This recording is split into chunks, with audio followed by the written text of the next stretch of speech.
in Fort Bragg, North Carolina. The pressure's on at one of the U.S. Army's busiest dining facilities. Oh my gosh, we're getting slammed out there. Serving over 2,000 meals a day, this monster kitchen needs running with military precision. 15 minutes, I need your product online. To feed some of the country's finest soldiers.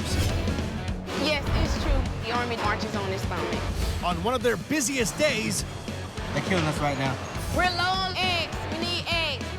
we meet the faces I love this kitchen. I'll take a big kitchen any day. and the food It's delicious. behind one of the world's biggest kitchens.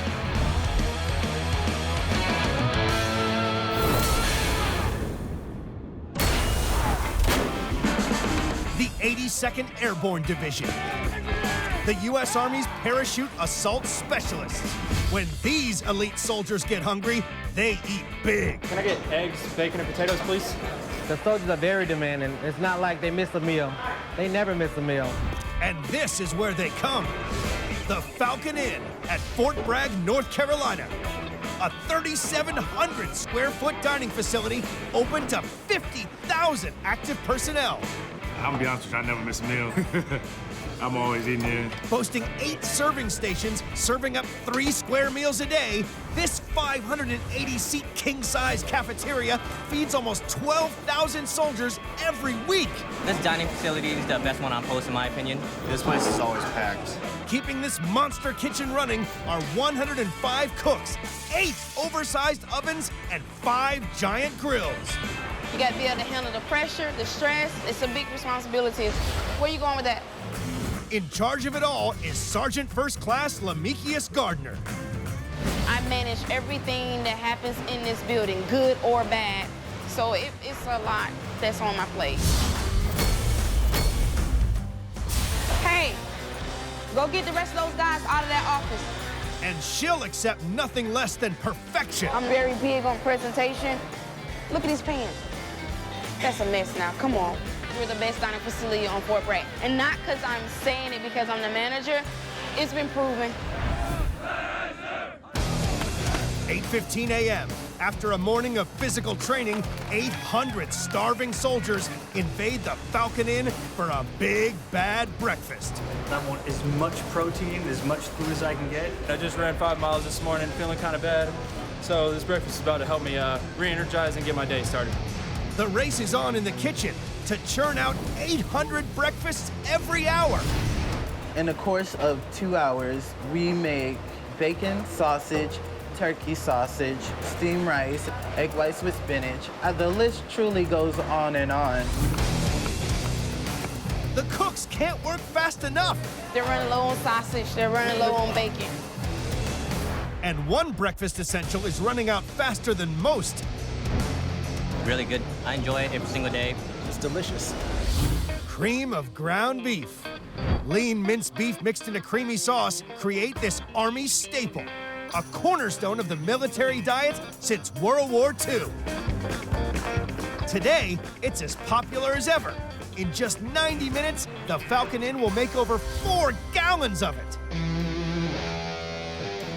35 minutes after we opened, we already had to start on the second batch because it was gone. Still got 45 minutes to go, so. The kitchen crew must constantly cook up new batches to avoid a breakfast revolt. It's one of those things that you have to have for breakfast. It's the job of specialist Kopi Rice to get more creamed beef on the line as quickly as possible. If you don't have cream ground beef, people look at you like, no cream ground beef? At the core of this dish is beef, a mountain of it. Every year, the Falcon Inn goes through up to 4,380 of these 10-pound slabs of meat. Specialist Rice browns it off in the kitchen's secret weapon, a massive tilt grill. It'd take anywhere from 5 minutes to 15 minutes, depending on your elbow grease. With the beef browned, Specialist Rice adds onions. We're gonna saute these up for about 5 minutes. Butter and flour. The flour and the butter, it makes a roux. It's like a thickening agent to our sauce. Seasoning adds flavor, while 3 gallons of milk finishes off the blend.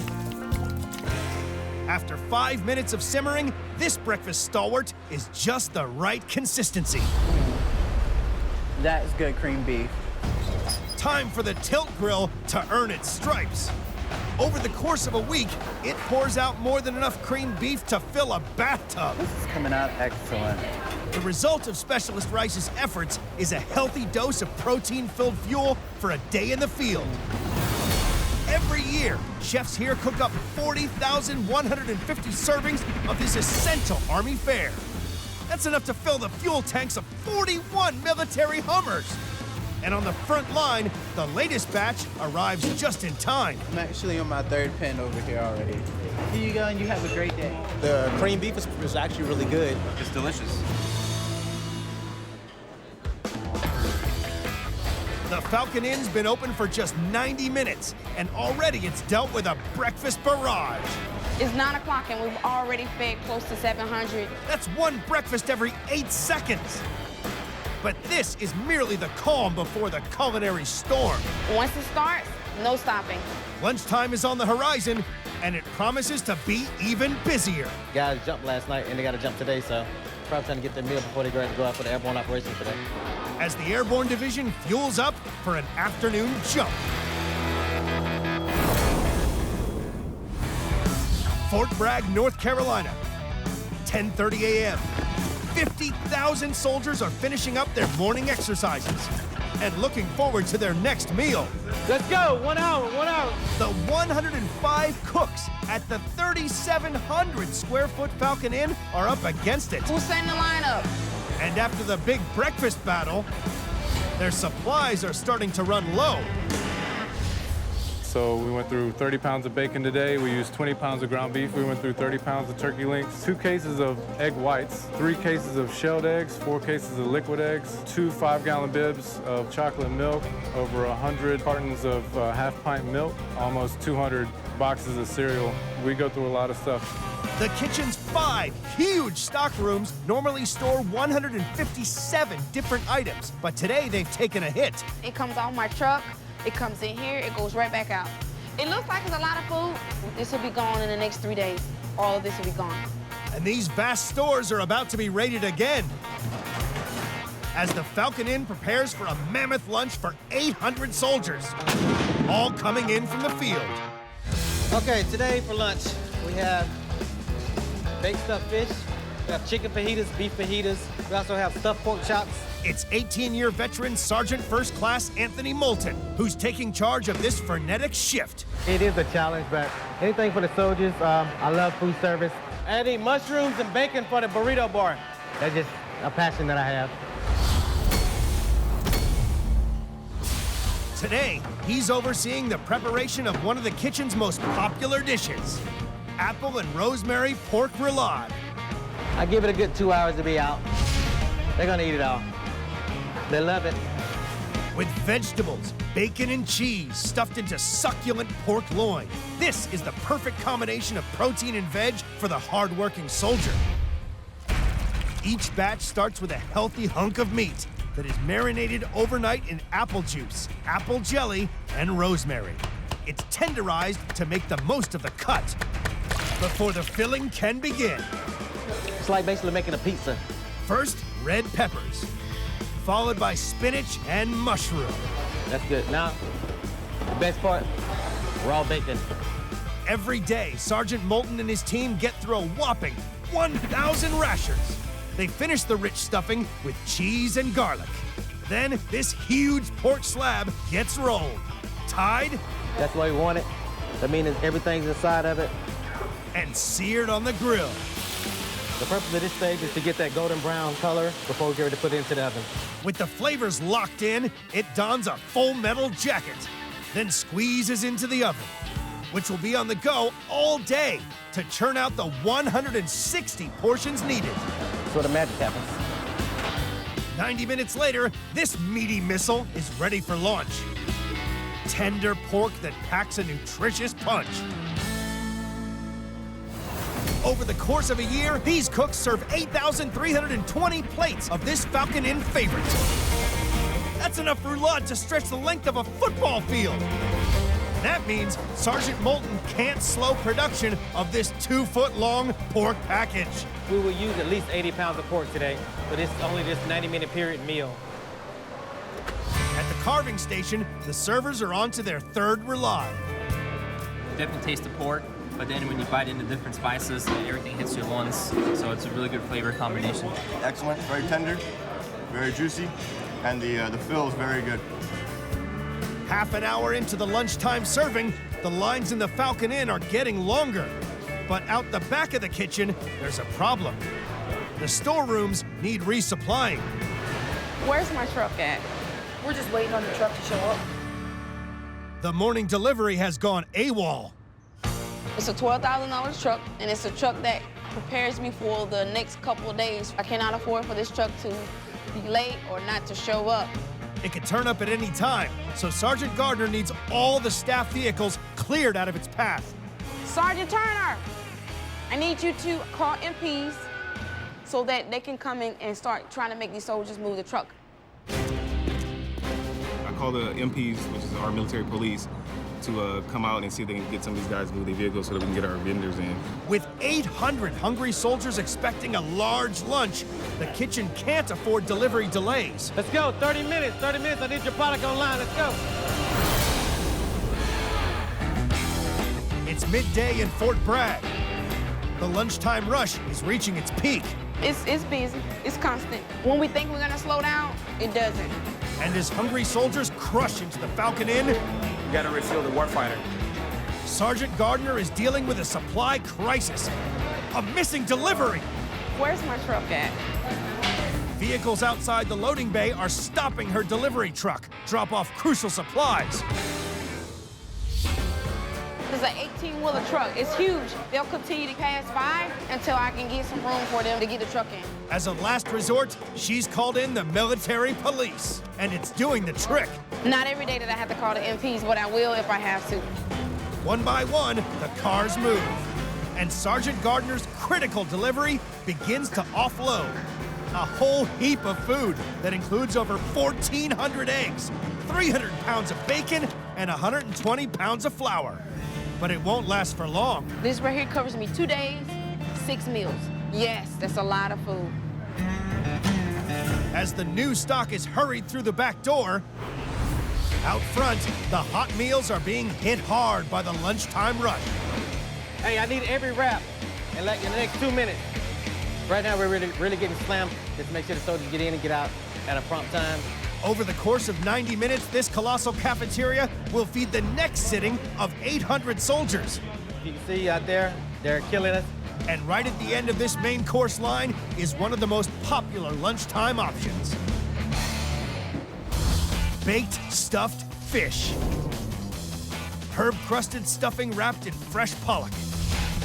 Smeared in a creamy cheese sauce. I heard it was really good, so I wanted to try it. Chefs here churn out up to 500 servings every week. It's Private Marcus Larkin's job to make sure that every batch is on spec. As soon as you see the plates that we make, you're automatically gonna wanna eat some. Private Larkin deploys the stuffing mix first. It's breadcrumbs, red pepper, green pepper, and celery. You wanna get a 4-ounce ice cream scoop. That's what's gonna make it the dome. You put it on right in the center. Next up, the pollock. Every year, the Falcon Inn gets through 15,600 of them. You wrap it around. You put a toothpick in the side of it, and you just pop it in the oven for about 8 minutes, 8-10 minutes, and you got yourself a dish. Well, not quite. This dish needs arming with a smooth white sauce before it's ready for action. It takes a carton of whipped cream to make each batch. You want to have your flame on low so it doesn't scorch the cream. Along with over a pound of cheese. Next, you want to put the block of cream cheese in. It could be a little bit thicker. I'm going to add some more cheese, actually. Enough to get the sauce to just the right consistency. I just got about another 8 ounces of cream cheese. I'm about to add it into the sauce to make it thicker. It's just a little too loose. You don't want it to drip like that. You want a continuous line of drizzle. You don't want it to be dripping. With the sauce at its cheese peak, Private Larkin adds some seasoning and gets his fish from the oven. Garnish tops out this fishy feast. That'd be your stuffed baked fish. I wouldn't be surprised if we ran out today. Every year, the kitchen crew here cook up a whopping 26,000 servings. Stacked up, that's taller than 3 Empire State Buildings. And out in the cafeteria, the dish is a hit. It just tastes really good. I don't even know what's in it. The stuffing, it kind of tastes like a Thanksgiving stuffing, and the sauce kind of complements the fish and the stuffing. It was superb. It was wonderful. With 30 minutes of lunch left, Sergeant Gardner needs all the help she can get.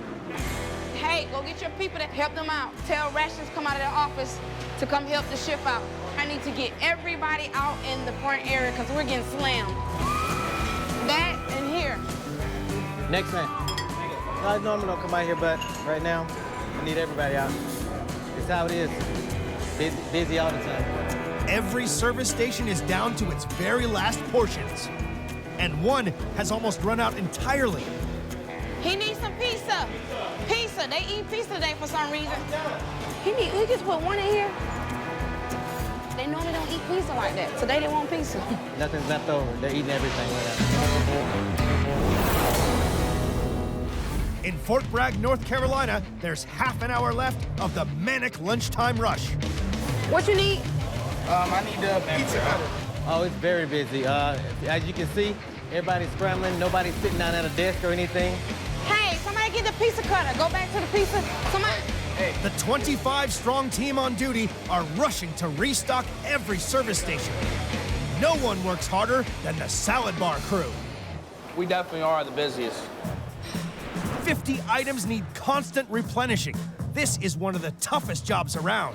Salad team has the most products to look over. We run out of multiple things at the same time. We gotta replenish all those things. To make matters worse, the team is short-handed today. Right now, we're kind of short personnel. That's just me and Specialist Toledo. It's a two-man chopping crusade, cutting through 250 cucumbers, pallets of peppers, and over 800 tomatoes. You can't let stress get to you. We got quite a bit of work to do. Nacho bar needs to replenish the ground beef, the nachos, tomatoes, all that stuff. Okay. Yeah, I'm feeling the pressure now. You don't want to make Sergeant Gardner angry. The salad bar is at full throttle. And the soldiers are also turning their thoughts to dessert. Today, they're set for a dish that's a million miles away from Army slop. Flan served with seasonal berries and whipped cream. Vanilla custard with a soft caramel topping gives the hungry lunchtime crowd a taste of fine dining on an Army base. I've never imagined the Army to put out something like this. In the kitchen, it's the job of Specialist Madoka Armstrong to keep these dessert delicacies coming. We've been practicing to put out better products every week, so this is one of them.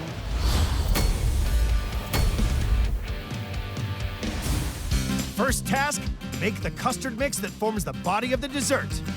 Armstrong combines evaporated milk and sweetened condensed milk with eggs, a Falcon Inn essential. Every day, this one kitchen gets through 1,080. Vanilla extract adds flavor to the custard, which is then mixed and strained. I have to make sure the flan's gonna come out with the silky texture. The caramel sauce is next, starting with a generous dose of sugar, Normally, I use 1 bag. which Armstrong slowly melts over a low heat. I'm looking for really dark brown, but still kind of clear. This one's gonna turn out good, I think. She spoons the liquefied sugar into cupcake molds, where it's joined by the rich custard mix. You really don't wanna overflow it because once it goes to the oven, it's gonna rise a little bit.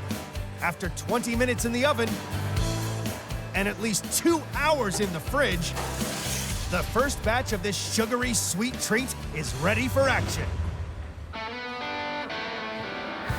Every year, the Falcon Inn team cooks up 3,640 of these dessert delights. That's a custard tower taller than the Hoover Dam. It was good. It was creamy, rich. It was absolutely delicious. I would definitely go for it again, and again, and again. After an hour and a half, the battle of big food is over. Sergeant Gardner and her team have quite literally fed an army. And a well-fed army is a happy army. I leave comment cards on the table every day. Stuffed pork, wonderful, well-ran facility, thank you. Love the variety, love the staff, fresh ingredients. Sergeant Gardner, her team rocks. My guys, they got into the fight early this morning, and they worked hard. Fed everybody. My body's sore, my feet hurt, but you got to keep pushing. We're soldiers at the end of the day. We're expected to be the best of the best. I love my team. I tell them all the time, these guys, they rock.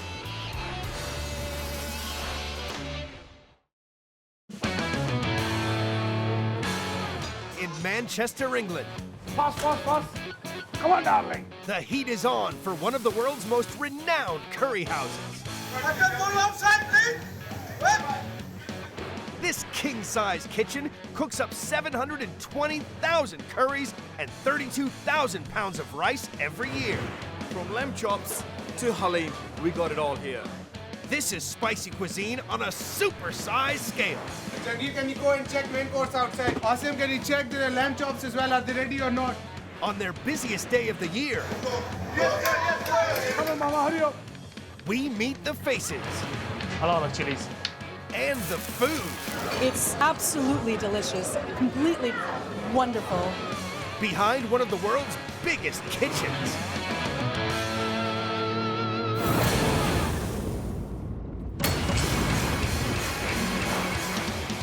Manchester, England, home to the most famous football club in the world, Manchester United. And the country's most loved dish? Curry. It was absolutely amazing. The average person in this city spends $48,000 on curry in their lifetime. And this is the biggest curry house in town. You haven't had a curry until you have tried our curry. Welcome to the huge Royal Nawaab. This is where all the magic happens. The Royal Nawaab is a lavish, two-story, 420-seat Indian restaurant fed by 4 huge kitchens. Housed in a 1930s Art Deco cinema, it boasts a giant 45-foot-long buffet with more than 140 exotic dishes cooked right in front of you. It's delicious. This is curry lovers' heaven on a massive scale. We cook in a mass production in a large quantity, but I don't, compromise on quality. Owner Mahbub Hussain is king of this curry castle. Every chef is prepared to do whatever is need doing quick. This is what the kitchen is designed for, and product has to be good. Mahbub Hussain converted this Art Deco cinema into the Royal Nawaab in 2002. 13 years on, Mahbub's restaurant has become Manchester's favorite curry castle. It takes 10 ovens, 35 burners, and 8 walk-in fridge freezers to keep these big kitchens running. People can't get enough of the huge choice of curries. From keema mutta to chicken tikka masala. But nothing compares to the restaurant's signature appetizer, the Sikh kebab, a modern spin on the traditional Middle Eastern kebab. Tender, succulent pieces of barbecued lamb infused with exotic spices. I've had kebabs all over the world. There's very few kebabs that'll be looking like this. Mahbub's son, Mohammed Wakas, is the custodian of the restaurant's very own kebab recipe. It is a very, very famous dish, and especially in Britain as well, because everybody here loves their kebabs after going on a night out, right? And this restaurant's version is huge. This will serve about 300 people. We mix 2 types of lamb mince in this. One is a bit thicker than the others. This will keep our kebabs nice and juicy. It takes more than chopped onions to season this monster mix. I'm just gonna put this all in. Fresh paste of garlic, ginger paste, clove powder. cinnamon powder, cumin seeds, finely crushed coriander, crushed chili, salt. And a secret ingredient. So I'm not going to say what this is, but it's very, very good spices, so I'm just going to put this in. Mohammed also adds fresh cilantro and chili. It's time to turn on the big boy over here. Cooking this mix requires a feat of engineering on an industrial scale. Special pumps channel a continuous stream of lamb onto a skewer. Make the pattern on it with our hands like that. This is like one of the best inventions after electricity, I would say. A custom-built conveyor belt then char grills the skewers on an epic scale. It can produce about 50 portions at one time. 2,000 or 3,000 kebabs an hour. It's a lot of kebabs. When it's moving, it cooks it all around so we can control the speed of how fast these are rolling on it. If I don't have this machine, my men and I will be sweating here all day long and still we won't get as much work done as this machine. The result? Seriously succulent lamb infused with aromatic spices and char grilled to perfection. The lamb secret kebab, it was really good. I really enjoyed it. Guests munch their way through 280,000 kebabs a year. End to end, that's a kebab on a skewer 35 miles long. 1 p.m. The lunchtime rush is in full swing. It's going to be a busy, busy day. We're all going to keep rolling today. But later today, the 420-seat restaurant will be packed to bursting point, hosting 2 huge banquets upstairs. Make sure it's all spotless, please, eh? What's happening there? We're setting up for the chocolate fountain. The team will have to deliver curry in a hurry. This is the calm before the storm. In Manchester, the team at the iconic Royal Nawaab is in full swing on its busiest day of the year. Come on, hurry up! Quickly.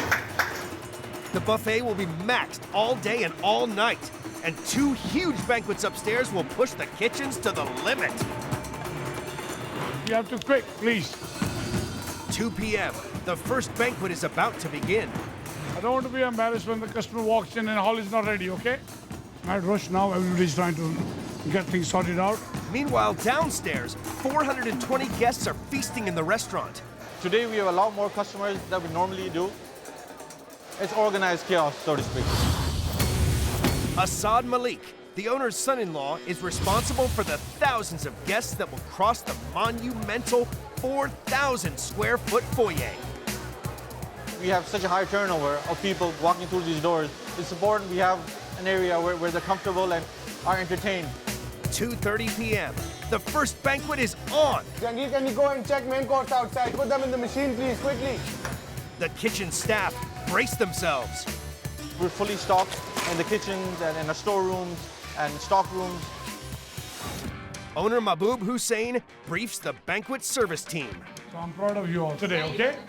Make sure the customers have everything they want. Make sure there's nothing missed on the tables. We all work together. And they're off to the banquet. Fast.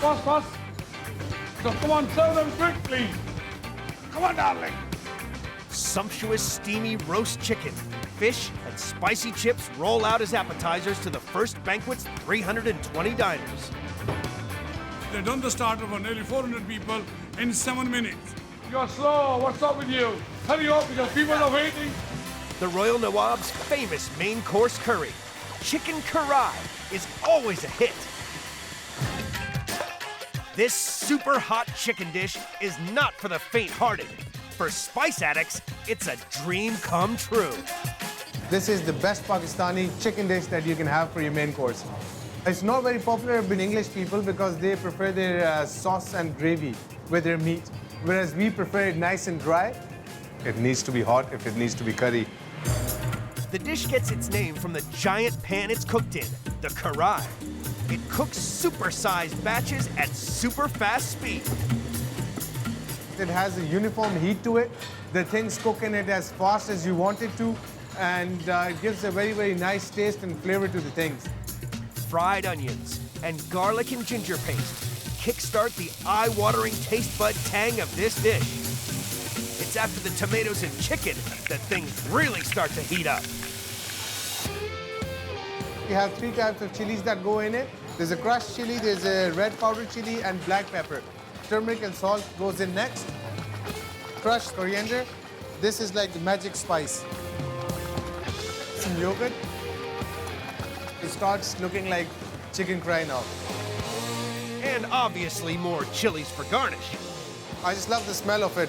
I'm already feeling hungry again. The result? A chicken dish that's almost too hot to handle. But it wins over new fans in the buffet every day. I've never had it before. I'm now a new dedicated person to the karahi chicken. 3:30 p.m.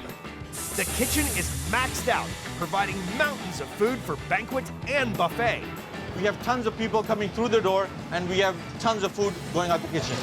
And every curry needs naan bread to go with it. An unending supply of yeast and flour mix is turned into delectable dough balls. Over 1,000 fluffy naans roll out every day. We got this machine, which is very efficient. A gigantic turntable toaster can churn out 400 pieces of this beautiful bread every hour. And we can cook the naan all day. Guests here consume 550,000 naans a year. That's enough to build a naan tower 3 miles high. 4 p.m. The lunchtime banquet and the buffet guests are well fed. Once these people leave, my staff will get on with it, get everything clean, tidy up, set you up for the next function. So it'll be a rush. Time for a stock check. Check the top off for the main course, please. Lamb chops as well. Hurry up. Jaldi karo, jaldi. They're pretty much devoured all of our stock today. It's not looking good. The Royal Nawaab has just about run out of its basic food supplies. And this evening's onslaught hasn't even begun. Lunch and the 2 events were very, very busy, but tonight we're expecting twice as many people to come in. I hope we can keep up with it. Owner Mahbub can take no chances. He must make an emergency run to stock up on crucial ingredients. We want to stay one step ahead on everything, because we'll be very busy tonight. Manchester, England, 4:30 p.m. The Royal Nawaab revs up for a killer night ahead. We need some more lamb chops without a chicken tikka masala. The buffet is still pumping, but in a few hours' time, it will be bursting at the seams. Upstairs, the second banquet is about to begin. Owner Mahbub Hussain is on an emergency food run. To his super-sized supplier, Tanweer Ahmed. How's business? Crazy busy. That's why I come to see you. Vast quantities of ingredients are shipped to this huge warehouse from all over the world. Some gram flour. How many bags? About 8 bags of gram flours. Non-flours. Yeah, non-flour. 10 bags extra, yeah? We need a lot of spices, Indian. That looks clean. Pallet of this, Yeah, I'll save you about 200 bags of that. Hopefully, these extra supplies will keep the curries coming tonight. Thank you very much. Please get me these as soon as possible. We'll get it loaded and we'll be there in 2 hours. 7 p.m. and Manchester City is rocking. Over 700 people arrive at the Royal Nawaab to feast. In the next 20 minutes, the whole place is going to be full. And there will be more. Floor manager Mo Ismelji is relying on the restaurant's pager system to prevent total chaos. This is the customer pager. When a customer walks in and he orders a table, we give him this, we call this pager in, and the pager starts blinking. So this tells the customer that the table is ready and they can be served. There's one job in this spice heaven that will never end tonight. Not all of us like to do this kind of job. For me, I like to do chopping anyway. Trainee chef Zohib Siddiqui preps Mahbub's new bulk supply of hot green chilies. A garnish crucial to just about every curry in the house. It is a tough job. You can't touch anything, you can't touch your eyes, you can't strike anywhere. You have to be careful with a knife that's quite sharp. If you touch your fingers, it'll rip you off.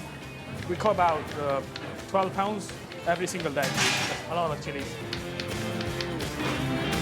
That's 39,000 chilies that need chopping up every year. Ow! 8 p.m. The guests are spoilt for choice with the aromatic array of South Asian delights. Samosas, pilau rice, spicy lamb. But there's one bowl that everybody goes back to again and again. The chicken tikka masala, we have a lot of British customers in. This stock is all for them for tonight. We go through tons and tons of this each and every night.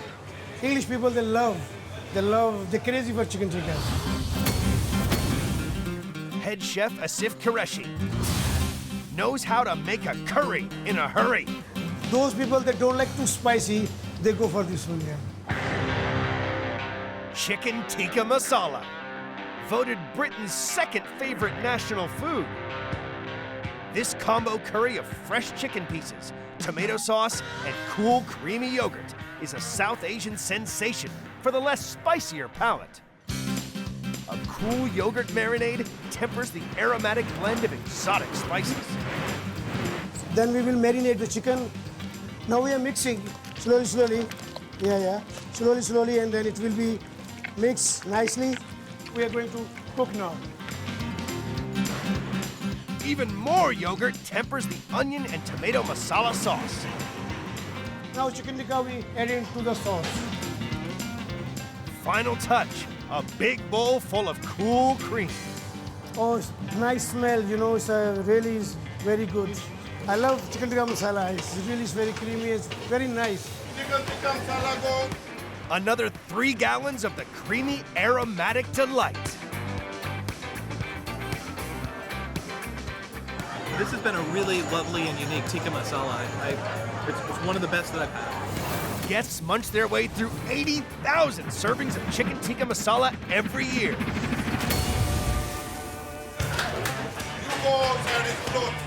The bountiful buffet is so good, no one wants to leave. The lobby is jam-packed. We got the restaurant is full. These people which you can see, they're waiting for their tables. It's gridlock. There are close to 300 people waiting for a table. The Royal Nawaab is about to explode. The Royal Nawaab in Manchester battles through its busiest night of the year. Quick, Shaji, quick. The customer is angry, quickly. Come on, hurry up! As 420 buffet guests finish their main course, the sugar rush is set to kick in. At the Royal Nawaab, the dessert tray is epic.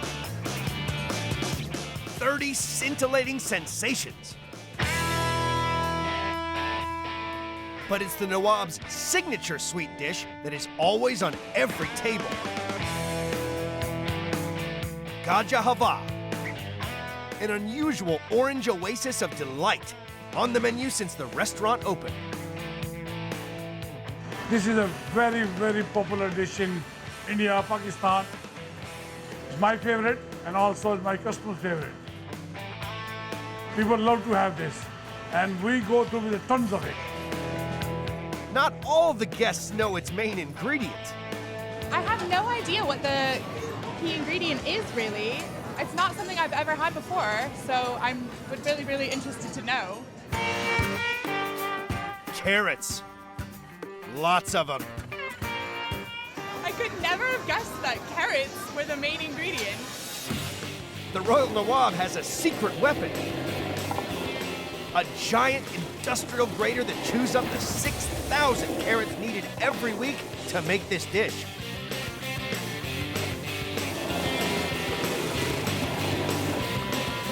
Without a machine, you can't do 20, 30 ton a year. 22 pounds of sugar and 10 pints of milk transform massive batches of carrots into dessert. It's quite heavy now for chef to just mix it. And then we'll let it cook for good 1.5 hours, 2 hours, until this carrots get very tender and sugar is caramelized. Clarified butter and powdered milk concentrate the flavor into a crunchy delight. It's quite simple. It's not a complicated dish, but it's fantastic. Garnished with pistachio and almonds, this finale dish is always a winner.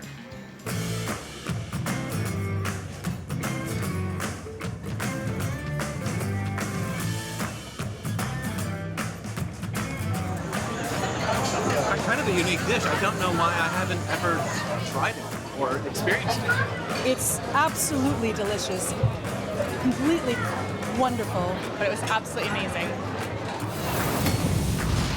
Guests consume 300,000 servings of gaja halva every year.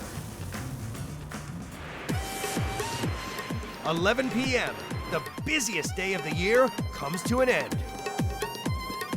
Thank you very much for waiting for your table. You know, every customer that I spoke to, in spite of waiting for a table, when they had the food, they all went down saying thank you very much and you guys are doing a wonderful job.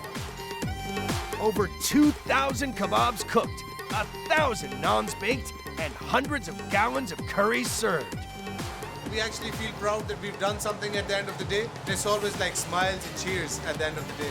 I've never been here before. It's my first time, and I'm definitely coming back. It's absolutely superb. It's just lovely. My book is a winner. Only 2,000 plates and 9,000 pieces of cutlery to wash up, and the team can relax. Ready to do it all over again tomorrow. How are the kids? The kids are okay, yeah? It's like this is my big family. I look after them as if I look after my family. People just enjoyed it and they're very pleased, they're cheering, laughing, they're leaving now. So I'm happy that I have spread the happiness to my customers.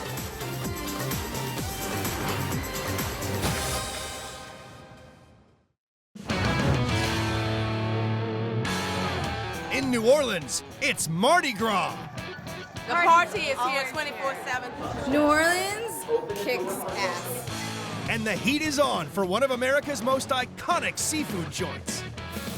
That's cooking Creole. This king-sized kitchen cooks up 10 tons of the freshest fish and 300,000 shrimp every year. Everybody's working hard, everybody's sweating, we've all been here for hours. This is Creole cuisine on a colossal scale. That's Mardi Gras, New Orleans, man. On their busiest day of the year, I have a whole bunch of people already eating. I have a whole bunch more streaming at me. we meet the faces. Oh, come on. And food. It's over the top, delicious. Behind one of the world's biggest kitchens.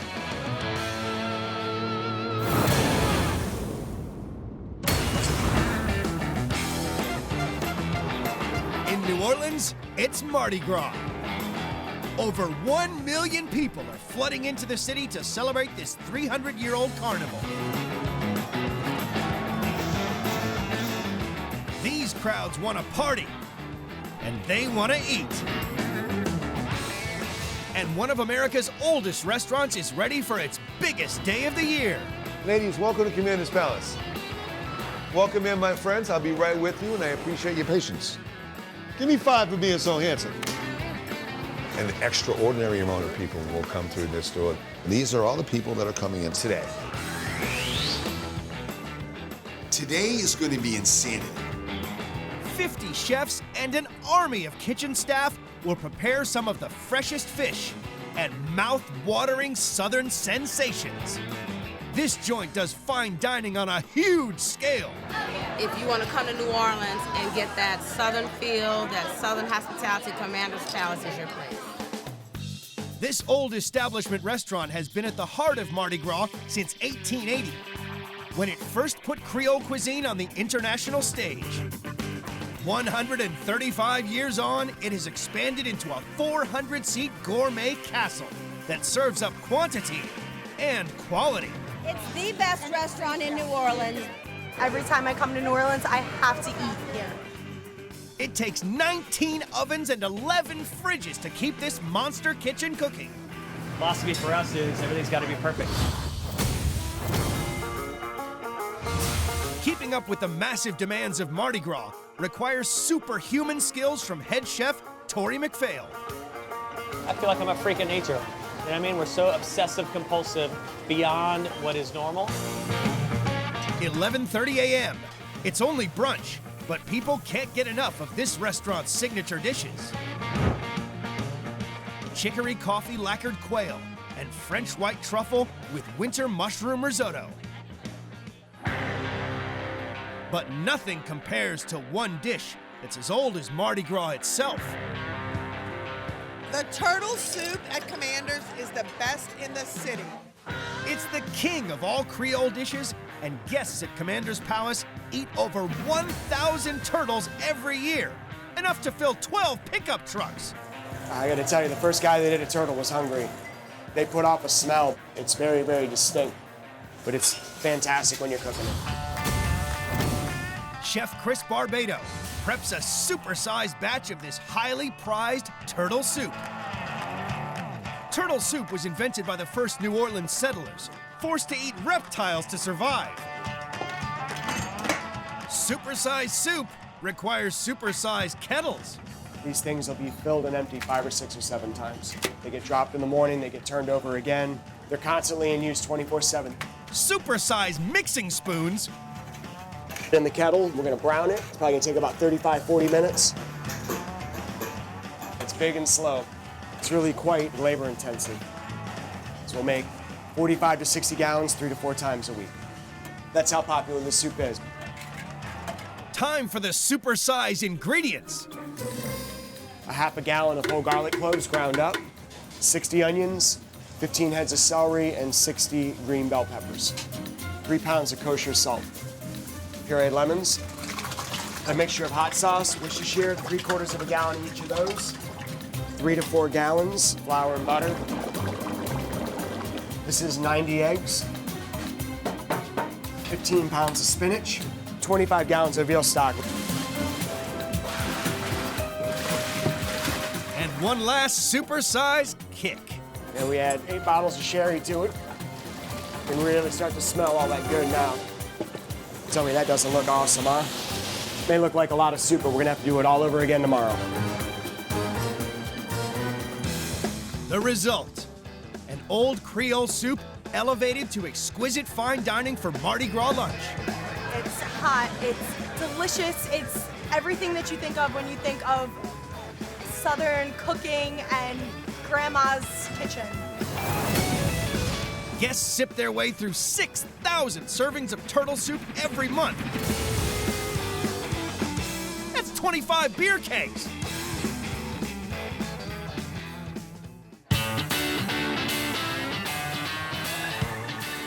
The team at Commander's Palace has got a killer day ahead and a reputation to uphold. It's a really high bar.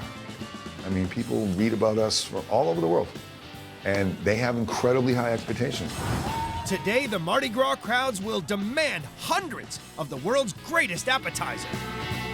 Spice, salt, smoke. It's basically like Louisiana flavor all in one bite. If they can keep up. Shaving off the seconds, yeah, I mean, that's where the technique comes in. In New Orleans, it's Mardi Gras. And the busiest day of the year for the iconic Commander's Palace. Everybody's working hard, everybody's sweating. We've all been here for hours. Executive Chef Tori McPhail rallies the kitchen troops as the big Mardi Gras lunch rush gathers pace. I want our guests to sit down at Commander's Palace tonight and have the best meal that they've ever had. Get yourself jacked on caffeine, but after that, slam some water. Get your set. So it is Mardi Gras in New Orleans. 12:30 p.m. and they're off. Call it, come on. Waiting on 4X, 2 romaines, 1 S&T, please. New Orleans is the shrimping capital of the South, and today the team needs to process a huge supply of Louisiana's famous white wild shrimp at lightning speed. When we're talking about big jobs like these, I mean, seconds really count. Commie chef Jordan Wolfgang is out back shelling the shrimp. We're talking about 50 pounds to 100 pounds of shrimp a day, 10 to 15 shrimp per pound, up in the volume of about 3,000 shrimp per day. That adds up to 374,000 shrimp a year. A technique, I do it in 3 motions. I take off the first 2 sections, back 2 sections, pinch the legs, slide it off. Now I'm gonna devein them, slice on the back, scoop it out. Reason why we devein shrimp is because it's shrimp poop, and so it's gotta go. Head's intact, tail's intact, all the legs are off, so that's a beautiful shrimp right there. A leisurely pace is not an option. If you take 3 seconds to devein each shrimp, it's gonna take you an hour to do a 50-pound box. If it takes you 4 seconds to devein each shrimp, now we're talking an hour and 20 minutes. Shaving off the seconds, yeah, I mean, that's where the technique comes in. And the kitchen needs the shrimp fast to serve up one of the restaurant's most iconic dishes. Shrimp and tasso. 3 huge shrimps laced with a Louisiana hot sauce on a bed of peppered jelly. The gold standard for Creole cooking across the nation. It really hits on all the parts of Louisiana flavor. Spice, salt, smoke. It's basically like Louisiana flavor all in one bite. The flavor from this sensational southern seafood comes from meat. Spicy Cajun ham. These pieces are gonna go inside of our shrimp, make a pocket for the ham to sit in. We're just gonna skewer them like so. But with Creole cooking, the seasoning doesn't stop there. The flour contains 8 different spices. Our Creole seasoning is a blend of salt, cayenne pepper, black pepper, garlic powder, onion powder, and a little bit of fresh thyme and oregano.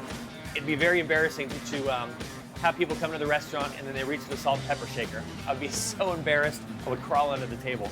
So we take our shrimp and then right into the fryer. And it should only take just a couple of minutes to cook.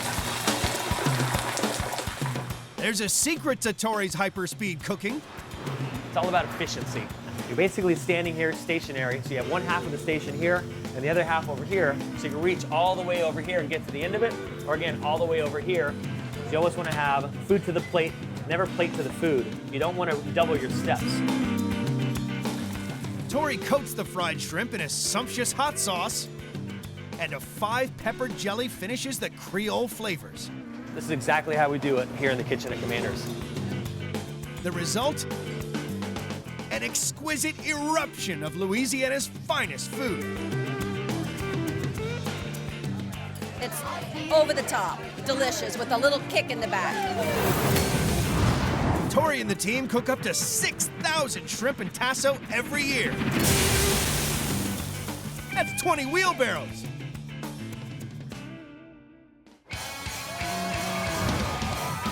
"1 p.m., the party's still going. It's Mardi Gras, New Orleans, man. And the orders keep on coming. I'm gonna need 4 rounds of demi-S&Ts next, please. We're either gonna get this knocked out or we're gonna be serving lunch until dawn. Copious orders of homemade boudin, shrimp and grits, and luscious lobster salads mean the seafood stocks are getting hit hard. The biggest challenges at the moment are making sure that all the rest of the cooks have all the product they need. We really touch base with every single cook and say, what do you need? How much do you have? To stay one step ahead, replenishing supplies is crucial. It's Mardi Gras, it's the busiest time of year, and we're just, we're plowing through it. Chef Tori must make a Mardi Gras seafood supply run. Running a kitchen as big as Commander's Palace, supply is definitely always a challenge. Mardi Gras can make getting around New Orleans definitely a bit of a challenge. But the party traffic could stop him in his tracks.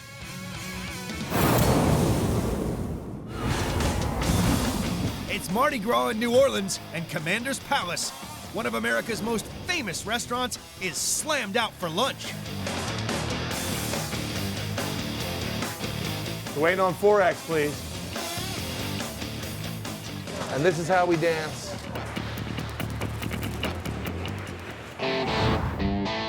Head Chef Tori is on a supply run to this enormous fish factory to stock up on seafood.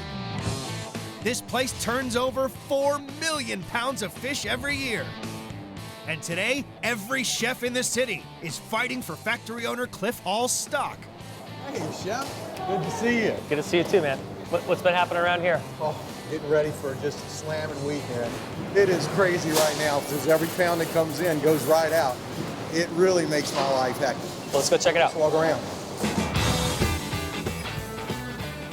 These fish were actually swimming yesterday.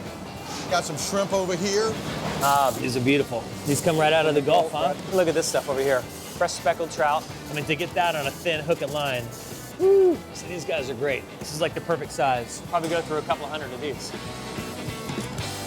Hopefully, this extra supply of seafood is enough to get Chef Tori through today. During Mardi Gras, Commander's Palace can get through 1,300 pieces of fish in a week. 1 p.m. The orders are coming fast, and the kitchen must work at breakneck speed to keep up. All right, I'm waiting on 6 romaine. I'm waiting on 2 strawberries. I'm waiting on 10 demi-S&Ts. We gotta go, kids. We assemble everything on 10 different trays. So we can sell 10 tables at once. Okay, when we're really, really popping, we have a line full of people, we can sell 10 tables every 4.5 minutes. Okay, so it's constantly keeping up with the demand. Tori's new fish supplies arrived just in time. The restaurant's signature seared red fish dish is in high demand. And there's a queue getting ready to order even more of it. Thank you for your patience. Last name in the reservation. Welcome in, my friends. I'll be right with you, and I appreciate your patience. Commander's Palace's taste bud tingling seared red fish is the hottest fish dish around. Fantastic. It just melts in your mouth. The success of this fantastic traditional dish is down to good old Creole campfire ways of cooking. This is a dish that is born and bred right from Commander's Palace. This is our old antique cast iron pan. This pan was passed down from all the chefs here over the last 40 years. It's just had just enough oil, okay? So you just wet the top of it. We have a beautiful fillet of redfish here, and make sure it's very, very dry. Tori coats the fish with a mix of hot Creole spices, salt, pepper, cayenne and onion garlic pepper.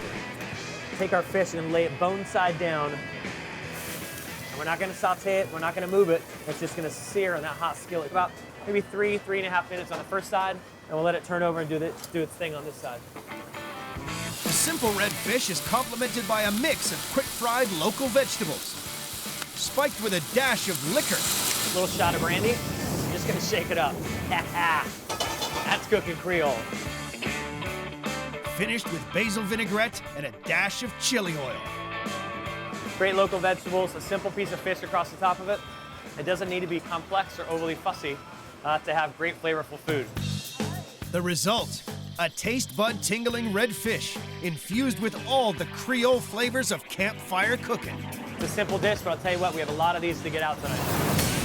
Guests munch their way through 17,000 fish every year.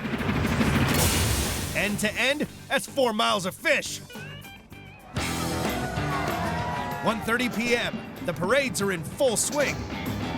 And the endless throng of lunchtime guests pushes the team to the limit. Super, super stressed. It's Mardi Gras. A lot of energy, a lot of anticipation, a lot of emotion. But hey man, this is what we're here for, right?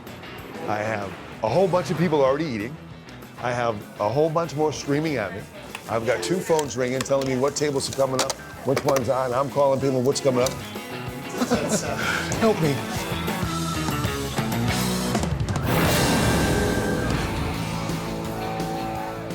.30 p.m.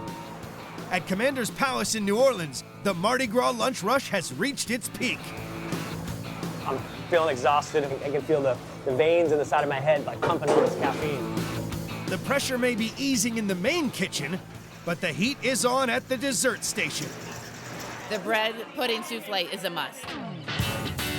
The most popular dessert on the menu is the Creole bread pudding souffle. The sauce is no ordinary cream sauce. It's made with lashings of deep Southern whiskey. Commanders use 120 bottles of whiskey a month to get their soufflés sufficiently sozzled. It is probably 40% of our dessert sales. So in 1 week, we could sell thousands. Chef Meg Bickford has the monumental task of rustling up an infinite supply of soufflés. I think I'm a bit of an adrenaline junkie. Just the sheer volume of it, it's just constant. Meg's team must make each soufflé to order. Timing is crucial, and you need some superhuman skills for this job. So every morning we come in and we'll bake up to 6 sheet trays of bread pudding. The bread is from a local New Orleans bakery, and the inside of the bread is very, very soft. So it needs to be small enough pieces to fold into the meringue. The most important thing is that the meringue is stiff enough to hold up our bread pudding. I need it to be at a very stiff peak. So our bread pudding's nice and golden brown. They crumble and fold the bread into the meringue. We're gonna load our ramekins. Today, Megan will bake over 100 of these spectacular soufflés. These will bake for about 20 minutes. So many people order them, and it's so time consuming. I mean, each soufflé takes about 20 minutes to bake. So getting them started and in the oven and in a timely manner is absolutely crucial. Once cooked, they must serve the soufflé immediately, or it could lose its shape before it reaches the guest. Diners here eat over 9,000 soufflés a month. Stacked on top of one another, that's a soufflé skyscraper a mile high!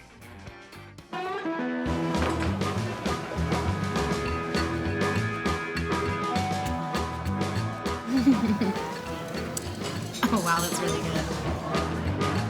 Bread pudding souffle, awesome. It's absolutely delicious. They all came at once, and they, like, 5 people came zoom, like that. We take pride in what we do, right? There's no other place in the world that I'd rather be right now than standing commanding the Commander's Palace kitchen. Commander's Palace, like every time you say it, you just sound like you're going to the greatest restaurant in the world, and it turns out it actually is. Today, the team at Commander's Palace has wined and dined over 1,000 customers for Mardi Gras lunch. Happy Mardi Gras. Wonderful. Glad you guys enjoyed yourselves. It's been a good day, a lot of energy. I want everybody to walk out of here all dressed up in their Mardi Gras garb, but I want them to say, man, I had lunch at Commander's Palace, Mardi Gras 2015. It's absolutely a day that I'm going to remember forever.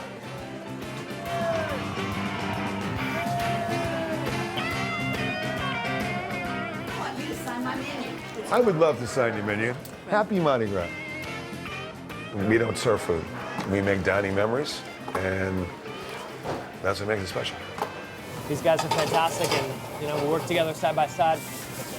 We're all gonna walk out of here sweaty, wet, and gross at the end of the day. We can sit back and have some beers at the same time.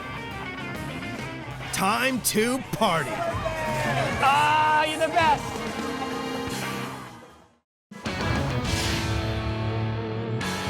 In Austin, Texas, everything is supersized. We had 2 dozen glazed, 2 dozen chocolate. Especially the donuts in America's most famous drive-through joint, Round Rock Donuts. Look at the size of that thing. This huge kitchen cooks up a whopping 200,000 donuts and over 8,000 cookies to feed 21,000 customers every week. Want some? This is donut delivery on a massive scale. You just want to eat it because it's delicious and you don't care about the calorie ramifications. It's huge. I don't know if I could finish it all. On one of the busiest days of the year. We've got to feed them, and we've got to feed them fast. We meet the faces. I hope my wife don't catch me eating this. And the food. Yes, yes, yes. Donut time. Behind one of the world's biggest kitchens.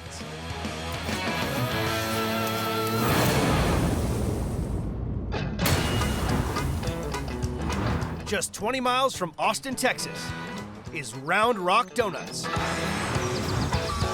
One of America's favorite restaurants. Welcome to Round Rock Donuts.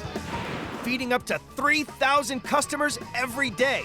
This king-size cafe and drive-thru serves up 5 million donuts to over 300,000 vehicles a year.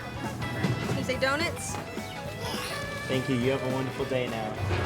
Cooking up super sweet surprises like cookies, cakes, and America's biggest donut, the 14-inch Texan. These are tasty treats on a Titanic scale. I love the donuts here. They're delicious. They have not changed one bit over the years. Whatever process they use, it's worked. It takes 60 staff, 3 massive mixers, 2 walk-in fridges, and 3 giant deep fat fryers to keep this 1,500 square foot kitchen running. Everything is bigger than Texas, so why not? Round Rock Donuts opened in 1926 on the outskirts of a small town that bears its name, not far from Austin. Almost 90 years on, this family-run drive-thru is legendary. It's 4:30 in the morning and I'm opening up. Somebody's got to do it. The team has been frying since midnight. The man in charge of making sure the whole operation runs smoothly is Paul Goodillion. So you can't stop because the customers don't stop coming, and it keeps me young at least. From prepping donuts to ordering fresh supplies, Paul's sticky fingers are all over this joint. It's not even breakfast yet, and we've got donuts flying off the shelves. 7 a.m. and the breakfast rush is now in full swing. The next order, send it, please. And hope the kitchen can keep up with the front. So the breakfast team need to max out donut production. To create these incredible crullers, bakers here must mix Round Rock Donuts' signature dough using flour, eggs, sugar, butter, and yeast. The team will cut and fry 1.5 tons of dough a day. Manager Paul's son, Colton Goodillion, has the stickiest job in the kitchen, to fill the donuts with thick, oozing cream. When I tell my friends I've been pumping custard all day, they tend to get a little jealous. Colton's in charge of one super sweet treat breakfast guests here simply can't get enough of. I like to eat them behind my husband's back. It's like having an affair. Round Rock's famous chocolate glazed eclairs. The filling is great. It's like pudding. And I love pudding. These French-inspired delicacies are filled to burst with Bavarian cream and then hand-coated in rich, milky chocolate. This is one of our most popular desserts.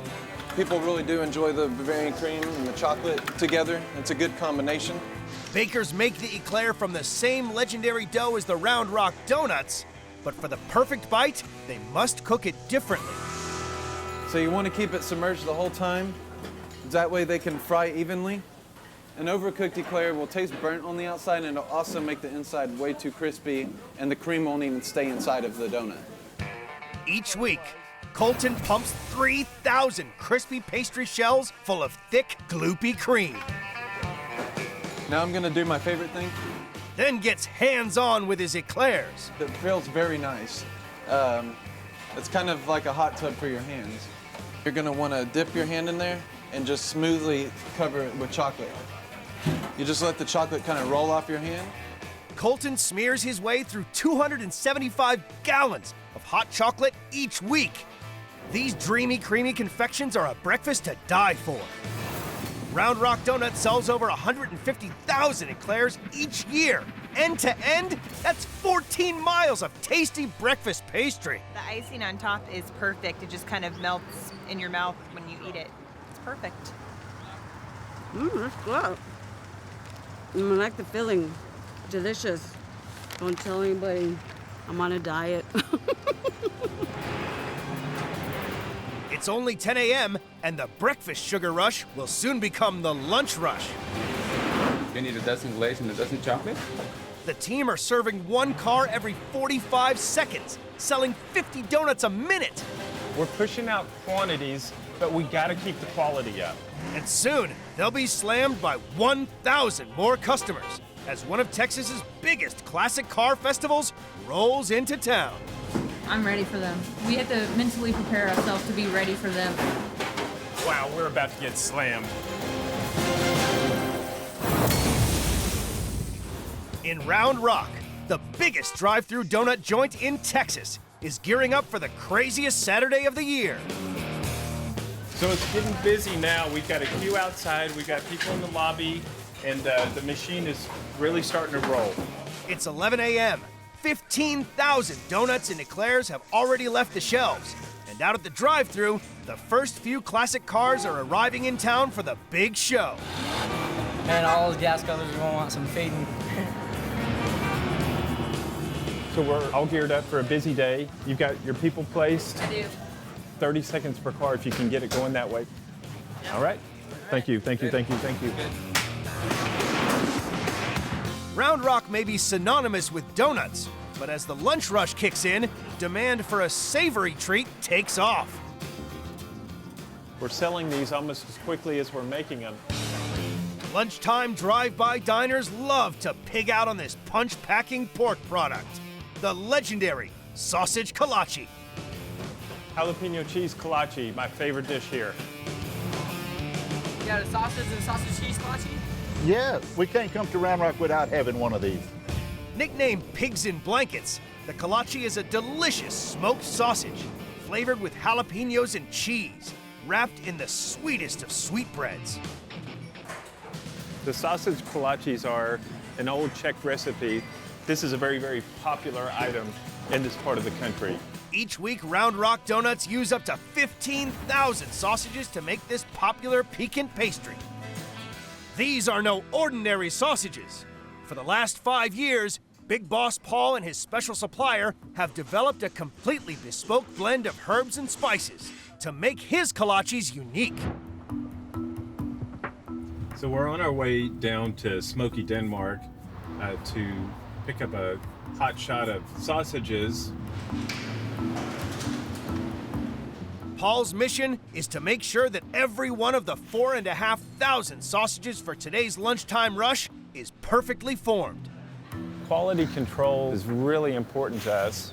When our customers come, we want to serve them the very best product. Under Paul's watchful eye, workers mix 800 pounds of the finest pork and beef with salt and cayenne pepper, a hint of garlic, and the secret blend of herbs and spices. Then stuff the meaty mixture into a natural hog casing, smoking it for 3 hours. They still use real wood chip, so they get a real smoke on it instead of using liquid smoke. So what do you think of the smoke? Enough smoke on that for you? Yeah, the color is great. Satisfied his meat is magnificent, Paul dashes back to Round Rock with the supplies to cook up the next batch of kolaches for diners. First task, wrap his pork in the signature Round Rock dough. This dough, we make it slightly sweeter to complement the savory flavor of the sausage. This dough has 2 extra cups of sugar mixed in. So now the fun part, rolling them up. This little piggy went to market. This little piggy is going to go into my stomach at some point. Finally, he bakes the sausage kolaches at 350 degrees for 20 minutes. Ooh, that's hot. So they're golden brown, ready to go. All right. This traditional European delicacy is hugely popular. Paul and his team will hand roll up to 800,000 of these porky parcels of pleasure each year. The bread's nice and soft, flaky, but then it just mixes well with the saltiness, spiciness, and cheesiness of the sausage. Kolache was good. It had good meat and bread to it, so I loved it. I let nobody else try it. It's midday. The lunch rush is already in overdrive, and the Classic Car Festival is turbocharging donut demand. Oh my God, it's mad crazy outside. There's just like 100 cars. It's going crazy. Appetites are growing and tempers are flaring as the car fanatics queue up for the ultimate donut, the 14-inch Texan. I would probably wait 20 to 30 minutes in here just for that donut. It's the Incredible Hulk of donuts. The customers are getting angry because they wanted donuts so much. We got to keep this machine going, cranking the donuts out. Things are really heating up. It's a hot Saturday just outside Austin, Texas, and the lunch rush at Round Rock Donuts drive-thru has hit full throttle. Over 100 hungry classic car fanatics have rolled up in their rides. He loves his donut. I mean, he basically sees it and just goes, yes, yes, yes. donut time. No, other donut people just can't do it, what these guys are doing. As you can see, we're all the way around the block here. When people have to wait, they start getting impatient. So we've got to feed them, and we've got to feed them fast. And this is what they've all come for. Whoa, look at the size of that donut. The famous 14-inch, 2-pound Texan. As big as 12 regular-sized donuts and smothered in lip-smacking orange glaze. I try to eat it. It's too much for me. They make the Texan from the restaurant's signature dough. To meet demand for this monster, they mix over 1,000 batches of dough each year. People will come from all over America to experience this. Preparing the famous dough is down to donut master Polo Garcia. If for some reason I don't do the proper measurements, the dough is going to be a disaster. For this beast of a batch, Polo must mix eggs. We use about 6,000 eggs a day, so I'm sorry for the chicken. Flour, sugar, butter, and last but not least, yeast. Come on, baby. You're gonna become alive, okay? You're gonna have to start working pretty soon. Polo mixes the dough for 10 minutes. It's gonna be magic pretty soon. He leaves it to rise for 40 minutes. Cuts it down to size. Like we say in Texas. Yeehaw! Then it's time to roll. With this type of exercise, what can you say? You don't need to go to the gym, do you? Making the perfect donut demanded by Round Rock's faithful followers takes a special skill. We're calling the wrist flex. Now it's gonna be time for me to pet my baby. You see? Nice. Very nice. And now, do you want to see the giant one? This titan of the donut world is so big, it needs cutting with a bucket. And this is how we made Texas donut. This giant takes twice as long to cook as any normal donut. When the dough is not cooked right, it becomes kind of chewy and gooey, and we don't want that from them. Polo fries this whopper for 6 minutes until it's golden on the outside and cooked to perfection on the inside. I've been turning this for almost 20 years. I know at this point when they're ready or not. Finally, he drizzles the mouth-watering orange glaze over this doughy freak, making it irresistible. This is what makes the Texas donut unique. Kind of top secret, but it's very, very tasteful. This is one of America's most famous donuts. The chefs here churn out almost 80,000 of these sticky behemoths every year. Look at the size of this thing. My God, how could anybody eat one of these? It's the biggest donut I've ever seen, by far, ever. The Texas donut goes a long way. It's enough to feed a family of 5. It was enough to feed her whole 21 classroom. kids. Yes. 1 p.m., the lunch rush hits peak. Hundreds of sugar-crazed car aficionados slam this big kitchen with one order every 30 seconds. No, I mean, I think this is probably the busiest day since I've ever worked here. I've been working here for 3 years now. Amidst the chaos, bakers at Round Rock Donuts also have to produce made-to-order, personalized specialty cakes. They can change the colors, pick the size cake they want, color of icing. All we need is 24 hours advance notice, and they're ready to go. Out of the blue, and at the height of the rush, the car show crew need a custom cake to mark their event. Within 1 hour. We don't normally decorate cakes without a 24-hour notice. The customer's already downstairs, so we're gonna try to go as fast as we can. At one of America's most famous donut drive-thrus, the lunch rush is finally subsiding. Board's almost clear, we got this.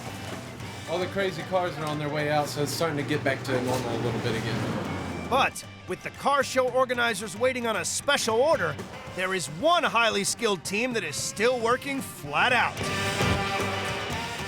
The 4 artisans producing completely unique specialty cakes.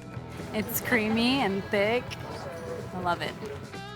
On top of soft, rich sponge cake sits ingeniously sculpted buttercream icing in almost any conceivable form. The detail of the swirls and the design and the colors, it makes it all come together. It's beautiful and yummy. I like it because it's like almost all the colors of the rainbow. Everybody loves cake. People put a lot of thought into their cake when they're planning their parties. Each year, the cake crew hand decorates up to 16,000 custom cakes. Leading the team producing these masterpieces is Queen of Cakes, Deanne Moen. We bake to order. We bake our cakes here in-house every day. To make these wonders of the cake world, Deanne will need to make 60 gallons of icing each week. It's the old-fashioned buttercream, which is the shortening powdered sugar. To create the most intricate designs and make the cake easier to ice, the team flash freeze the sponge bases. It's important to give them a little bit of chill time so the cake will set and it won't crumble on you when you're trying to ice it. Having the cake smooth really is the difference between having it look homemade or having it look top-notch. Deanne's crew decorate up to 70 cakes a day. Mixing the right color for the right cake order is absolutely critical. So this is my artist palette. We have our purple, we've got the yellow. This is our leaf green. We have our royal blue. Deanne's team use up to 9,000 tubes of colored icing each year, and it takes a steady hand to add the final touches. Oh look, I got that just right with the dots. The last cake of the day is for the car festival organizers, waiting downstairs. Deanne must work fast. So they're here for this cake, and I'm trying to get the last minute touches on. I'm outlining some flames, and then we'll fill it in, make it look like fire. Oh, my bag is not cooperating with me. Always something happens when you're in a hurry. All right. Finally, Deanne is happy with her custom-made car cake. I think we're done. But will the client be satisfied? All right. Thank you. I hope you like it. Oh, wow, that is sharp. Thank you for doing Thank that you very so much. quick. You are welcome. You are welcome. I'm glad we could help. That is just cool. After 9 hours of solid service, the Round Rock Donuts team can finally take a breath.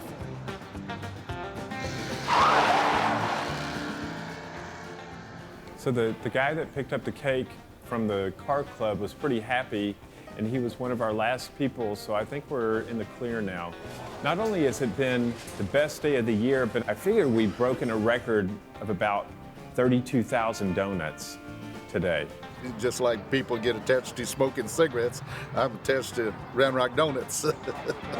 This is the most fabulous donut in the state of Texas. It has so much flavor to it. It has the glaze to it, its sweetness, it's made fresh. It's awesome. That's good. Like a donut should. I am very proud to be a part of this team. I think this is the sweetest job in America.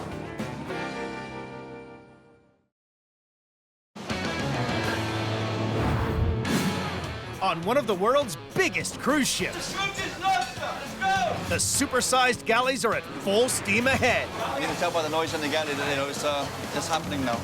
With over 3,500 hungry holidaymakers to feed, The best food on the cruise that I've had. these are the hardest working chefs at sea. There is no margin for error. Fingers crossed.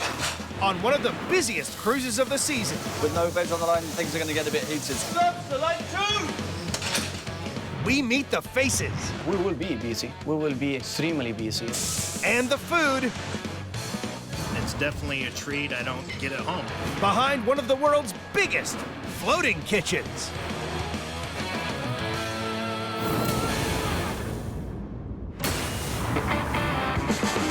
In the Caribbean, the Regal Princess is making waves. This giant of the seas carries more than 3,500 passengers and over 1,300 crew. Welcome to Regal Princess. And they've all got healthy appetites. So it's 12,000 meals per day. It's a massive, massive operation.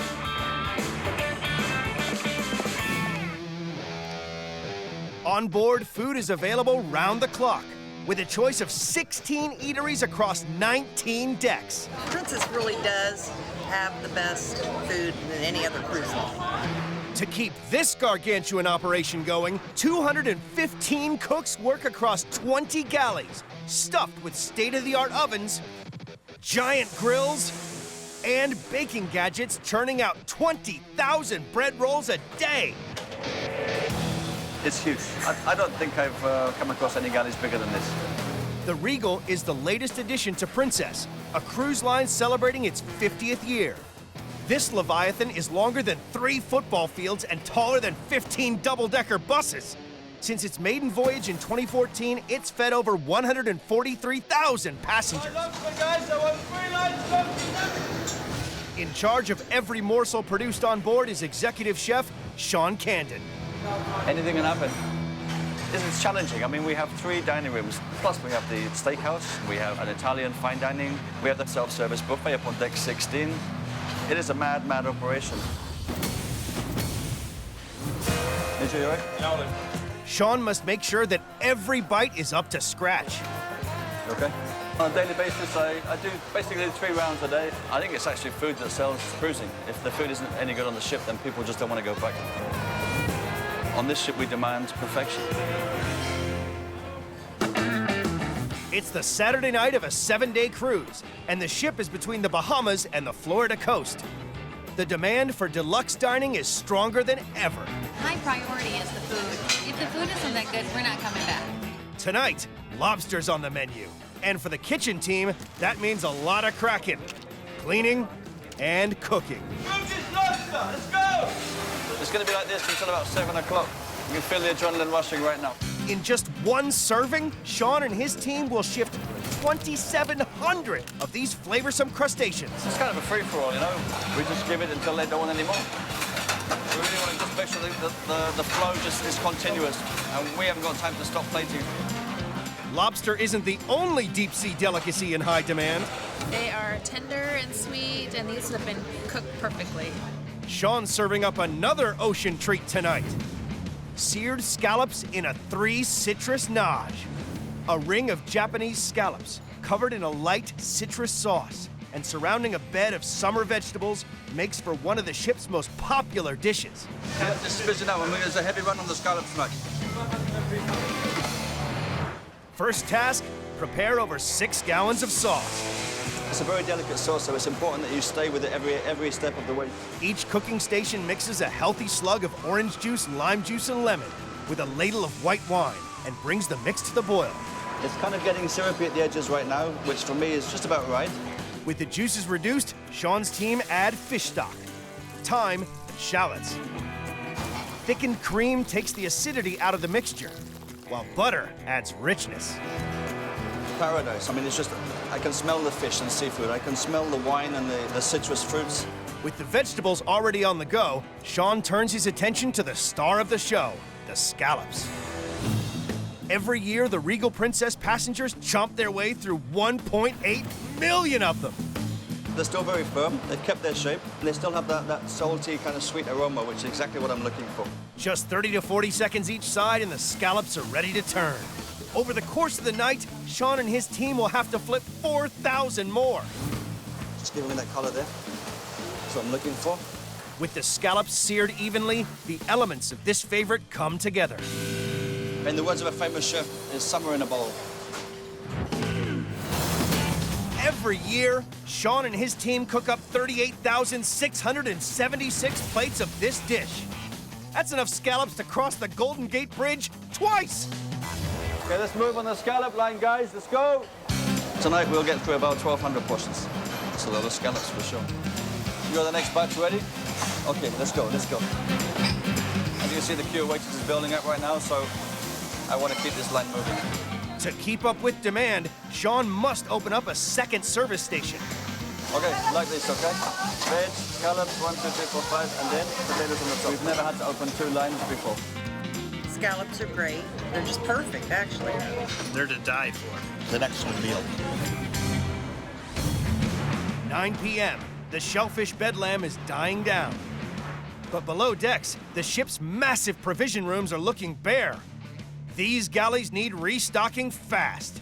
This giant ship only gets one chance to come to port and fill them up. We cannot miss 1 kilo of anything.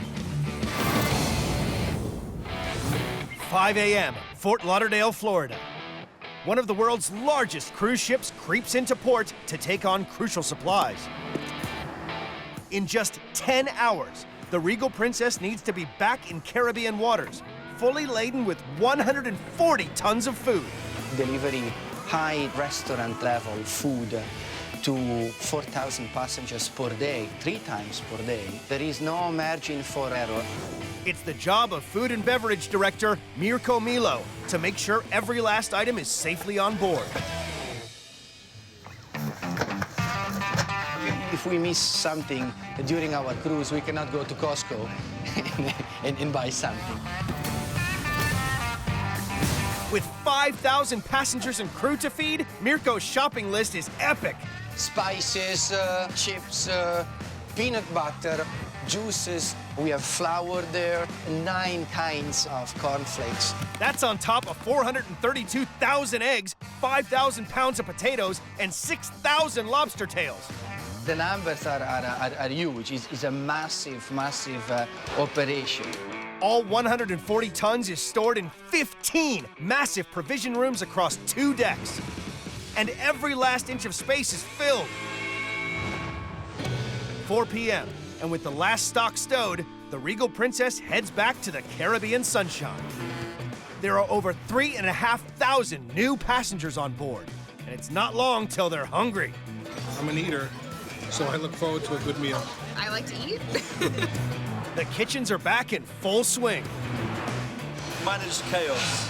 This afternoon, the ocean-going holidaymakers are gorging on a taste of the tropics. Beautifully presented and delicious. Roasted queen snapper.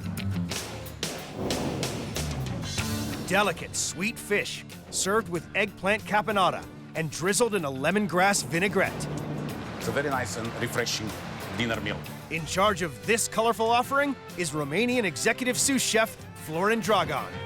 I expect from the passenger to like it and ask for the second portion.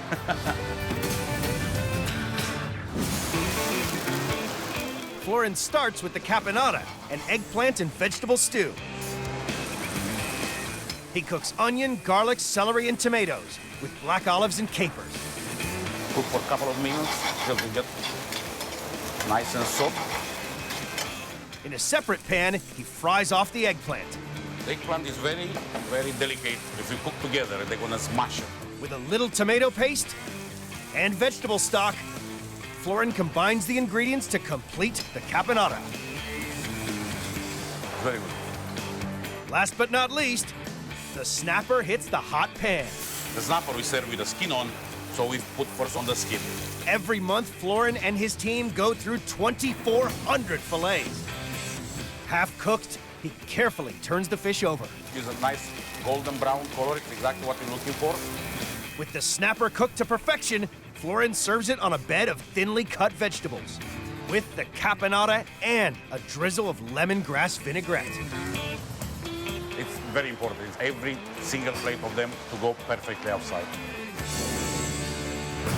Every year, Florin and his team produce 12,324 perfect plates of this light summer fish dish.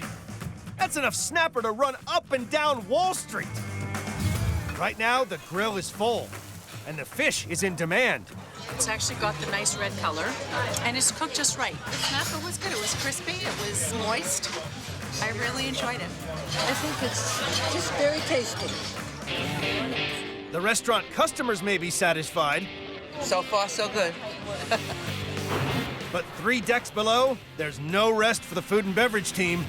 This day, unfortunately for us, it's a lot of pressure. The Regal Princess is in the Bahamas for her first stop at a tropical island. And 3 hours from now, staff need to have a monster beachside barbecue up and running. We're gonna open 2 buffets and 4 bars as soon as possible. The 120-strong team loads small shuttle boats with mountains of food to send ashore. But there's a problem. Glass bottom boat should be here. The food may be on its way to land. We need somebody here. But Mirko and his staff are stranded. The first shuttle to the island should be reserved for them, but it's nowhere to be seen. Normally we open at 11:30 for passengers, so we should be there, but it's gonna be a bit tight. In the Bahamas, the Regal Princess's kitchen team has finally made it off the ship by hitching a lift with the passengers. Normally we set up everything for the passengers when they arrive on the island, but yeah, life is full of challenges. They've hit the beach. It's 10 a.m. now, so it will take another 15 minutes for us to offload everything. We are a bit tight today. But after their delay getting ashore, they now have just an hour and a half to empty 2 boatloads of food and set up a beachside barbecue open to over 3,500 passengers. Have a great day, folks. 120 staff have to get together 4 hot buffet lines, serving up 1,300 hot dogs, stacks of burgers, and 770 pounds of grilled fish. At 11, I'm gonna have 1,500 passengers on the island, plus or minus, and by 11:30, I'm gonna have more than 2,000, and we need to open. As we said, we are going to be opening the line on time at 11:30, and here it is. Food has been excellent. It's been very good. I've enjoyed everything that we've eaten so far. With the passengers enjoying some Caribbean sun, the chefs back on board the Regal Princess turn their attention to tonight. Okay, gentlemen, good evening.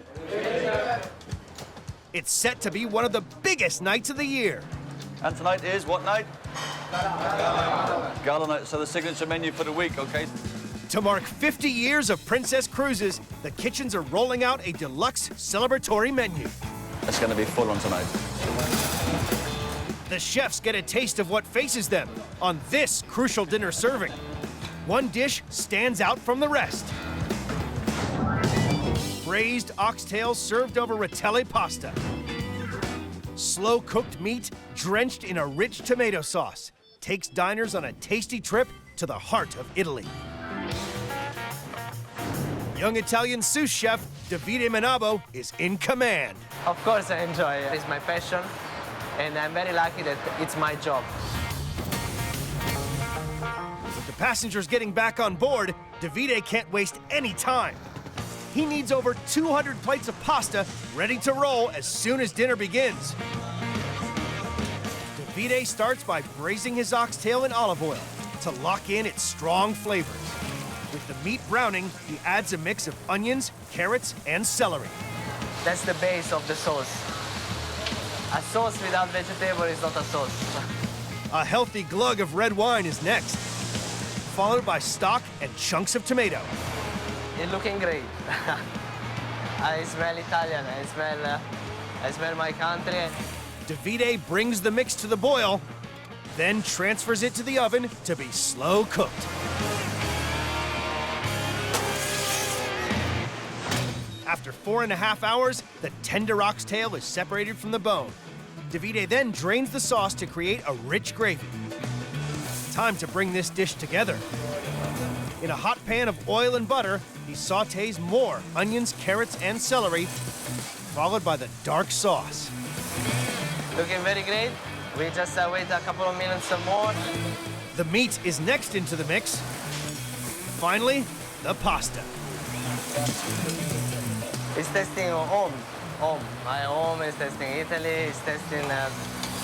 It's making me so proud to cook these dishes. Davide needs to keep these little tastes of Italy coming thick and fast.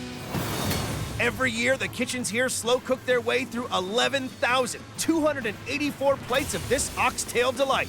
That's a pasta pile 4 times taller than the Leaning Tower of Pisa. We got here around 150 portions. It's about 4 kilo, 5 kilo of pasta. Of this, tonight, I can bet 5 is not enough, for sure. We are a chef, so we are never stop, you know? From morning to evening during service, that's our job. Out in the restaurant, dinner is underway, and the oxtail pasta is a big hit. It was fantastic. I could have more of that and not feel full. I really liked it a lot. If the chef could just come live in our apartment, you know, that would just be really great for me. The 50th anniversary gala dinner is in full swing. The chefs are determined that the passengers leave with a gourmet experience to remember. So the success of the whole evening depends on dessert. A dessert that it's taken pastry chefs 3 days to prepare. The best is yet to come. On board the Regal Princess, it's gala night. The galleys have coped with an onslaught of orders. Lobster, line 2! But the jewel in the crown of this meal is still to come. Now we are preparing around 2,500 pieces for only one night. A dessert that's been planned for months and has taken 3 days on board to prepare. Chocolate raspberry mousse with vanilla creme brulee. A heart-shaped sweet treat sitting on crunchy shortbread, served with fresh raspberries. The dessert for tonight we are already using here in deck 5. 1, 2, 3, 4, 5, 6, 7, 8, 9 trays almost. In charge of assembling this intricate dish is head pastry chef Hernan. A lot of effort to make this dessert because this dessert very special. This product should be 100% quality. With a pre-made raspberry creme brulee filling setting in the freezer, Hernan sets to work on the mousse. He mixes creme anglaise and raspberry puree before adding gelatin and the all-important chocolate. Every week, the Regal Princess gets through the equivalent of 9,000 bars. Now the texture is getting shiny and smooth, so this mixture is almost done. A quick taste test. Yeah, the taste is good. And Hernan is ready to mix in whipped cream. He pipes the first batch of mousse. Tonight, he'll get through over 2,000 of these heart-shaped molds. It's a 50th anniversary of this company, so the presenting should be 100% quality. He tops the chocolate mix with the frozen creme brulee, more mousse, and chocolate biscuit. After freezing, Hernan's team gets artsy. You can call me an artist if you want. I can do a lot of things with chocolate. It's graffiti, pastry style. We have this special machine that we use. Hot compressed air from a spray gun fires out rich, velvety cocoa butter. On our mousse is going to form a nice crust of chocolate. The finishing touches leave a plate of pure chocolate enchantment. The quality is good, the taste is good, so I hope the passengers there will come happy about that. Every year, Hernan and his team make 76,000 of these complex creations. That's enough mousse to cross the Mississippi 4 times. Tonight, over half the ship will taste this special dessert. The service is busy, but the dessert will need to be perfect.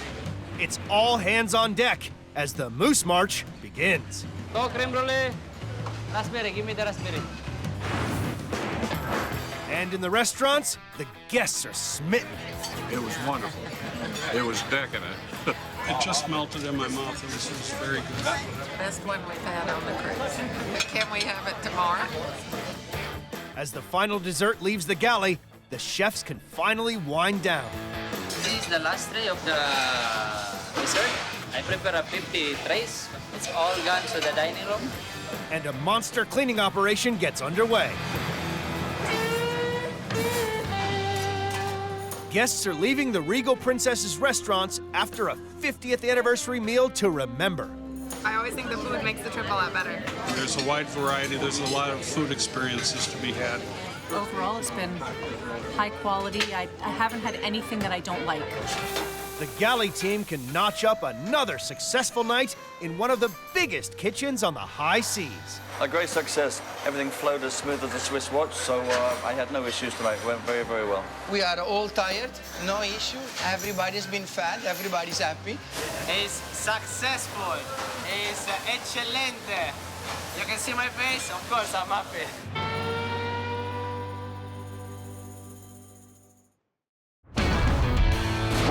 In Las Vegas, one of the world's biggest hotels. Welcome to the Bellagio. Fights to feed thousands of famished visitors. This is my second bowl. I can eat 5 dozen of these. This super king-sized kitchen feeds more than 1.2 million mouths every year. We can go up to like 15,000, 20,000 a day. On one of the busiest days of the year, we meet the faces. Et voilà. I'm hungry now. And food. It's awesome. It's phenomenal. Behind one of the world's biggest kitchens.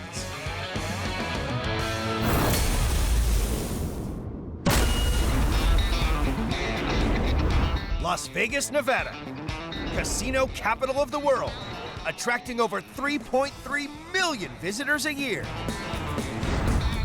At the heart of downtown is the multi-award-winning MGM Bellagio, one of the largest hotels in the world. It's a wonderful place to be. I'd recommend anyone to come here. Opened in 1998, this humongous $1.6 billion hotel has almost 4,000 rooms and boasts one of the planet's biggest buffets. Welcome to the Bellagio buffet. Supplying the food, a king-size 1,000-plus square foot kitchen. It takes 45 chefs manning 14 jumbo ovens and 29 colossal coolers to turn out 300 different dishes each day. My role here as the executive chef at Bellagio can be simply put to be like the conductor of an orchestra. It's down to the kitchen's biggest cheese, head chef Edmund Wong, to keep the quality high and the quantity higher. We have 2 larger ovens here that can cook close to 2,000 steaks at one time. Here we have a kettle with 75 gallons making barbecue sauce. In order for us to create over 4 tons of high-quality food, the equipment is very vital to our operation. Cooking up enough 5-star food to feed 1.2 million guests a year is an incredible undertaking. This is just non-stop all day long, from the time we open to the time we close.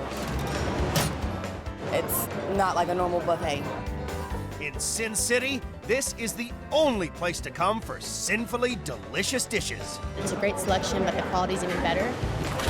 From pizzas to prime rib, finger-licking chickens to tongue-tickling sweets, this is one belly-beguiling behemoth of a buffet. And the good thing is you get to go more than once.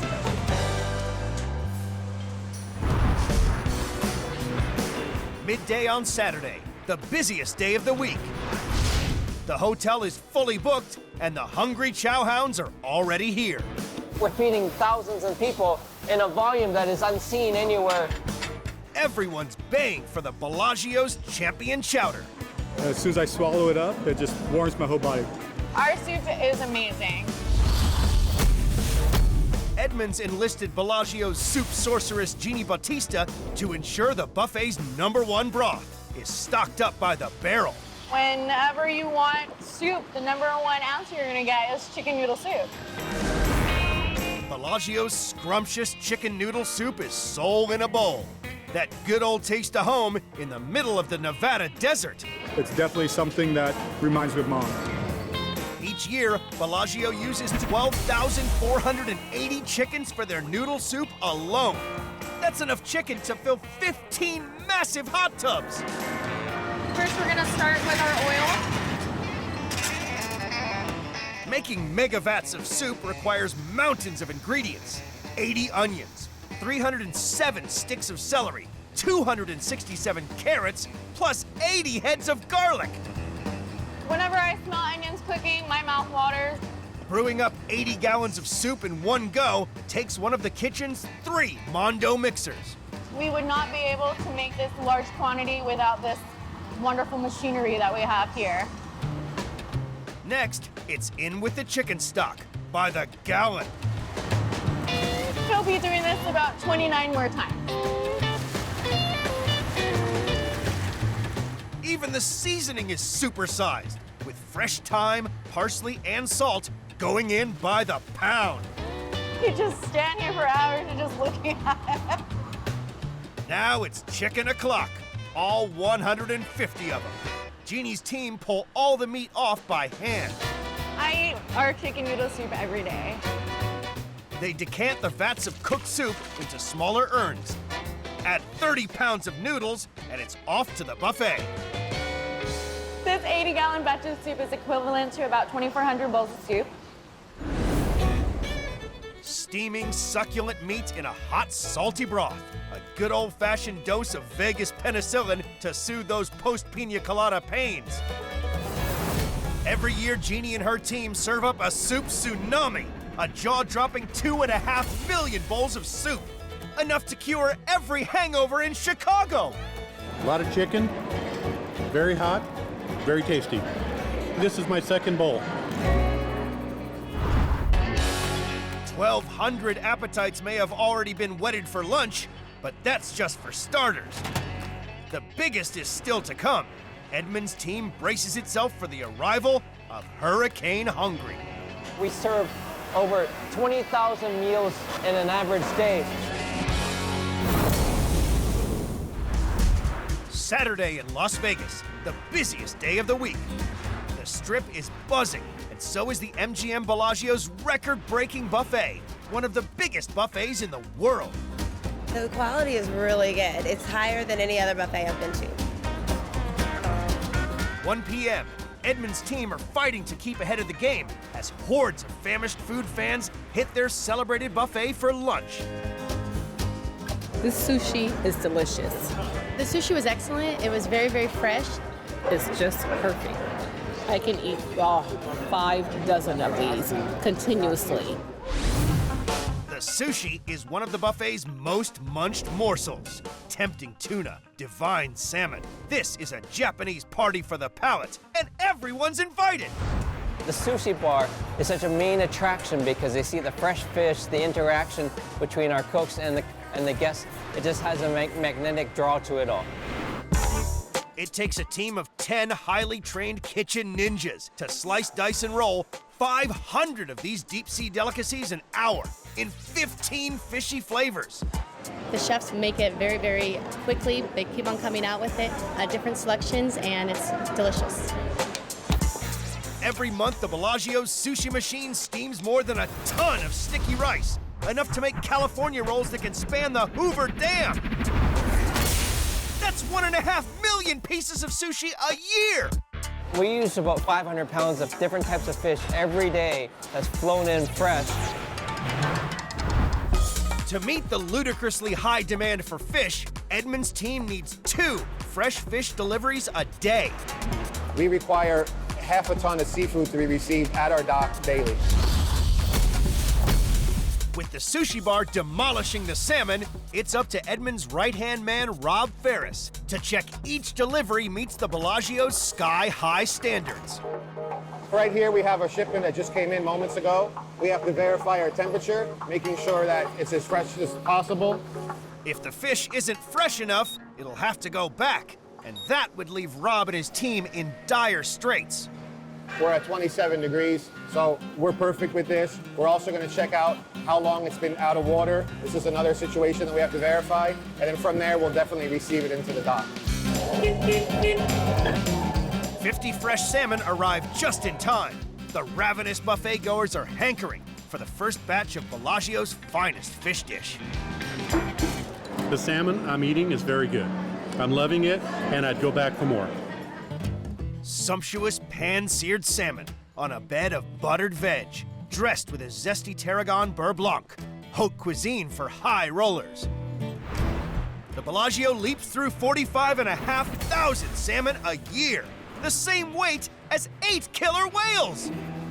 This is a dish that people are going to love in the buffet, so I'm going to take you through the steps right now of how we prepare it. The seared salmon has to be served fresh, so Rob cooks it up in smaller quantities, batch after batch. Our beurre blanc sauce is a sauce that begins with equal parts of vinegar. We use a champagne vinegar. It also has white wine. To that, we're going to add shallots, and then we're going to reduce our tarragon.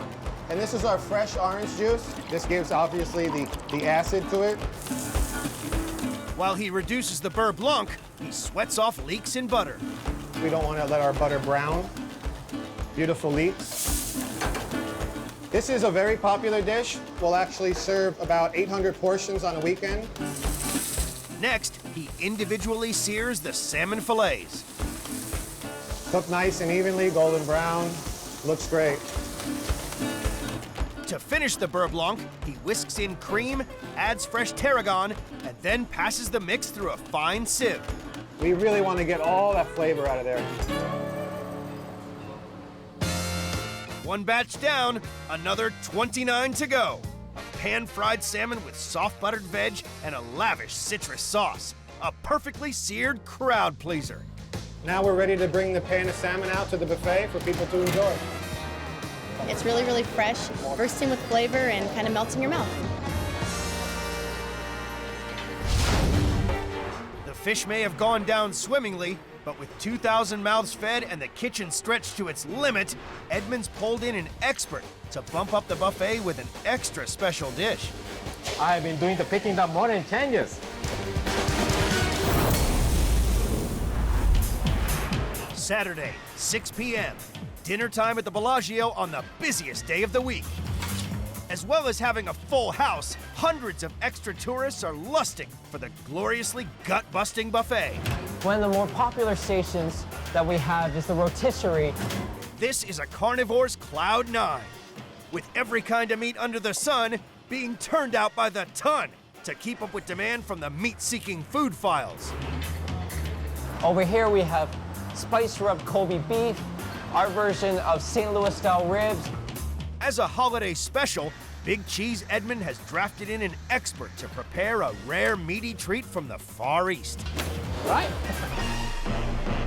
It's very juicy and it tastes really good.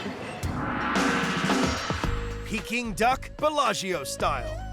Tender, moist meat with a crisp, sweetly spiced skin. This is one mighty fine duck. Our recipe makes the Peking duck more crispy than all other ducks.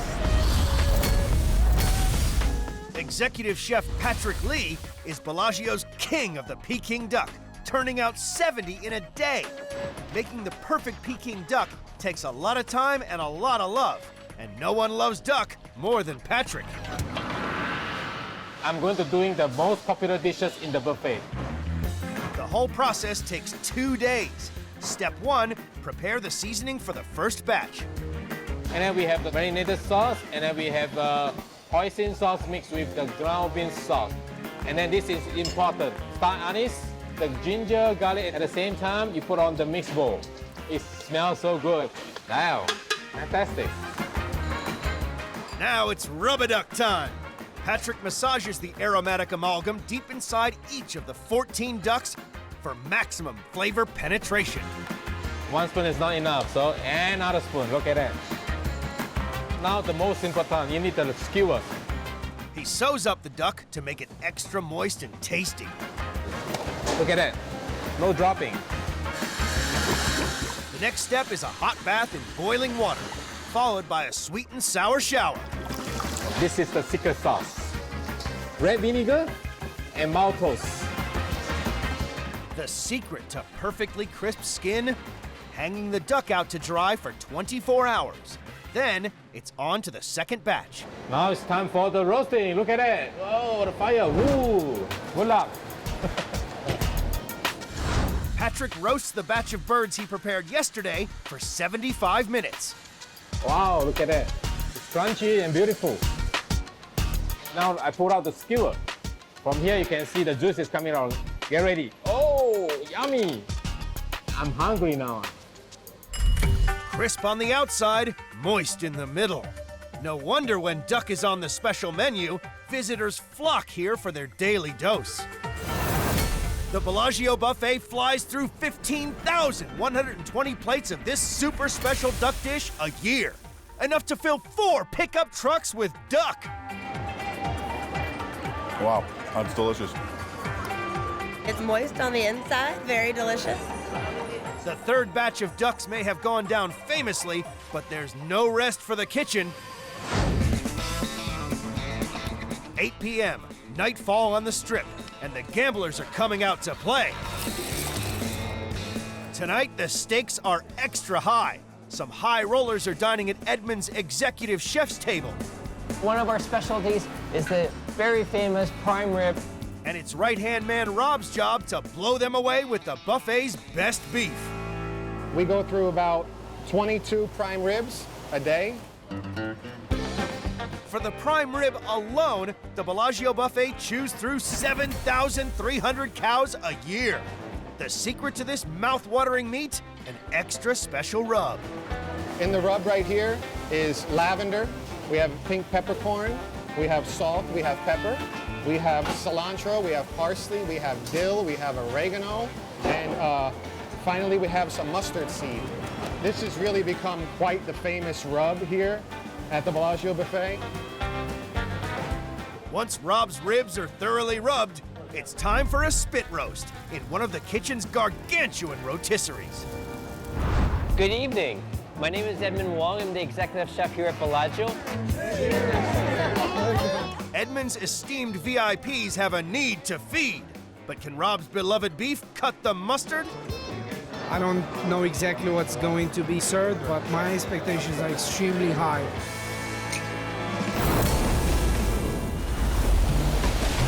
In Vegas, it's a full house at the Bellagio. And at the peak of the Saturday supper time surge, the buffet is being blitzed. Have fun and really enjoy all the food. The heat is also on for Edmund's right-hand man, Rob. That's exciting. At the exec chef's table, it's prime time for his prime rib. The flavor, it's incredible. Bon appetit, amazing, amazing. So far, everything's great. I mean, the guests are loving everything. They're really impressed with the spread they have in front of them right now. After bellyfuls of beef, it's Edmund's turn to sweeten the deal for the hungry high rollers. Our finishing course is a white and dark chocolate fondue, which is specifically only for you tonight. Enjoy.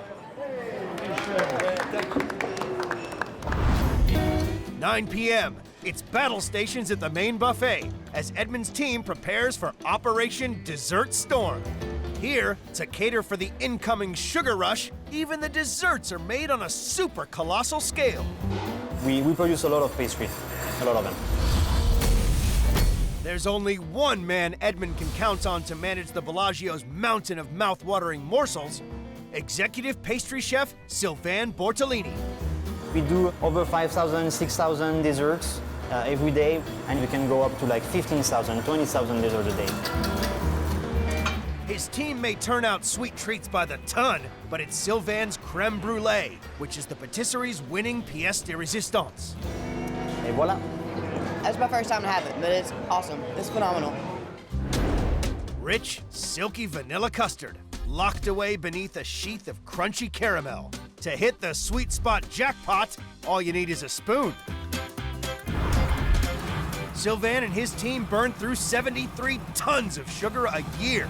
Enough sugar to sweeten 16,462,000 cups of coffee.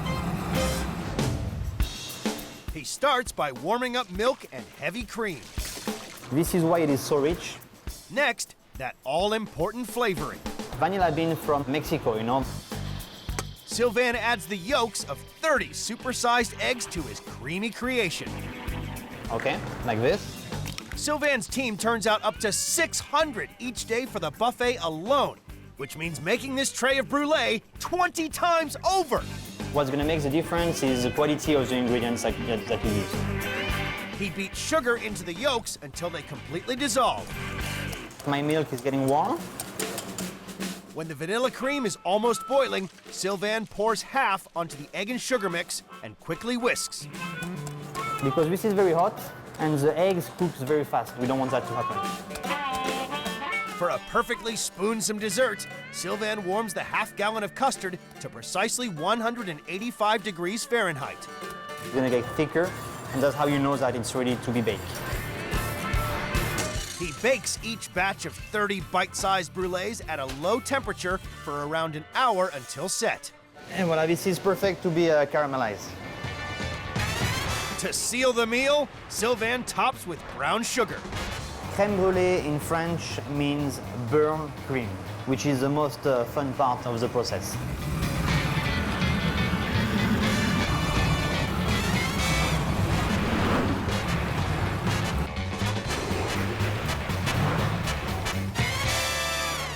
Et voilà. Sweet dreams are made of these. The creamiest French fancy, the Bellagio way. I would not expect a dessert this good at a buffet at all. One of the best I ever ate, so go Bellagio. The buffet cracks through 219,000 creme brulees a year. That's a custard skyscraper the height of the Eiffel Tower 36 times over. 10 p.m., and after dealing out 80 gallons of soup, 4,000 pieces of sushi, 70 Peking ducks, and 600 creme brulees, Edmund's team at the Bellagio Buffet can finally cash in their chips. It's been a very long day here at the Bellagio Buffet. We've done about 4,000 covers for the entire day, so it's a big one. Supreme. It's a perfect ending to a wonderful, rewarding day of cooking. We'll be right back at it tomorrow morning doing the same thing.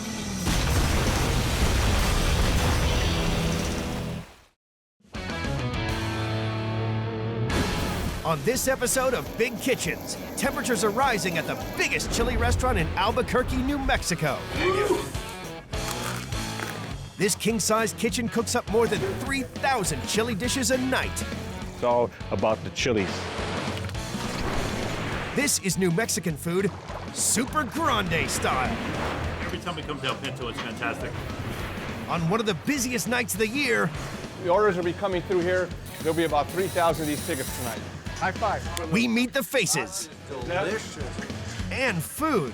We got to make sure every plate is the highest quality. Every night is like the busiest night of our life. Behind one of the world's biggest kitchens.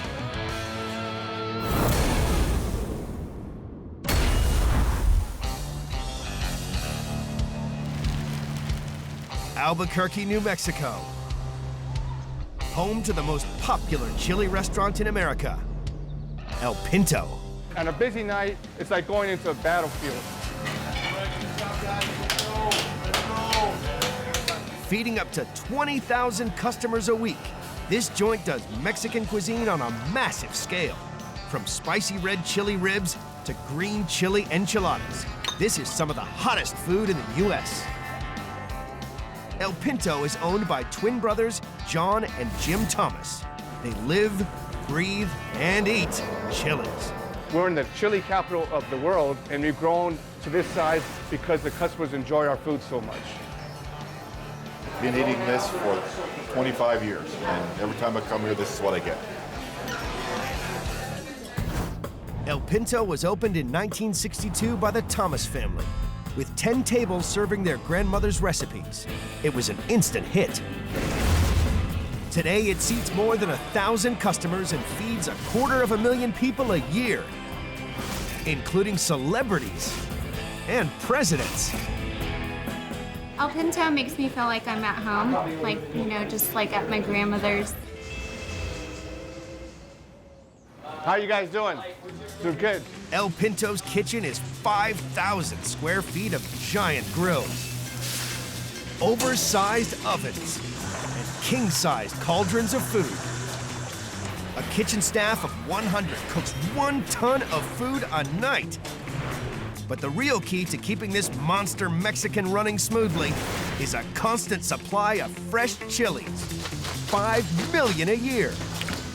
The chili is the most important part. We hand pick it, we hand peel it, we treat it like it's the most important part of the meal. Jim and John grow chilies on a 100-acre farm nearby. It feeds their kitchen with 100 gallons of red and green chili sauce a day, serving more than 3,000 dishes a night. Roasting the chilies to bring out their flavors never stops for Jim. You can smell that aroma. Oh, nothing better. Ho, ho, ho, I feel like Santa Claus here. Got some fresh green chili. This is a typical roaster that you'll see throughout New Mexico during the roasting season. This is the best way to roast a chili. It comes out, just caramelizes it and brings out the flavor of the roasting. Here we go. We want to make sure all these are burning real hot. The hotter, the better. The iron chili roaster is heated using blue flames and can reach temperatures up to 2,500 degrees. Here it's really roasting good now. It's looking good. This is what sets us apart from our competitors. We do it the old traditional way of roasting and peeling by hand. It's just an amazing smell. It brings the people in by hordes.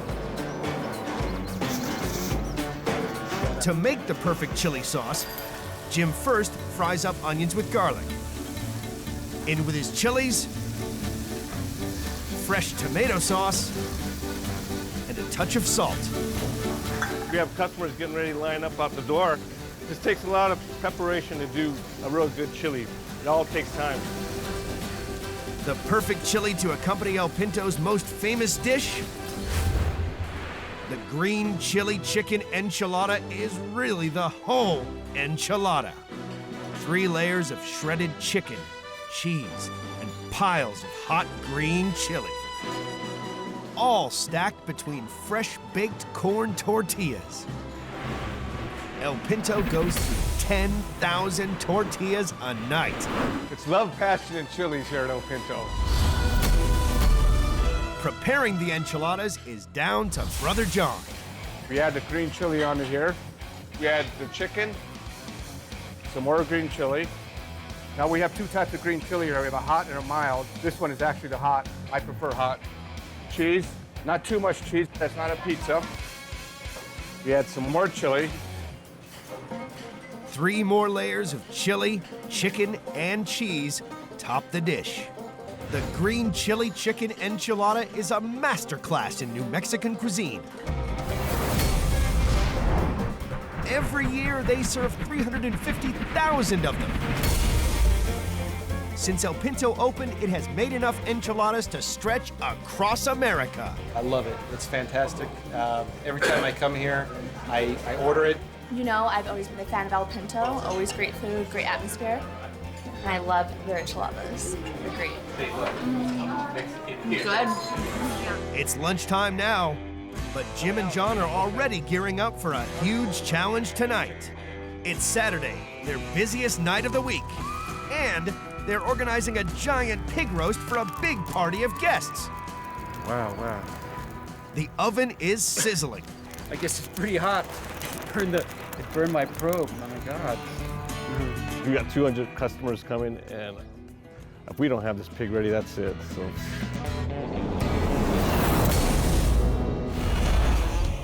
In New Mexico, the biggest chili restaurant in the world is gearing up for Saturday night, the busiest night of the week. We got the A-team on, and they're just kicking ass. Tonight, Jim's team must cook more than 1 ton of delicious New Mexican food, including a 150-pound dressed pig that they'll roast in an ancient Native American oven. Always risky. It burned my probe. Cooking this beast is down to executive chef Patrick Hancock. Everybody wants to see it. The whole goal with the pig is to have the pig be the star for the evening. Patrick's reputation for roasting pigs to perfection adds to El Pinto's popularity. He seasons the meat generously with salt and pepper and 4 dozen cloves of garlic. This will flavor the internal part of the meat a little bit. So I'm just going to give it a little bit of a rub, make it feel like it's appreciated a little bit. I don't know if you would call this the glamour job in the kitchen, but like they said, somebody's got to do it. Might as well be me, huh? Watch the edge, watch the edge. Just use your foot. Outside, it's crucial Patrick gets the oven temperature just right to make sure the giant pig roast is cooked on time. But there's a big problem. Again. Check it out. It burned it right off. Yeah. It burnt the thermometer right off. You don't even know what the temperature of the pig is. That's not good. Actually, not 1, but 2 tempered probes that just failed on us. And now there's no way really checking out the temperature of the pig. Guesstimating the cooking time for 5 hours, Patrick will have a lot to juggle, as he is also in charge of cooking up El Pinto's signature dish. Succulent pork ribs smothered in fresh red chilies. El Pinto extracts 500 buckets of marinade from their chilies a year. First task, sear the ribs. The whole intent is just to impart some flavor. It's kind of a smoky aftertaste when they're cooked. Then cut them in half. And with all pigs having 12 ribs, I count over 1, 2, 3, 4, 5, 6, and I cut them in half. I'm gonna lightly season them with salt and pepper in a granulated garlic mixture. the final step before cooking is what makes the chili ribs famous. So what we have here is we have the actual marinade. This is definitely the secret to the success of this ribs. Patrick smothers the ribs in homemade red chili marinade. El Pinto has a factory on site that houses their secret weapon, a patented machine that can extract skin and seeds from the chilies. 60 pounds in 60 seconds flat.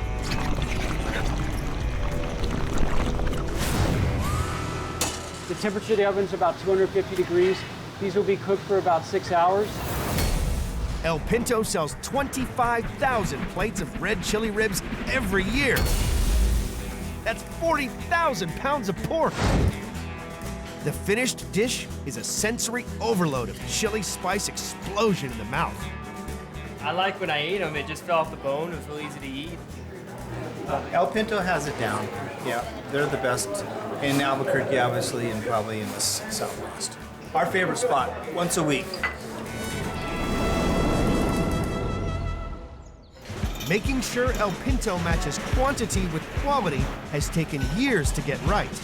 We have 15 terminals here throughout the restaurant where waiters are constantly putting orders in every minute. The orders will be coming through here. There'll be about 3,000 of these tickets tonight. Everything's got to run just like a machine. It's got to run like a clock.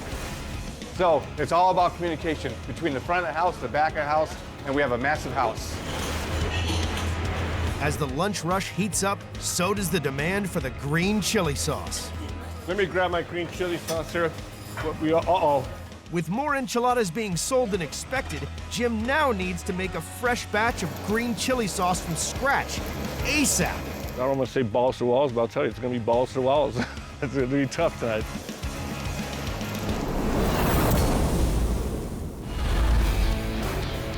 In Albuquerque, New Mexico, the lunchtime rush at El Pinto is in full swing. The massive kitchen is racing to keep up with the demand for green chili sauce.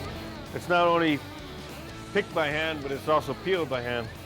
As you can see, it's a very laborious job. No shortcuts when it comes to making home cooking like this. We hand peel close to 200 pounds per day. We're getting working quick to get this chili made up. Come on, girls, we got to get this done. Ándale, ándale, por favor, ándale. The skins, along with all the other food waste, goes to feed El Pinto's most unusual customers. Welcome to El Pinto's worm farm. Each barrel has about 15,000 worms, and it will metabolize full body weight every 24 hours. And these worms are hungry. We got to keep them fed. This is our kitchen scraps, and from here it gets fed to the worms. And then from there it gets fed to the chili plants. And then from there the customers are enjoying our most wonderful red and green chili.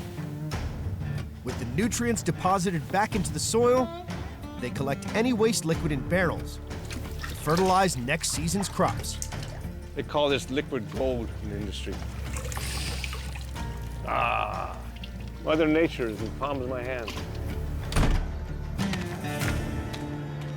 But it's back to work. 2 p.m. The kitchen is working flat out to keep pace with 500 orders an hour. It's always busy. You just gotta stay on top of it. There's no time to think about anything else. There's a lot of action here. All you've seen is shoulders and elbows, and everyone's just focused on getting it done. Yeah, you guys, I need that Pinto 1 chicken fever.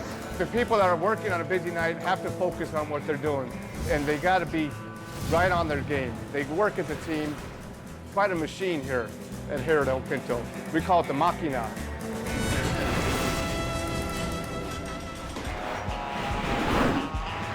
As the lunch rush gives way to the evening event, what a team! The staff are given a last-minute pep talk. We got to be on top of our game tonight like we always are. Good luck, everyone. Let's do it. Come on, high five, everyone. The moment has finally arrived to serve up the super-sized pig roast. Is the pig ready? They're coming in. There's over 200 people out there waiting. Yeah, it's ready. This thing's been in here now for 6 hours. Wow. Be careful. You want me help? So we're gonna go down. No drinking and driving, though. Watch it, watch it. We gotta go this way. Okay. Okay. You all right? Who hurt your back, dude? You've been pumping iron, dude. This is hot. It's looking good. Smells good, huh? You put enough garlic in there, right, Pat? The customers can't wait to dig in. Hey, John. There's 100 people out there right now. What do you want to do? These guys want to eat. Well, let's feed them. Let's do it. All right. Pat, let's do it. It's time. The moment we've all been waiting for. Oh, yeah. Like Christmas. Wow, look at that. Holy cow. Oh, holy pig. That's great, Pat. I'm salivating here. Let me have a little piece there.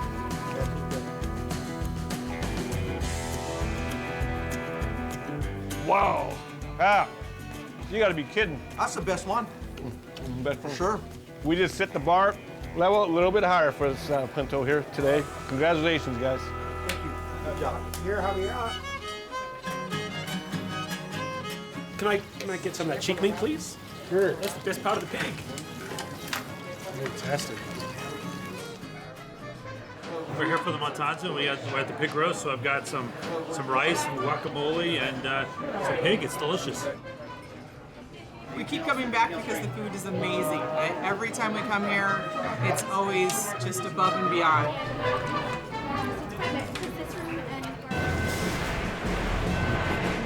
"9 p.m.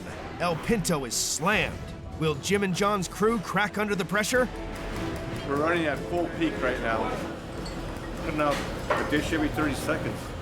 Kitchen's doing great. They've been stressed to the hilt, but they're hanging in there.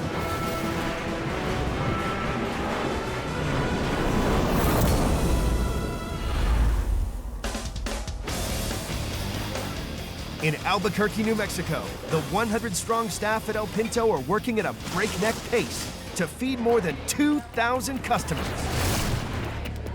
The pig roast a success by the hair of their chinny chin chin, El Pinto has saved the best for last. The Levante, a New Mexican tiramisu.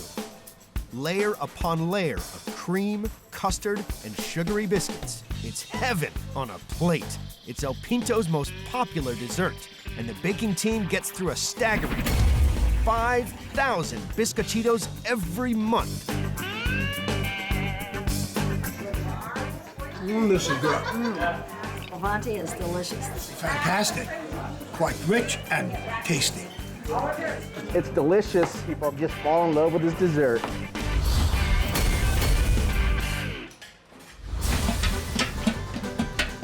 The Levante is built from a foundation of New Mexican cookies called the biscochito. We make tens of thousands of these. People just can't get enough of this dessert. We're gonna put them in the oven. Next step, create the creamy custard.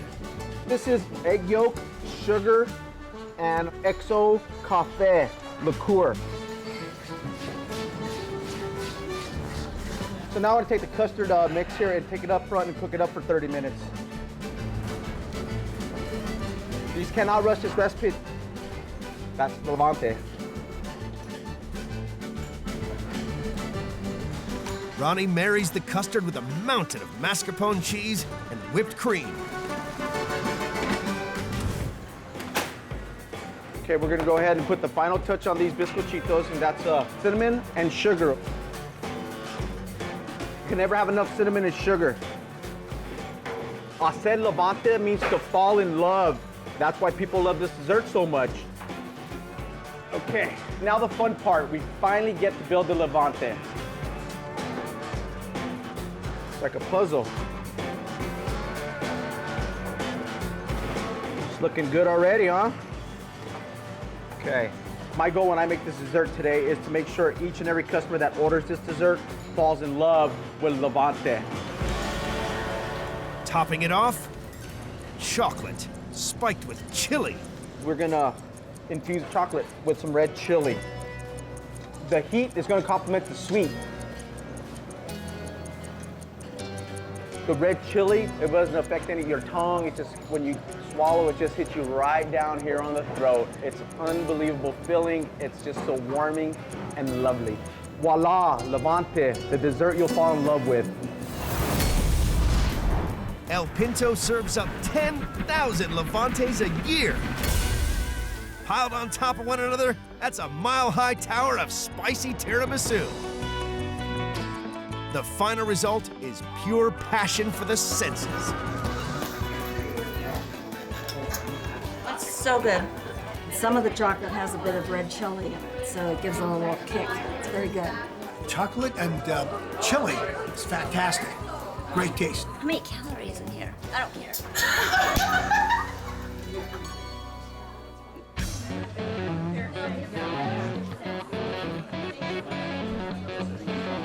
100 gallons of chili sauce and 100 pounds of cooked ribs and pork later, it's been another successful night at El Pinto. I haven't had food like this anywhere else. My favorite dish here is, I like the red chili ribs. The enchiladas are great. Margaritas are awesome. I've been coming here off and off for over 3 decades.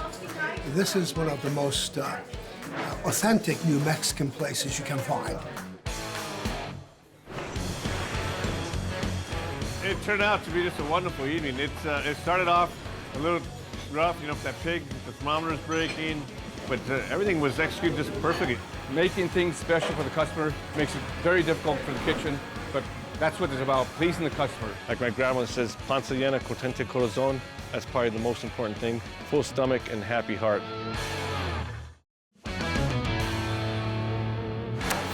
In Chicago, the heat is on at one of America's busiest steak and seafood joints. You can't stand the heat, get out of the kitchen. This colossal kitchen cooks up 900 crabs and 1,500 steaks every week, feeding over 12,000 guests. Let me see that Dungeness. We're able to put out 1 meal every 15 seconds. This is Surf and Turf, supersized. It's the best steak in town. I love it. Bon appetit. On their weekend rush, Can you please repeat that? we meet the faces Things are starting to heat up. Wow. and food Okay, these gotta go. behind one of the world's biggest kitchens.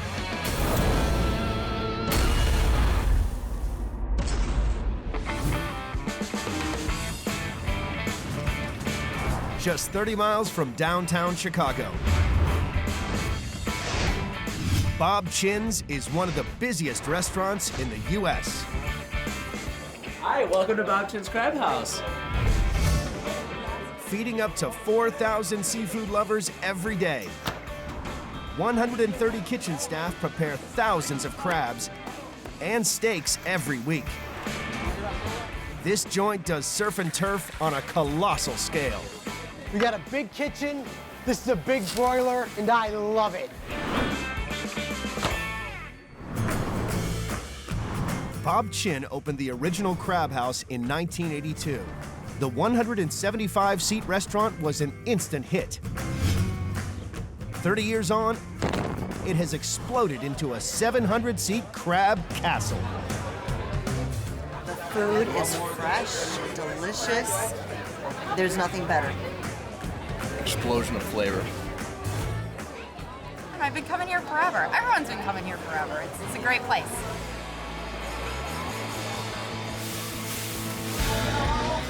It takes 10 ovens, 2 huge industrial mixers,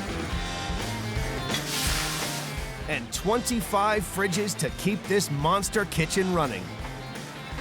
Guests at Bob Chin's munch through an incredible 45,000 king crabs every year. Not bad for a restaurant that's 800 miles from the nearest ocean. Around here, we buy big. Bob Chin's grandson, David Martyr, must organize a fresh seafood delivery every day to keep the operation running. Okay, we got some king crabs in here, whole king from Alaska. They're about 5 to 8 pounds. This will probably be gone in a couple days, and we're getting shipments in from the airport all the time. We didn't have these shipments coming into the restaurant. We have a lot of unhappy customers. #1 seller by far, a couple thousand pounds a week. It's not just about the seafood. Bob Chin's gets through 1,500 steaks a week. To keep pace with the orders, they're loaded into giant fridges with an arm's reach of the flames. Some people say if you can't stand the heat, get out of the kitchen. I'm staying right where I'm at.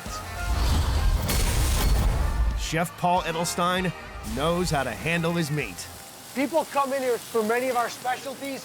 One of our biggest specialties is the surf and turf, the 32-ounce porterhouse and the 20-ounce order of King Select. The porterhouse is half strip steak and half filet.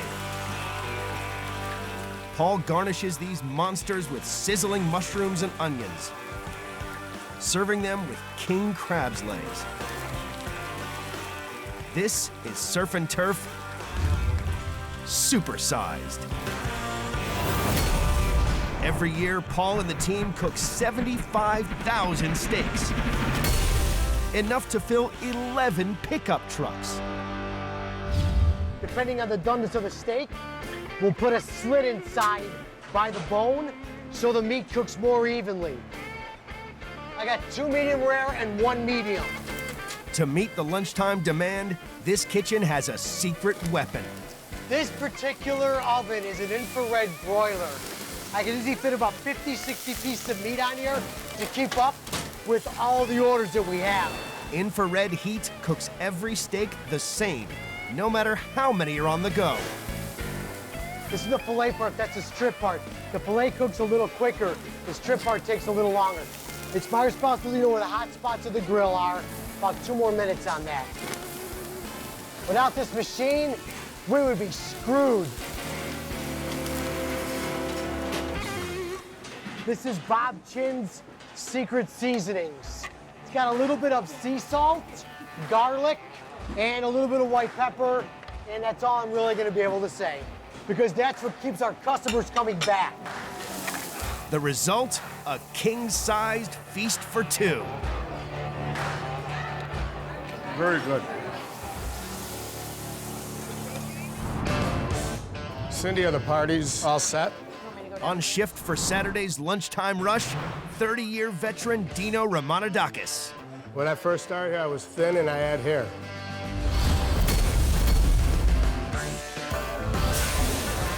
We're expecting to serve about 2,500 to 3,000 people. Our push is our 8-ounce strip with 2 pieces of king crab claws, crab cake nuggets, prime rib, and blue crab claws. And we are going to do a contest on crab vermicelli. 5 orders or more, and you get 1 for dinner. How's that? All right, guys, have a great shift. Be safe out there. The news for the kitchen is they're going to get slammed, and they're going to get slammed really soon.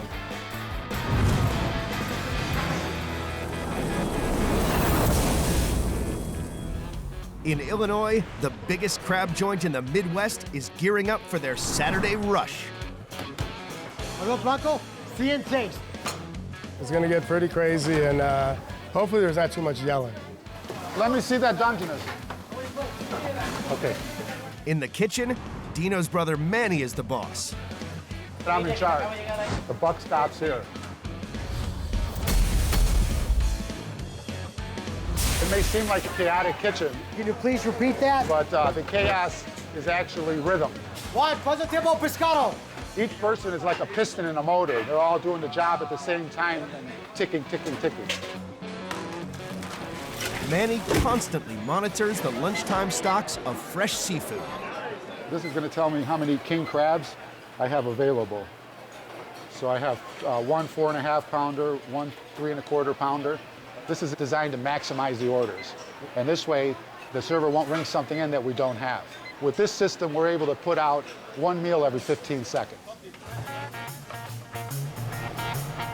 With their supplies of crabs running out fast, David sends his trusted driver, Israel, to collect more from the airport before the dinner rush. We have a shipment that's coming from New Zealand and another shipment that's coming from Alaska. 1,000 crates of seafood are flown into Chicago's O'Hare Airport every year from as far away as South Africa.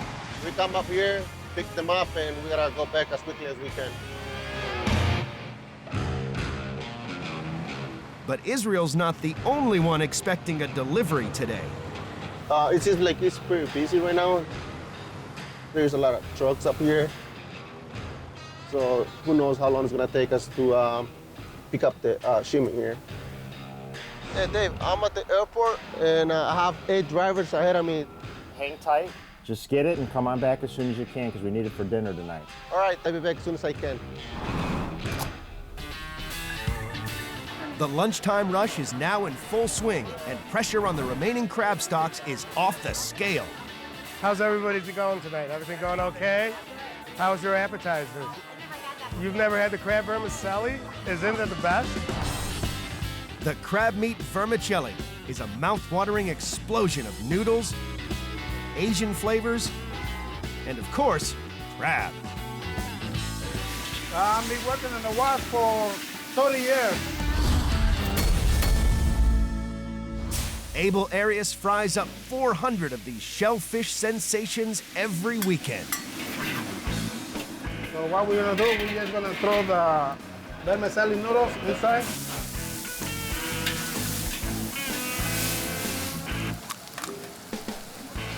Little bit of the white pepper, little bit of the salt.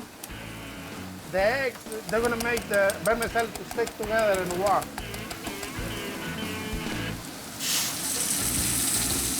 With such a hot wok, timing is crucial. 40 seconds, should be ready. The hot vermicelli noodles heat up the pre-cooked king crab.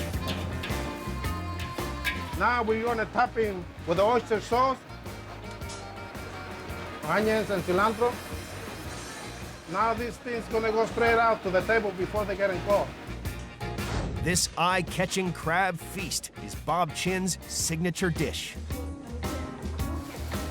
And Abel and his team still have another 100 of these mouth-watering mountains to prepare before Saturday's rush is over. With supplies dwindling, they need more crab to see them through the coming evening.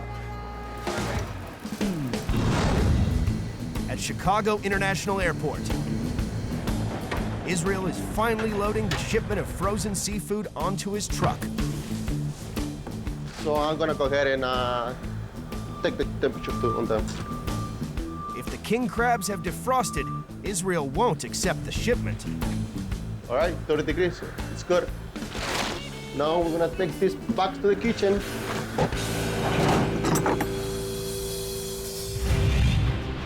As the light fades over Bob Chin's, the evening crowds arrive, and the restaurant braces for its busiest time. I'm ready. We're all ready. Cindy, you're ready. I'm ready. Bring it on.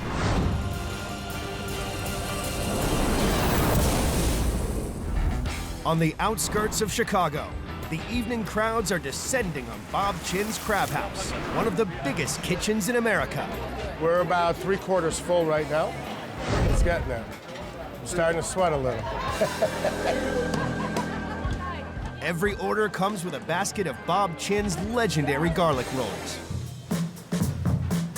The bakery makes over 20,000 a week from scratch.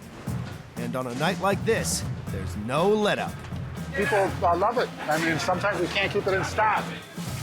It's a simple mix of water, yeast, flour, salt, sugar, and olive oil. We start with all raw materials, and we make our own bread. Pretty much everything that we make, we make it from scratch. But this is baking in bulk, and there's no rest for these master bakers. Every week, they use these mighty mixers to churn through 1,500 pounds of flour and 40 gallons of water just to keep up with demand. That's the equivalent of 13 bathtubs of dough. The double walk-in oven can take enough racks for 700 rolls at a time. In the peak rush, they turn out over 2,000 rolls an hour. This is a very high pressure job. It's a very high pressure job. Once upstairs, they drench the rolls in a garlic sauce, made daily using 5,000 cloves of garlic and a smooth blend of extra virgin olive oil. These gourmet garlic rolls are a side dish to die for. This is the best. Everything is so fresh, delicious. They wouldn't be able to stay here if it wasn't this good. With Israel arriving back with stocks of fresh seafood. All right, let's take these upstairs. We'll get them ready for the dinner shift. The chefs need to extract every last ounce of meat from this, the final delivery of the day. The best part of the king crab meat is actually the maris piece within here and within here. That's what we serve to our guests. Is I'm gonna go ahead and make it ready so we can get the meat out. Paul can butcher an entire Alaskan king crab in under 10 minutes. It's the reason I'm wearing the apron. At this speed, Paul and his 3 dedicated crab crackers can get through 400 crabs a day. The most critical thing you have to do is make sure that when you're cleaning this meat, that you get all of the cartilage out and all of the shell out, because when you're eating it, you want to have a great crab experience, not a great crab shell experience.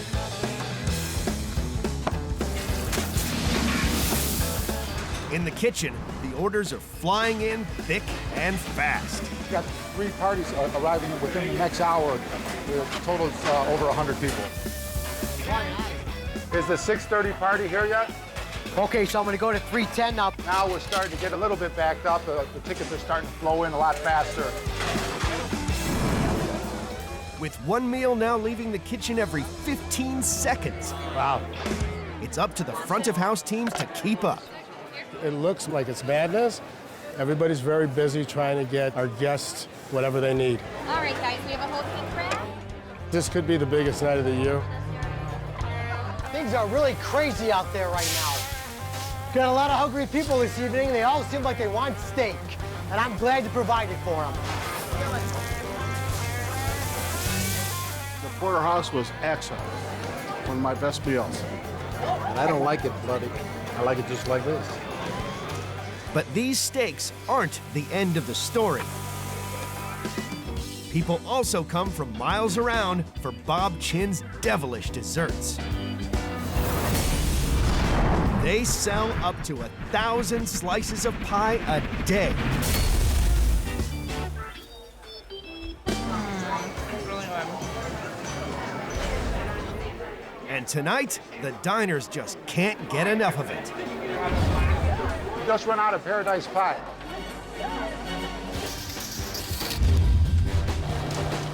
We need to get the bakery going so we can get some more pies out of here before the night ends.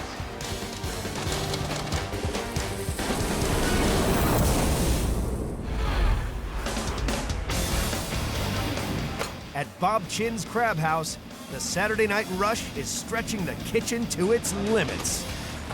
Right now we're at our peak, so everybody needs to be on their A game. We can't afford any little mishaps right now. If things aren't busy enough, the dessert rush has now begun. One particularly purple piece of pure paradise is so popular, it is constantly running out. The Hawaiian sweet potato pie. It is good. But not all the guests know about the main ingredient. There's mashed potato in here? Are you serious? The paradise pie is gastronomic genius on a whole new level. What makes this dish so extraordinary is its purple sweet potato filling. These purple potatoes are flown over 4,000 miles from Hawaii. The challenge is getting the potatoes to Chicago, sometimes with flights cancellations and stuff. And that's just part of life in a big kitchen. The baking team uses over 1,100 sweet potatoes every year. That's a mountain of mash. They press the flour and macadamia nut base into a shell and cook it for 15 minutes. While the crusts are in the oven, they steam the sweet potatoes. Then mix them with brown sugar, cinnamon, condensed milk, and honey. A dash of cream completes the magic purple mix. Creamy coconut milk pudding, whipped cream, and macadamia nuts top the pie off. Okay, these gotta go. You gotta get them out. This pie is gonna make our guests very happy. Some come just for the pie. Very surprised at how sweet it tasted. Yeah, I didn't know there was sweet potato in it, so it's actually probably a compliment that I didn't realize I was eating a vegetable. At this critical stage in the evening, hey Dino, I need to see you. Communication is key. They never asked the host if we should just go medium or medium well. All the prime rib came back. It got from being a smooth night to a hectic one. That's all right, we'll get through it. We'll be smiling in an hour. This was an easy problem to solve. Some get a little more difficult. You know, of course, this is all part of life in a big kitchen like this. Things will happen. All right, now they're going back out. All right. The rush is over, and all the orders are out. But out back, it's full steam ahead for the dishwashers. Every night, this team washes up to 5,000 plates and 5,000 pieces of cutlery. Winding down now, and we had a few bumps in the road, but that's life in the big kitchen. They don't get bigger than theirs. I love it. It was my first time coming tonight, so I think it's a lot larger than I was expecting, and the food was a lot more fresh than I was expecting. It is a big place, but it does, when you sit down and you're with your friends and family, it feels intimate and small. Hey, well, it's the end of the night. A lot of delicious food went out of our place. This is the aftermath. I love babchins. How can you not love babchins? Thinking about it, 3,000 people live in this restaurant, smiling with their stomachs full. Just, it doesn't get any better than that. It really doesn't. It's like a baseball player hitting a grand slam. That's how I feel tonight. Tomorrow, I would love to have the same exact business, even double. I'd love it. Bring it on.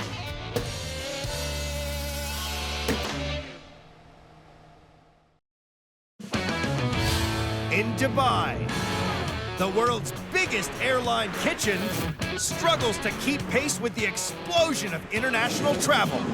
We're always panicking. This king-size kitchen works 24/7, preparing 50 million high-altitude meals every year. It's constant movement, constant flow, no relaxing here. On one of the busiest days of the year, time is of the essence, and we're losing minutes. We meet the faces. Everybody loves it. And the food. Good flavors, nice taste.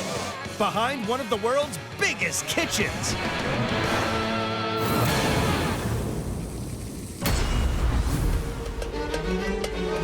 Dubai, one of the fastest growing cities in the world. Home to one of the world's busiest airports. And the world's biggest airline kitchen. The Emirates airline catering facility is as big as 10 American football fields. We're not ordering by the kilos per day, we order by the ton. Every day, this mega kitchen produces around 170,000 meals for flights traveling to 74 countries. It opened in 2007 and cost a purse-busting $159 million to build. And since then, it's delivered over 265 million meals, enough to feed all of Canada for a week. Head chef James Griffith really is the busiest cook in the world. We are putting out one meal every 1.5 seconds.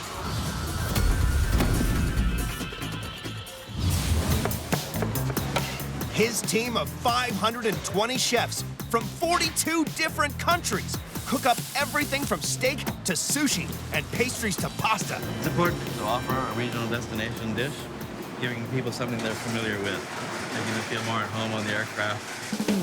Catering for 400 flights a day means this supersized kitchen gets through 65,000 tons of raw ingredients a year. While James masterminds the meals, flight dispatcher Michael Deacon must put them on the right flight at the right time. The pressure is on. We need to get that aircraft cleaned, catered, fueled, and back out. This is a 24/7 operation here in Dubai. Flights are departing and arriving all the time. Today, Michael and the team are up against it. The airport is operating at full capacity. Departing for New York in less than 2 hours with 489 hungry passengers on board is an enormous Airbus A380. And the lucky folk in first and business class are in for an Arabian extravaganza. The airline's signature starter, a mouth-watering Middle Eastern meze, mutabal, kibbeh, tabbouleh, and their world-famous hummus. And to make it, they smash through 500 million chickpeas every year. Everybody loves it, all nationalities. The only man for the job is Lebanese chef Saeed El Ilam, a real master of meze. The main point that you need to make a dish which is authentic. To make the ultimate hummus, Saeed cooks the chickpeas for 3 hours and blends. This is what I'm looking for. He then adds ice to preserve his precious puree, salt, tahini, olive oil, and lemon juice. A second blitzing gets it pipably smooth. Beautiful. Jumbo jets need jumbo-sized portions. To make meze en masse, the chefs here blend 650 pounds of hummus a day in these massive machines.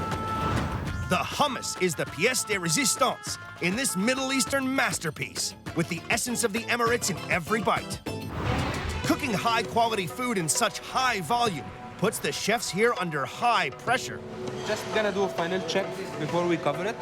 And Saeed won't compromise. Every plate has to meet both his and the airline's sky-high standard. So we'll make sure that everything is perfect. Anything less, and it's back to the chopping board. So we're gonna change these dishes. It's a bit dirty from the sides. Let's clean these things. With just minutes to spare, the loading team gets Saeed's mezes onto the Airbus bound for the Big Apple. It's important to stay calm under pressure, and that pressure is something that we thrive on. The chefs turn out 1.46 million plates of this Middle Eastern medley a year, enough to stretch from Boston to New York. It's up, up, and meze. And for business class, it's hummus o'clock. The hummus was nice. For the amount of dishes they make every day, I think this is a very good standard. Really nice, definitely in competition with those downtown in Dubai. That's one giant of the sky airborne and fed. But for every plane that leaves, another one lands. Next on the tarmac is sold-out flight EK09 for London. With less than 2 hours till departure, the kitchen is about to get slammed. We're under pressure because we need to make sure the food is ready on time so we don't have any flights delayed. To feed the ravenous passengers, flight dispatcher Michael needs food. There's so much to be loaded. If you can imagine catering a whole restaurant from scratch within 25, 30 minutes. But Chief Chef James is busy elsewhere. This is a big day. We're getting the final sign-off from after 8 to 9 months of development work. He's about to present 3 brand new dishes to airline bosses with the hope they'll star on the new in-flight menu. They're a tough crowd. We have some worries. Don't want too many changes.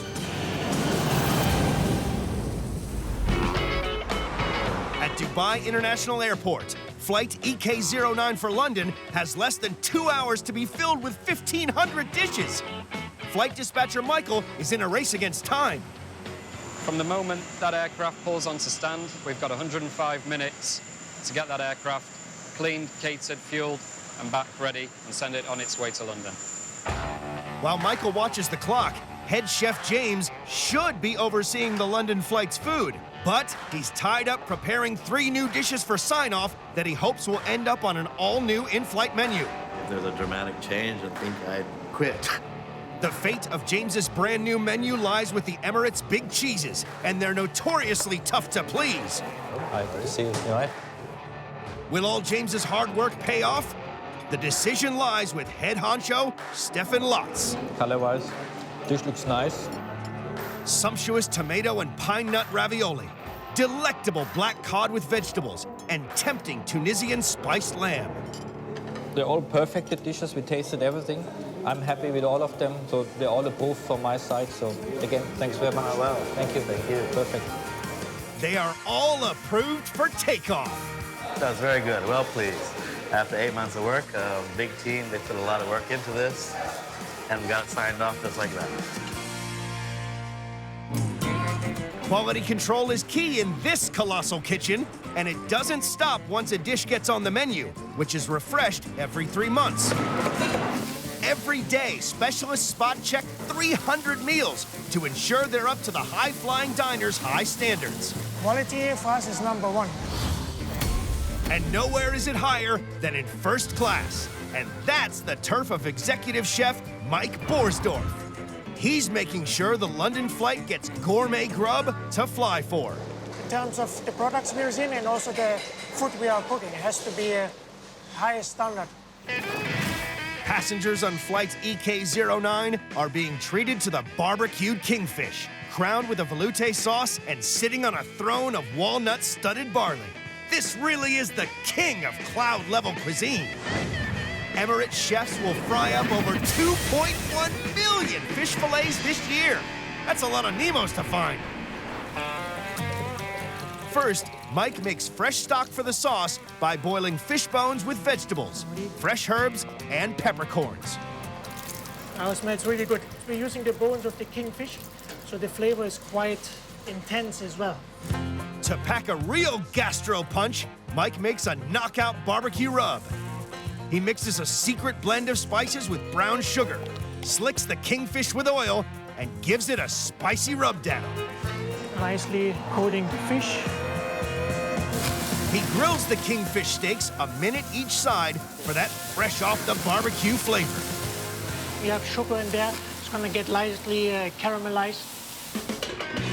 For a deluxe velvety sauce, Mike cooks out flour and butter and adds the kingfish stock. It should be slightly creamy. Then it's in with some cream, that punchy spice rub, and lemon juice. A little bit spiciness from the cayenne. I think it's right. Seasoning on plain food is vital, as high altitude reduces perceptions of sweet and salt by up to 1/3. It also affects the food's texture. If the sauce is too thick and you reheat it on the aircraft, it will not look good. It will be too thick. If it's too thin, then it's gonna, after reheating, basically look like water on the plate. So you have to make sure consistency is right. Covered in that royally rich velouté sauce, this delicious kingfish really is haute cuisine for high flyers. Mike & Co. produce around 38.5 million gold standard mains a year, enough to feed the whole of California.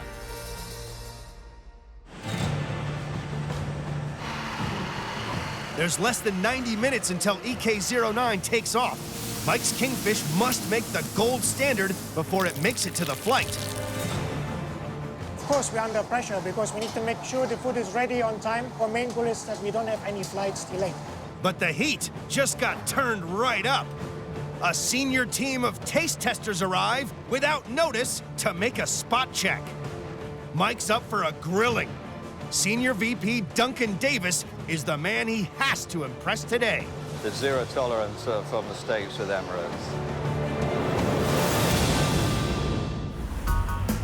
At Dubai Airport, ground staff are refueling flight EK09, ready for its 3,500-mile journey to London. But it's still missing one crucial element: food. Today we're trying the barbecued kingfish. The man preparing it is tied up with the taste testers. Chef Mike is hoping his kingfish makes the grade and impresses the big boss. The barbecue rub is really very tasty. It's a combination of paprika and cayenne pepper, and it comes through very well. Nothing is overpowering. Everything goes together with it. Fish is well flavored. The barley is cooked on the dot. Got a nice bite on it. Not too heavy. I think it's a perfect dish. Everybody liked the dish. No negative comments, which is of course good. It's thumbs up for the kingfish, and the team loaded up for flight EK09 to London. Nice fish, as expected. First class may be sorted, but with the plane leaving in just 90 minutes, this mega kitchen is in overdrive. There's also a rush on for the washing up. Over 2.5 million items of dirty crockery, cutlery, and serving equipment travel on the 8,500-foot monorail system to the in-house dishwashers every day. The carts may be ready, but there's still no dessert. Which means it's panic stations in the pastry kitchen. No one works harder than these bakers, who churn out over 1 million cookies, croissants, and muffins a week. It's the busiest, no holds bars, full production, full on. Masterminding this mass of pastries is a master baker. And with over 25 years experience under his belt, veteran chef Peter Booz is the go-to guy for all things sweet. We have a couple of guys that are just doing cookies every day. They do around 22,000 a day. The muffin team, they're doing 22 to 25,000 a day. They have to make sure everything is in place. It can get quite stressful. For today's packed flight to London, the economy class dessert is chocolate raspberry cake. A cocoa-soaked sponge laced with creamy coconuts and a pop of raspberry. This is freshly baked bliss. We're doing, on average, every day about 15,000 to 16,000 pieces. This batch here should make about 600 pieces. Making cakes on this scale takes vast quantities of ingredients. And there's zero room for error. Baking is a science. It has to be exactly the same weight every time. We're adding vegetable oil first. Next, it's in with 2 sacks of cake mix and ladle upon ladle of cocoa powder. Then, enough water to warrant its own plumbing. It's a lot of water, yeah. Oh, we're making a lot of cake. Next up, 2 buckets of coconut. Desiccated coconut and coconut milk powder. Finally, it's in with the eggs. We're adding 10 liters of liquid pasteurized egg. We go through 350 to 400 liters a day. You can't really crack that many eggs. About 10 minutes mixing, and that's all it needs.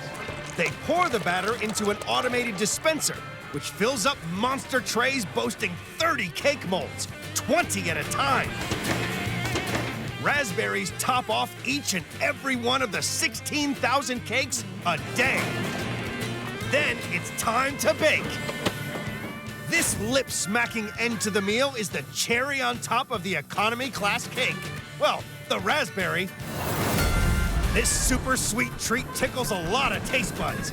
Every year, Peter's Kitchen bakes 5.5 million portions of cake, enough to feed the whole of Chicago twice over. This rack here, we have 1,100 portions, and we do about 15 of these full trolleys every day. 1 rack of cakes down, 14 more to go. It's exciting, it's a bit stressful, but I enjoy what I do. It's a new challenge every day. Just as flight EK09 is ready to load, the team hit a glitch. Last-minute passenger upgrades mean tray setter Dean has to magic up more meals for the plane. We've just got an increase free for 2 first class meals, we need to make sure we get them tray sets. We've probably got around about 6 to 7 minutes to make that happen now. We really need those trucks to arrive shortly. Time is of the essence, and we're losing minutes.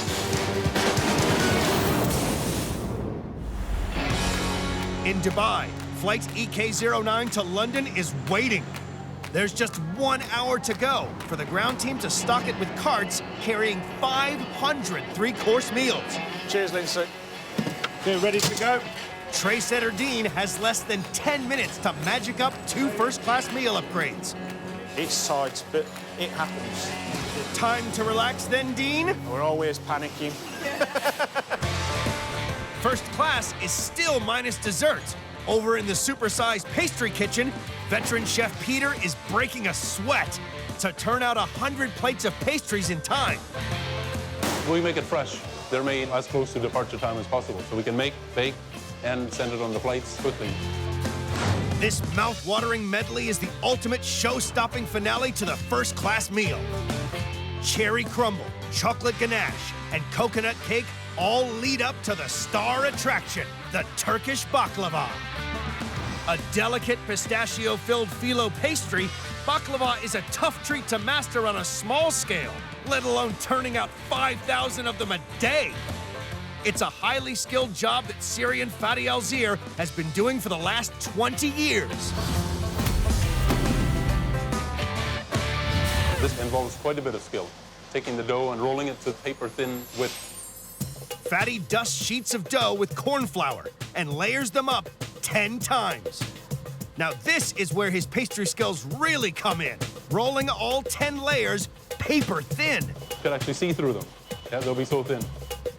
Next, Fadi cuts the pastry into identical squares and fills each one with sliced pistachios. Time for some Turkish origami. He skillfully folds every single one of the thousands of baklava by hand. To complete one tray, 180 to 200 pieces, takes about an hour. Not everybody can do it. It's highly specialized. They douse the titanic tray of Turkish delights in butter, bake, then lash with syrup. That's perfect. That's destined for an A380 flight for sure. The Turkish baklava is the final flourish on this quartet of delectable desserts. Every year, Peter and his team get through a mind-boggling 6.7 million pistachios for the baklava. They produce 250,000 first-class pastries a month, enough to stretch the length of the Golden Gate Bridge 10 times over. Now's the time for the mass meal mobilization. Workers arrange every last one of the 1,500 dishes onto trays, stack them into 140 empty carts, and load them onto 2 trucks bound for the waiting aircraft. With minutes to spare, the cakes make it onto the plane, which can finally head out to the runway. And from Dubai to the sky, the chef's Herculean efforts are soon going down a treat. First up is the first-class fish dish. I thought maybe they had a chef actually on board because it's so fresh, it's such a delicious taste, and it's so beautifully presented. Next, a little something to sweeten the deal. The baklava was great. It was sticky, sweet, and gorgeous. I reckon that's as good as you get on the streets of any Arab city in the Middle East. And in economy, the food is also going down a storm. Started with a prawn salad, which was delicious. I had a mustard and chicken for the main meal, lovely vegetables, and for the dessert we had chocolate and raspberry cake. It was really chocolatey, really moist. A nice cold raspberry filling in it. It's really nice. With hundreds of smiles 5 miles high, Peter and the rest of the team reflect on a job well done. It was pretty stressful at certain points, but it all came together. I can go home and relax and look at tomorrow like it's a new day. Looking forward coming back tomorrow and then the same all over again. But they can't kick back for long. Clock's always ticking, even when I'm not here.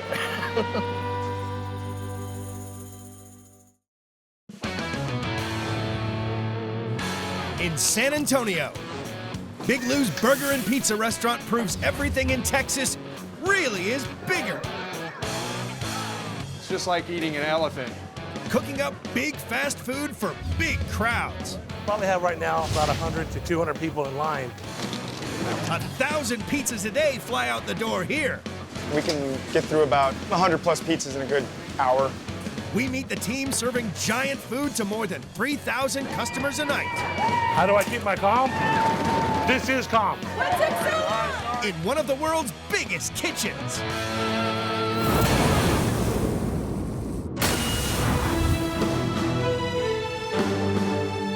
In San Antonio, Texas, just a few miles from the Alamo, is the biggest and busiest pizza restaurant in America.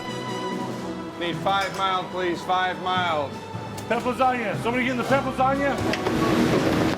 Big Lou's is super king-sized fast food with a massive menu to match. They serve up brontosaurus-sized burgers, super-sized lasagnas, and palace-sized pizzas. Oh, we come down here once a week, once every other week. Unfortunately, it's hard to come for lunch because if we eat too much, we won't get no work done. This 1,000-seat restaurant battles to feed nearly 1.5 million people a year. This is my margarita for 2. Expecting a busy night, so it's turned into a margarita for 1.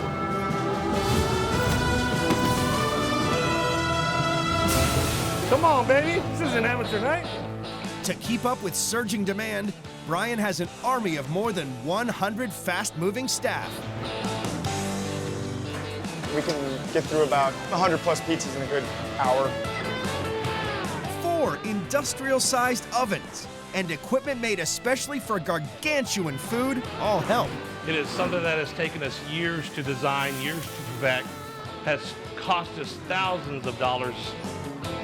Along with one very large cop. Mr. Chambers here, who is one of San Antonio's finest here, helps us keep some law and order here. It wasn't that long ago that Big Lou's was just a pizza shack. With a personal loan from his parents, Brian opened in 2000. They thought I was insane. They're like, you don't even know how to cook, and they were right, but I guaranteed them that I could learn. Since the millennium, Brian's business has grown. And so has his burgers. The behemoth Big Lou burger is 12 pounds of pure Angus beef with 17 slices of cheese in a 3-pound bun. More than 150,000 slices of cheddar cheese top Big Lou burgers a year. Because a lot of people are scared to take it on. It's down to Brian's right-hand man, Will, to tackle this bull by the horns. We like to put them in the half-pound patty form and season them as we go. That way you get the same flavor profile off of each bite as you would for a regular hamburger. They add eggs to bind it together. Then it's time to beat the meat. We usually let Willie do this as a young man, you know, young man and his meat. You gotta care about your meat. You can see how thick this burger is. It's important that we don't have any cracks or seams. You got me some room, babe? Once flattened to a 2-foot pan, the Big Lou burger is cooked up. The guys in the kitchen hate to see what we call the big bird come in because it takes up about half of the grill.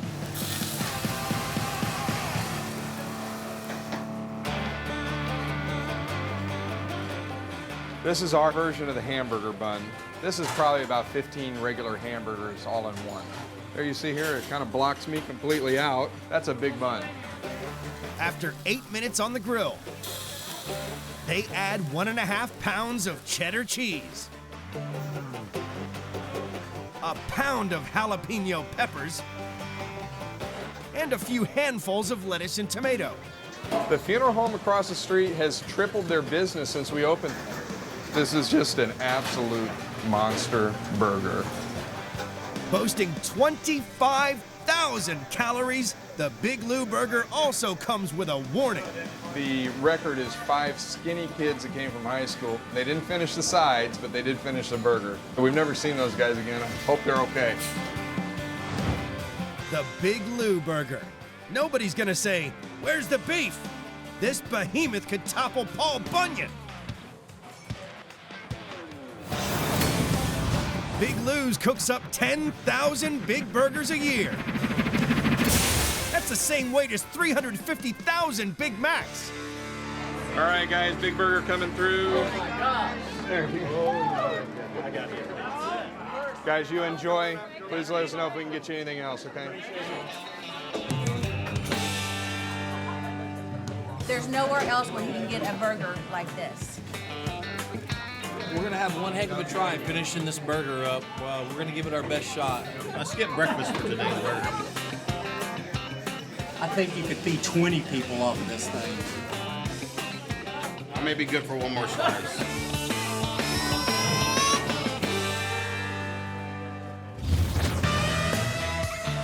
As the lunchtime rush reaches its peak,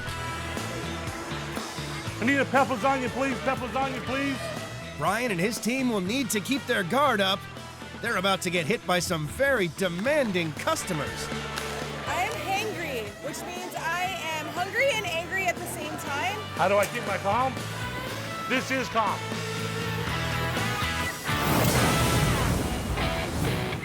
San Antonio, Texas. It's the lunchtime rush at Big Lou's, and big lines are already forming. They're hitting us hard. We've got to bring our A game here every night, baby. You got to keep up with the pace. Only several hours into the day, and the kitchen has already fed a staggering number of customers. We as a crew have done at least about 800 plus pizzas. To keep up with demand, Brian has perfected a military-style operation. Hey, Will, got to make sure everything's good to go for tonight. What it really boils down to is we have about 4 restaurants all wrapped up in one location, and I see my crew working their tail off. Creating food on a massive scale requires a constant stream of huge deliveries. 2 million pounds of ingredients a year. This huge delivery of cheese will last 2 days. We go through a lot of food. Big Lou's doesn't just serve burgers and pizzas. For those who love pasta, they serve up 1,000 dishes every night. It's down to Brian's niece Valerie to serve up their biggest pasta dish. Everything in Texas is bigger. Bigger is better.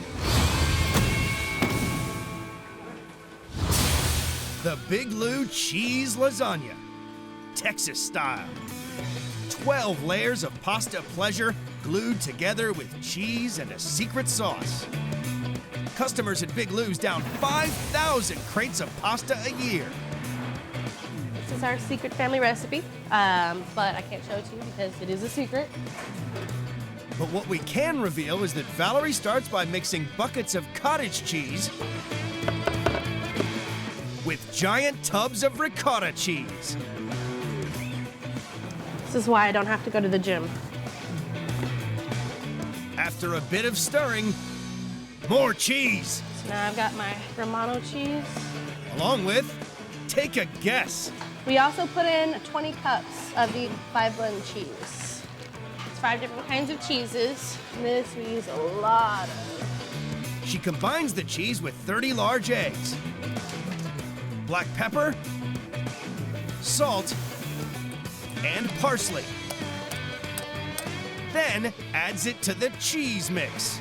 Gotta stir it up really well. Almost all of our sauces are actually very labor intensive. Now it's time to build the Big Lou Cheese Lasagna.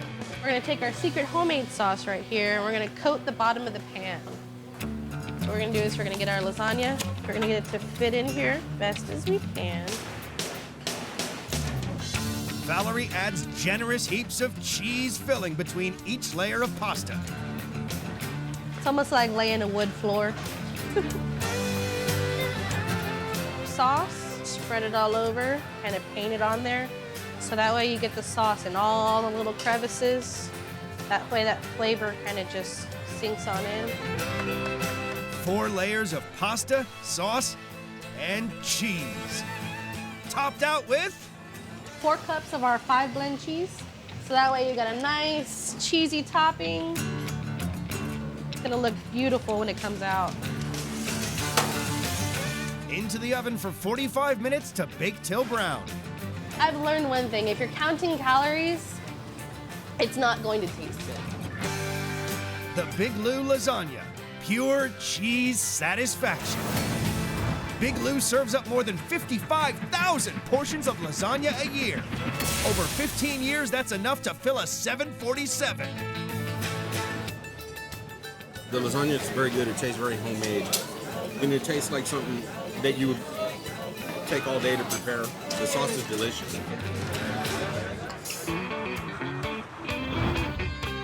As the lunch rush gives way to the dinner rush, Brian faces up to tonight's big challenge. We got a huge, huge pizza that's coming out tonight. It's going to be for the Alamo City Roller Girls. Coming straight from a tough game, these girls are not to be messed with. We only have one table we can even put that pizza on because it's so huge. We're actually just praying to God that that table won't have any customers on it by the time these girls hit. Because if they hit and they have nowhere to sit, it could prove disastrous.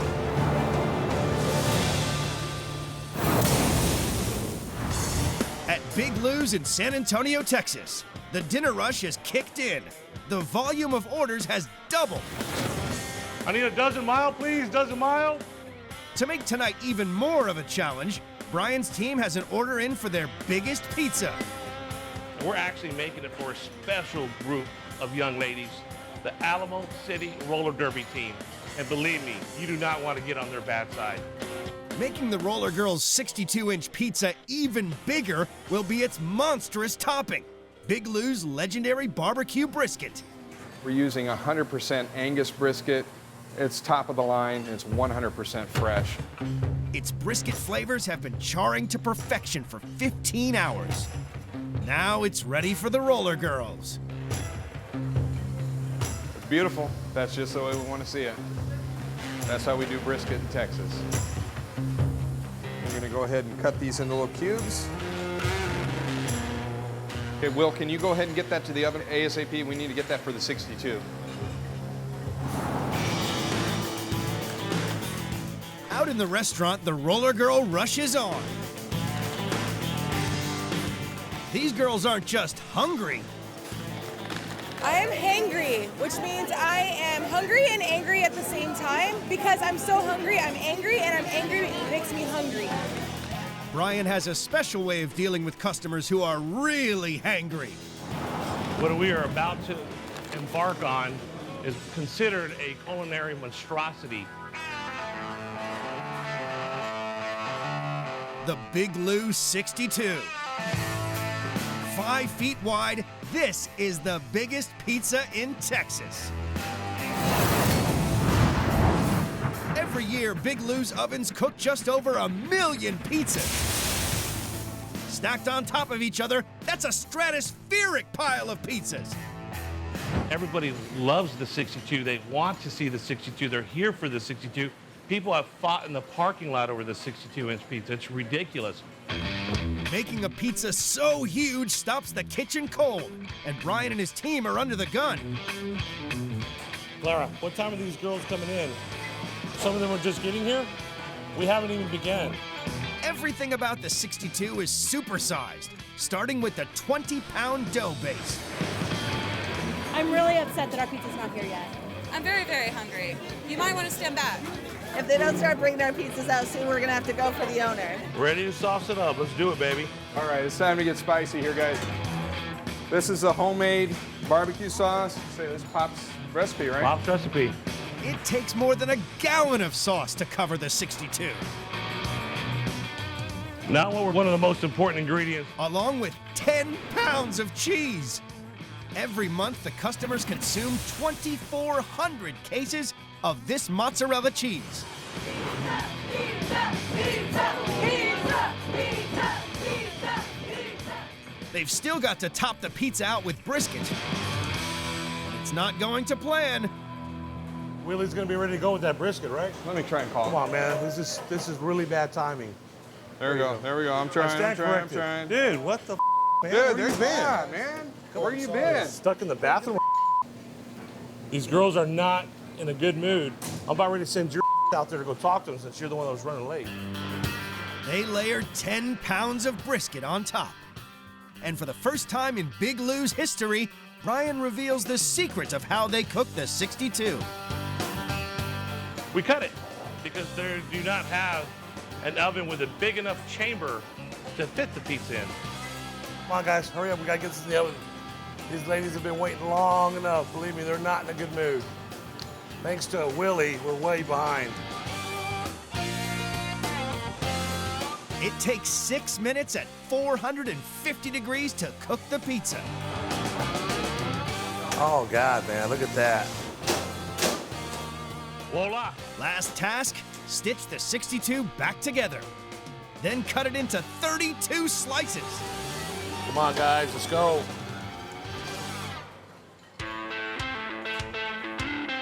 The 62-inch behemoth Big Lou barbecue brisket pizza, weighing in at 40 pounds. Let's go, guys, come on, let's go. Excuse me, folks, big pizza coming through. Come on, guys, big pizza coming through.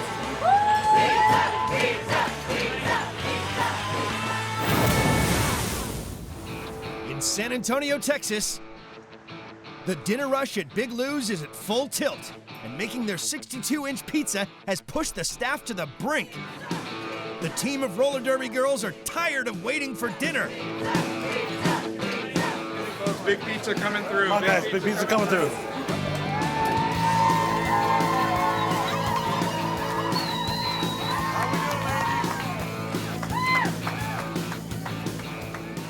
not big enough! It's not big enough! What took so long? Sorry. It took so long because of him. Big Lou, cutting! Please, enjoy. Thank you.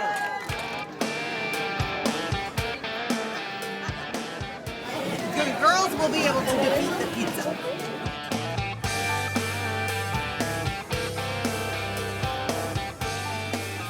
It is absolutely incredible. I am not a big fan of barbecue anything on pizza, but this is incredible. It's not what I expected. It's better. It's really, really good. This pizza's delicious. Definitely worth the wait. We pretty much demolished it in about 5 minutes. I have to say, after seeing the angry mood that they were in, I'm not quite shocked that they actually knocked it out of the park. To see that they actually polished off that big 62-inch brisket pizza, wow, that's amazing. I couldn't believe it.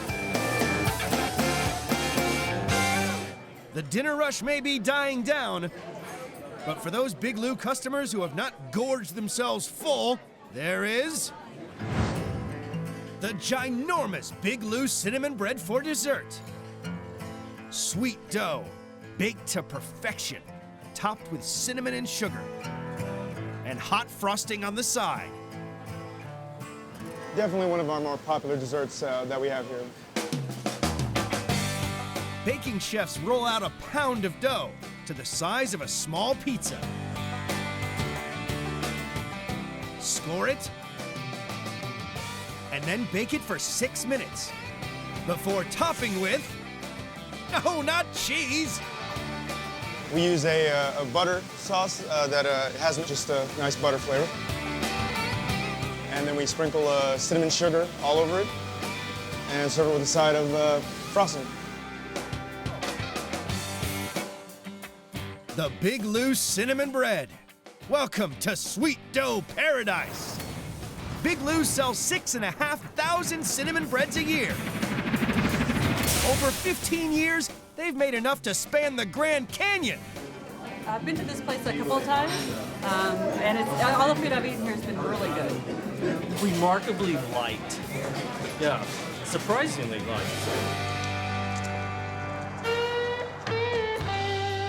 After 10 hours and nearly 5,000 orders, including 2,000 pizzas and 1,000 burgers, Big Lou's big night is over. The food here is really, really good. We've been coming here for years. What's really good here is the atmosphere, the food is fantastic, and the staff is awesome. In San Antonio, Big Lou's is probably the only place where you can come and get lasagna, pizza, wings, the taste is a lot better. It's homemade, more homemade than a lot of other places. It's a great place to eat. Everybody's always very friendly, and I'm always very impressed with that. It was a brilliant night. I am actually starting to just almost like power down. Just getting ready for the next go around tomorrow. Hey, every day to me is a new day. Every day, hey, we still got to prove ourselves all over again. Just an example of your average Saturday night with all the chaos and confusion, the amount of food that's flying out of this kitchen. This isn't a task that just any restaurant can tackle. It's just what we do. So it's just amazing, and I love doing it.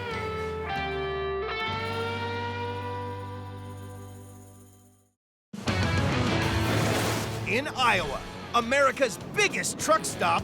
We got 900 spaces out there, and they are all filling up. Fights to keep up with the constant influx of hungry truckers. It's good food.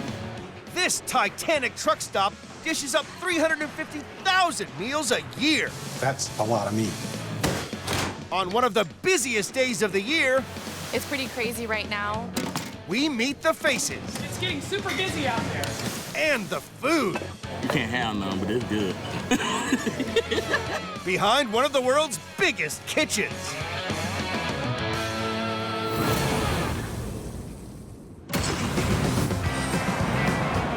Interstate 80, nearly 3,000 miles of Trans-American Highway. Home to the world's biggest truck stop. And the world's biggest truck stop restaurant, Iowa 80 Kitchen. It's marvelous. Truckers come from all over America for their favorite home-cooked meals 24/7. You always hear about Iowa 80. It's really legendary. Iowa 80 is the biggest truck stop on the planet, spread over half a square mile, with space for 900 trailers and 250 cars. Welcome to the Iowa 80 Kitchen. At its heart is the restaurant. It's Iowa 80's very own monster-sized food factory. Let's go. Iowa 80's kitchen sprawls over 5,500 square feet. It takes 4 convection ovens, 2 mixers, 4 steamers, 6 fryers, 2 flat grills, and a flame griller to keep this grub-making juggernaut running 24/7. This family-run business opened over 50 years ago when Grandpa Peel opened his truck stop diner here. When my grandfather started this restaurant, I don't think he could ever imagine that it would have gotten this big. Half a century later, the 300-seater restaurant feeds over 1,000 guests a day. That's 18 million customers since its doors first opened.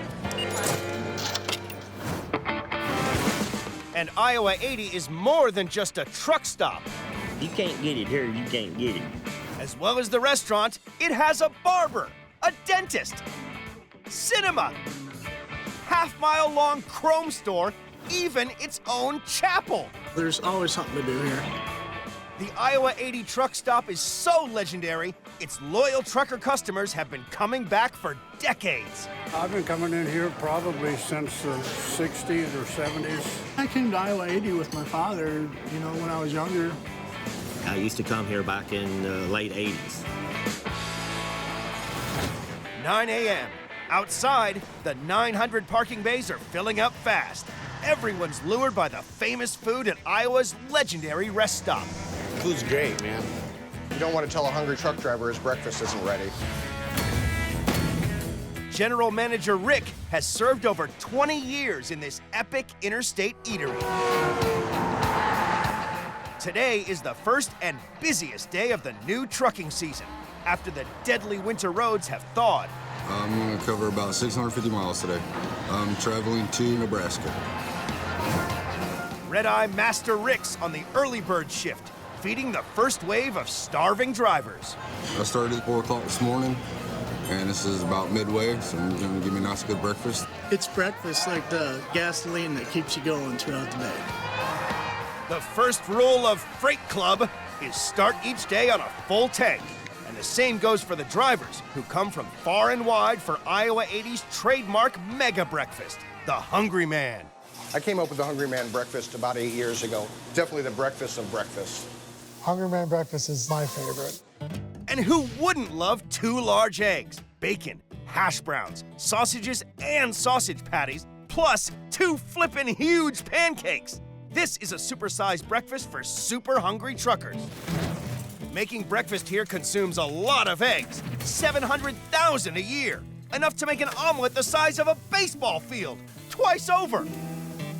To prepare the pancake batter, we're gonna start off with the eggs. Rick beats 24 extra large eggs at a time. We're gonna have enough pancake batter for about 50 pancakes. Next, it's in with some milk. This is making me hungry. And flour. Then, it's griddle time. The Hungry Man is a short order meal. As soon as a check comes in, Rick must whip it up in under 5 minutes. Now we're those mash browns on. Next goes the sausage links, and 2 slices of bacon for each breakfast. The sausage patties. Big truckers need big eggs.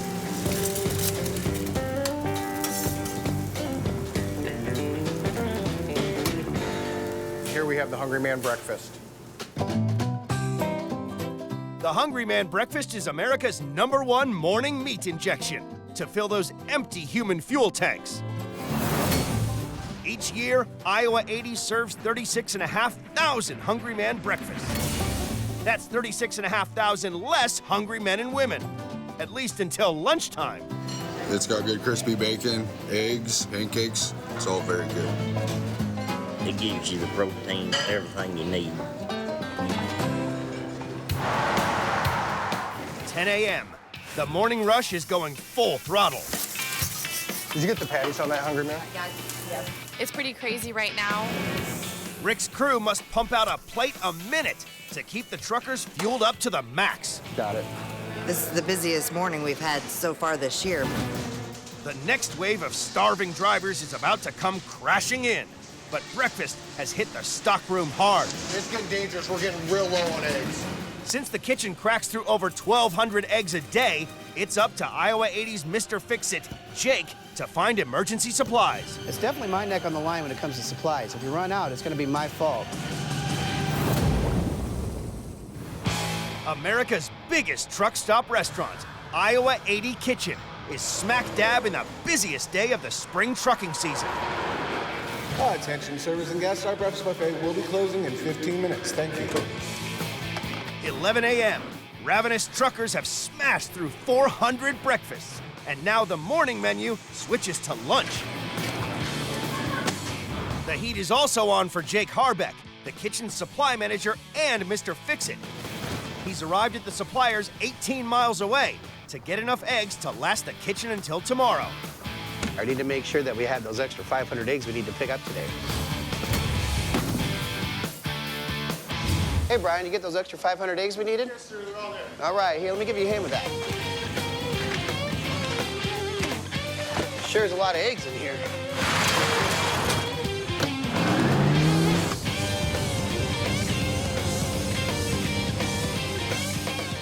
I hope I got these eggs in time before we run out. And they need all the eggs they can get to bind their most popular lunchtime dish. The meatloaf is amazing. Iowa 80's protein-loaded meatloaf has been a trucker's delight for more than half a century. Succulent, steaming beef, still cooked like it was back in the good old days. For their meatloaf alone, Iowa 80 minces through enough ground cow to make 300,000 quarter-pounders a year. You want meat? I'll give you meat. Chris Hahn is shift manager, and in true Iowa 80 family fashion, she also chips in the kitchen. Making her grandpa's interstate famous meatloaf is her forte. We start with celery. Then it's in with Jake's eggs, diced tomatoes, and gallons of sauce. A big can of ketchup. That's a lot of ketchup. 2 cups of beef base. 2 cups of salsa. A whole bottle of Worcestershire. 4 onions.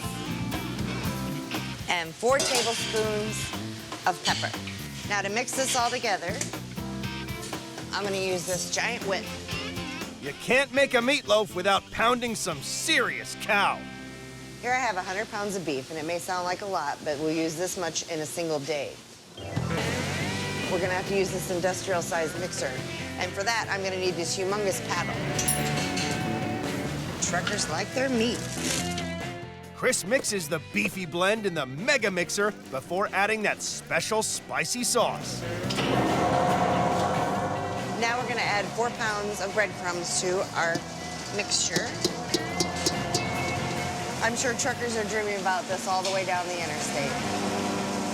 Okay, there's so much meat in there, now I need someone to help me lift the bowl. Thank you. Chris packs the raw meat tightly into trays and gives it a good smackdown. This is really therapeutic. So now it's ready for the oven. It takes 2 hours to make this tasty, beefy beast. And here we go, Iowa 80's famous meatloaf. Juicy, succulent beef with creamy mash and rich, home-style gravy. No wonder it flies out the kitchen like a plate out of hell. The restaurant serves 73,000 portions of meatloaf a year, enough to feed the real meatloaf forever. Gravy, my favorite beverage. I've been dreaming about this meatloaf since Pennsylvania. I gotta hand it to Iowa, they sure know how to treat their beef. The meatloaf is going down well with these guys, but there are still hundreds of hungry truckers left to go. The lunchtime rush is full on. You gotta check out the buffet. Ribs, chicken. And for the kitchen crew, this means keeping the jumbo buffet constantly topped up. A lip-smacking smorgasbord 50 gut-busting feet long. The biggest salad bar in the state. It's getting super busy out there. It's almost dinner time, the biggest meal of the day, and the kitchen is about to go into overdrive. We got 900 spaces out there, and they are all filling up. But there's a problem. One of the kitchen's key cookers has gone down. This is one of the worst things that can happen to a restaurant.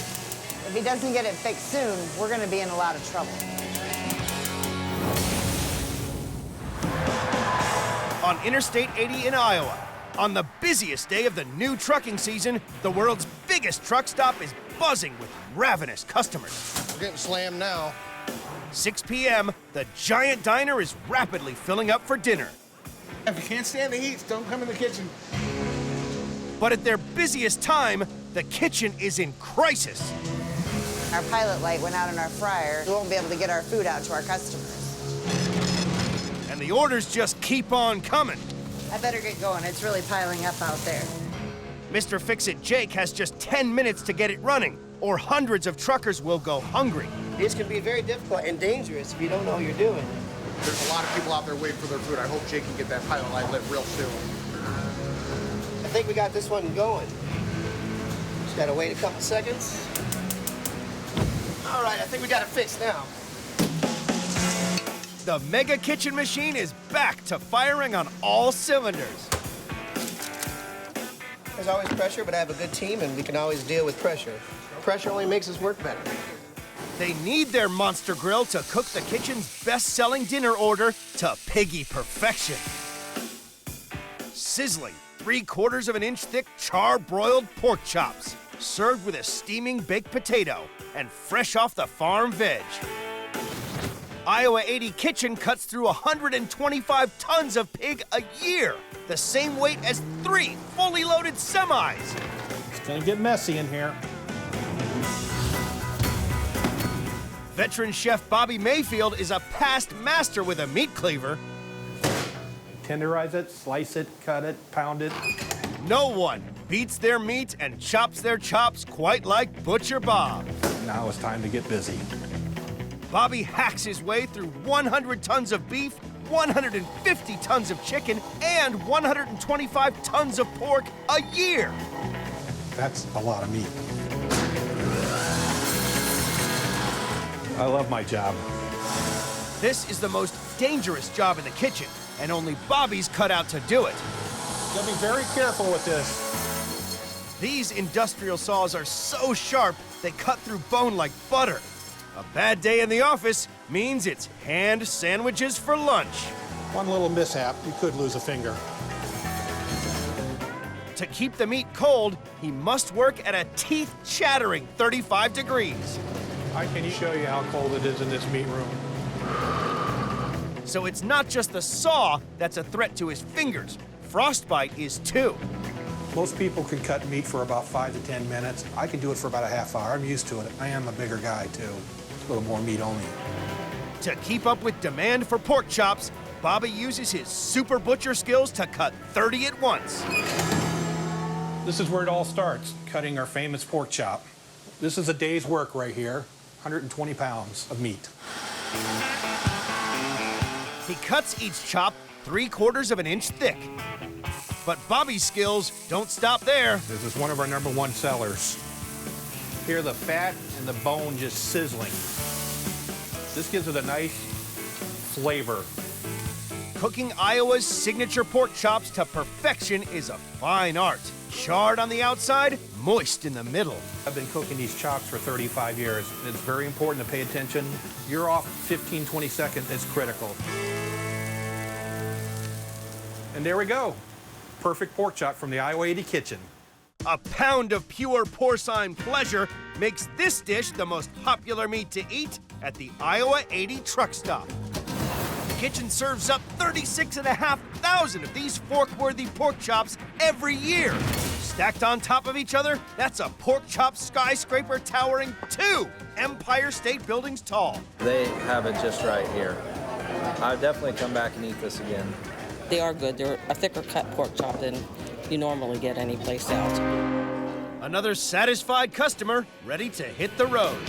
How many miles do you think you've logged in over the years? How many millions of miles have you driven? Probably 8 or 9 million, probably. How many coffees is that? You have to count them by the gallons. Iowa 80 fuels their truckers with 2 million cups of coffee a year to keep them awake. And with dinner only just warming up, the kitchen is about to reach boiling point. This is our busiest time of the day. Lunch is busy, you know, and dinner is even busier. I think this might be one of the busiest days that I've worked this year. The Iowa 80's kitchen has been powering out plates of home-cooked food from dawn to dusk. Meal after heartwarming, gut-busting meal, keeping America's truckers fueled up on the busiest day of the new season. 8 p.m., night is closing in, and new trucks are arriving at the rate of 3 every minute. We're rolling now. Thank you, boys. Business at the buffet is booming. Staff are in a feeding frenzy, and everyone's after a slice of Iowa 80's signature dessert. It's like Grandma and my great aunt used to make. The home-cooked apple dumpling with sweet cinnamon syrup and farm-fresh cream. Kitchen crew here pound 30,000 apples a year, making this all-American classic. Enough apples a day to keep the doctor away for almost a century. Mr. Fix-It Jake is also baking mad, turning out hundreds of the truck stop's trademark apple dumpling at a time. We're gonna start with 2 pounds of flour, 1.5 pounds of baking shortening or lard, about a tablespoon of salt, cold water. Next up, those all-important apples. 20 pounds of them. For that authentic flavor, Jake coats the apples in pounds of sugar and cinnamon and leaves to infuse overnight.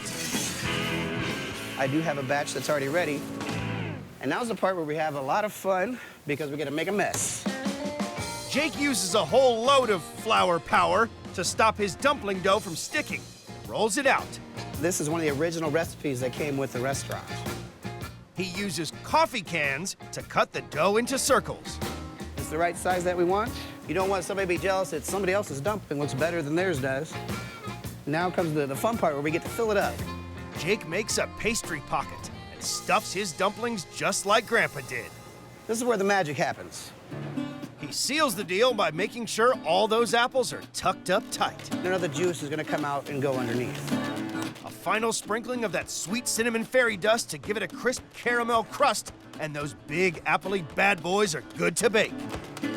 So now we're gonna bake these in the oven at 325 for 45 minutes until they're golden brown. Now for the special ingredient, their signature apple syrup. And this is the one that people have come to love. And this is the one that we've been using on our dumplings now for 50 years. Jake mixes a gallon of apple juice with light corn syrup and butter. What I have here is cornstarch, half a cup of vanilla. We have a half a cup of lemon juice. We have a tablespoon of cinnamon. And we're gonna add in a cup of apple juice. I wish you could smell this because it smells nice. The syrup's what gives it that extra kick that our customers love. To finish, Jake lashes the dumplings with syrupy goodness. That crust is gonna absorb all this good apple flavor. These sweet, sticky dough balls of deliciousness have been driving America's truck drivers wild for over 50 years. In total, they sell more than 10,000 portions of apple dumpling each year, enough to fill a bumper-sized dump truck. This apple dumpling good. You can't have none, but it's good. I mean, we're talking good. Grandma style good. Iowa 80's Monster Kitchen has now been pumping out its famous dishes for almost 24 hours, an engine that never stops running. I'm very proud of what we've achieved here. We've given people a place to stop, an oasis on the interstate. As the dinnertime deluge becomes a trickle of midnight munchers, Rick's team can finally breathe a sigh of relief. It's starting to wind down now. We had a crazy day. I think we set a record, but we're still going to be serving through the night, so the machine just keeps on rolling. It may be the end of a busy day at the world's biggest truck stop, but here, there are always monster appetites to feed. I was your size when I started stopping here.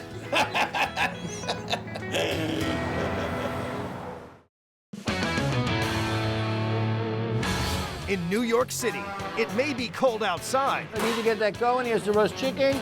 But the heat is on at America's most famous cheesecake joint. Things are starting to get a little hairy right now. This immense kitchen cooks over 150,000 cheesecakes and 25 tons of pastrami to feed over 90,000 customers every month. It's one of the busiest and biggest 20 restaurants in the United States of America. This is classic American dining, supersized. This is big baking for a restaurant, and it's done the old-fashioned way. On one of the busiest days of the year. I got 3 on-order blintzes, 1 pastrami, and 1 corned beef. It's crazy right now. We meet the faces. It's not a matter of skill, it's a matter of stamina. Every bite I enjoy. And the food. It's dense, it's creamy, it's perfect. Behind one of the world's biggest kitchens.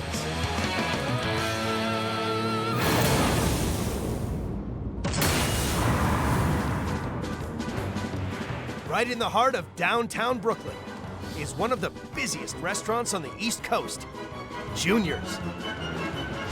Welcome to Junior's. Feeding up to 3,000 hungry New Yorkers each day. 150 chefs and kitchen staff cook up Junior's world-famous cheesecakes. Some people have said you haven't really lived until you've had cheesecake at Junior's. That's delicious. Cheesecakes are an institution. 14 mixers, 3 cake cutters, and 7 industrial ovens keep this 35,000 square foot kitchen running. We start baking at 4 a.m., so we're basically going all around the clock.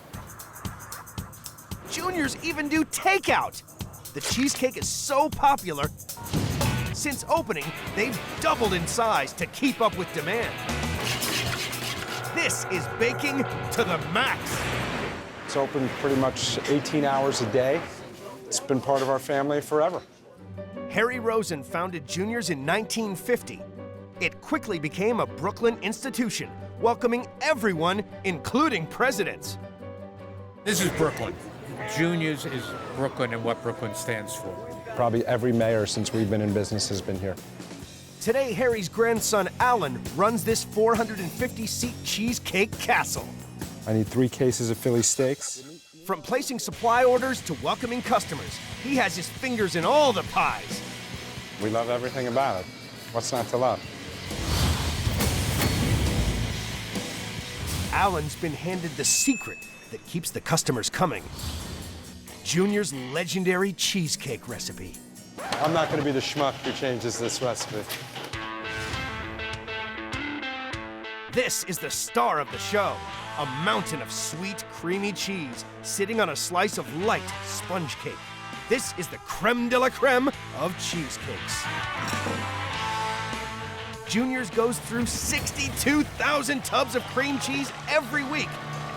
Across the year, that's enough to fill 20 swimming pools. Do you think? Don't tell them everything. This is the cream cheese. On an average day, we make a couple thousand cheesecakes here. It's a lot of cream cheese. To a mixer full of cream cheese, Alan adds a little bit of vanilla, a bucket full of eggs, and jugs full of heavy cream. Finally, a massive spoonful of sugar will help the cheesecake go down. There's some secret ingredients here that we never really tell people about. We want to keep it secret. Chefs blend Alan's creamy creation for 15 minutes before special machines deposit exactly 3 pounds of cheesecake mixture on top of a light sponge base. These are sponge cakes. We're going to take a 1/4-inch layer. We're going to put them at the bottom of every cheesecake we bake. Traditionally, cheesecakes were made with a graham cracker crust. Juniors do things differently. The sponge cake bottom is one of the things my grandfather came up in the 50s. It should eat like a cake throughout, and then we'll be ready to bake some cheesecakes. They bake each batch of 180 mouth-watering mountains of cheese in a water bath at 350 degrees for 1 hour. That water's going to distribute the heat nice and evenly. It's going to add some moisture to the oven. Your cheesecake will bake almost like a souffle, but it won't burn and it won't crack. Now we're going to let them cool for several hours, depan them, and let them refrigerate overnight. This technique has been refined over the years to produce the best cheesecake in New York City. To keep up with demand, Juniors must produce almost 2 million cakes each year, weighing as much as 600 school buses. Not only is demand from the restaurant through the roof, morning, gentlemen. Each year, Juniors sell over 100,000 cheesecakes, mail order. So as you can see, this is going to Japan. Our products go all over the world. We're going to need to deliver some cakes today. All right. We're just doing a run of Devil's Food cheesecakes, 7-inch and 10-inch. We're assembling Devil's Food cheesecakes, dark chocolate cake, New York style cheesecake, chocolate fudge, more chocolate cake. Quality is critical. Baking on this scale risks a rogue cheesecake going under the radar. Here we have an X-ray machine. If there's any inconsistency in the product or in the fudge, this bell will go off and we will stop production and check out the product so everything's perfect every time.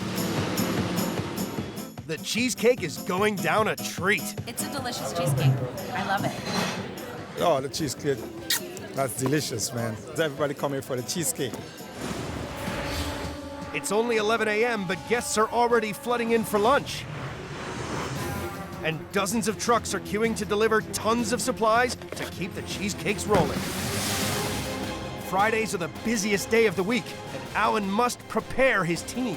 It's a pretty large task to keep all this together. In Brooklyn, the busiest cheesecake joint in America is preparing for the Friday lunch rush. So it's going to be a busy day today, guys. And I just want us all to be ready. Just make sure that we give it our best shot like we always do. Make sure that every guest that comes through our doors today full well intends on coming back next week. To prepare for the end of the week madness, cheesecake production will be pushed to the max.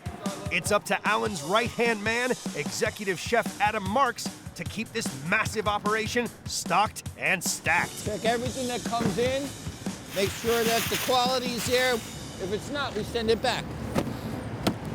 The things that we have coming into the restaurant for the weekend is staggering. We go through anywhere from 400 to 600 flats of strawberries in a week to top all the strawberry cheesecakes.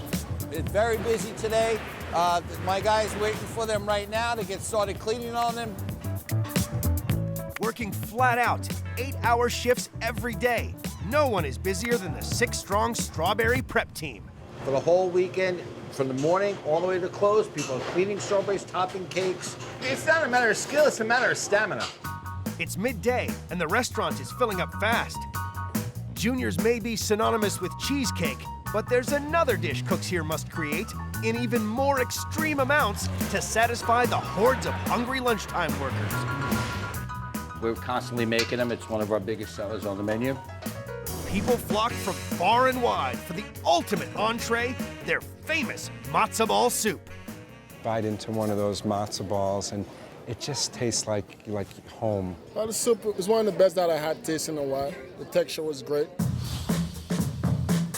This soup is seriously special. On top of a delicately flavored stock floats mouth-watering matzo balls, Jewish dumplings made from scratch in-house. Oh, we sell a ton of matzo ball soup. A lot of balls to be making. Executive Chef Adam must make 250 gallons of matzo ball soup each week. We go through a lot of eggs here. You know, we bring in 20, 30 cases of 30 dozen at a pop. Adam's matzo ball team smash their way through 1,200 eggs every week, enough to make almost 300 bucket loads of batter. Each mix takes 45 eggs. We're gonna do a double batch here, 90 eggs. Mix it up well, make sure all the yolks are incorporated. Adam adds matzo meal, baking powder, white pepper, and salt. It's nice and sticky, goopy, and then by the time that it sets up, it'll be pliable to roll into balls. Adam's team will have to hand roll over 4,000 matzo balls each week, taking over 20 man-hours. I've made a lot of matzo balls in my time. Maybe 50,000, maybe more, who knows. Each week, it takes 300 carrots and 280 pounds of chicken to produce the consommé needed for this supreme soup. The matzo balls are gonna drop down to the bottom. As they start to cook, the baking powder gets activated. The matzo balls will swell, and they float to the top. Even in the depths of a New York winter, this soup is sure to warm the soul of the coldest Brooklynite. And they're soft and fluffy, and they're delicious. It's just a great soup. It's 1 p.m., lunch hour, and New Yorkers flood out of their offices and straight into Junior's to stay warm. Okay. Can I get French fries, please, on this grilled cheese? Out front, the line for tables is growing, while in the heat of the kitchen, the checks are piling up for Executive Chef Adam. Sometimes the tickets will come out of the machine right to the floor and roll around, and we're so far behind it we can't even keep up. Junior's monster menu offers up over 250 classic New York dishes, pulling in thousands more hungry lunchtime diners. One pastrami, one corned beef. And there's a rush on sandwiches. Their top seller, the meatiest of meaty treats, Junior's pastrami and corned beef combo. So side of fries, please. One side of fries for here. As the pastrami and corned beef orders come thick and fast. Do you have any corned beef and combo on the board? Alan needs to stay one step ahead of the game. He needs more meat. Hey, Pete, we had a busy weekend over here. I need 7 cases of raw corned beef, 10 cases of pastrami. Thank you. All 450 seats are now full. The kitchen is cranked, and pastrami supplies are running low. As the lunch rush hits peak, Alan can't afford a meat meltdown. All right, so we definitely got a little bit of business going on here. Talk to me, Charlene. What do you need? It's Friday in downtown Brooklyn, and the lunch rush at Junior's has hit full throttle. One more fries. Another side of fries on takeout, please. The most wanted lunchtime dish, their famous pastrami and corned beef combo. Succulent slices of cured beef sit on homemade onion rolls served with steak fries.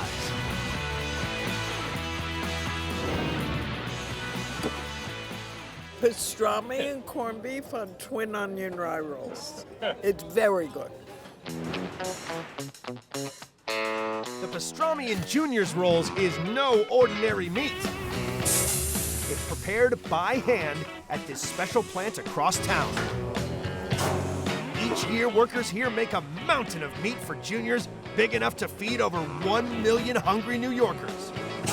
Everybody wants New York corned beef, New York pastrami. We process hundreds of thousands of pounds of meat, and quality is our main concern. The same cut of meat is used for both corned beef and pastrami, beef brisket.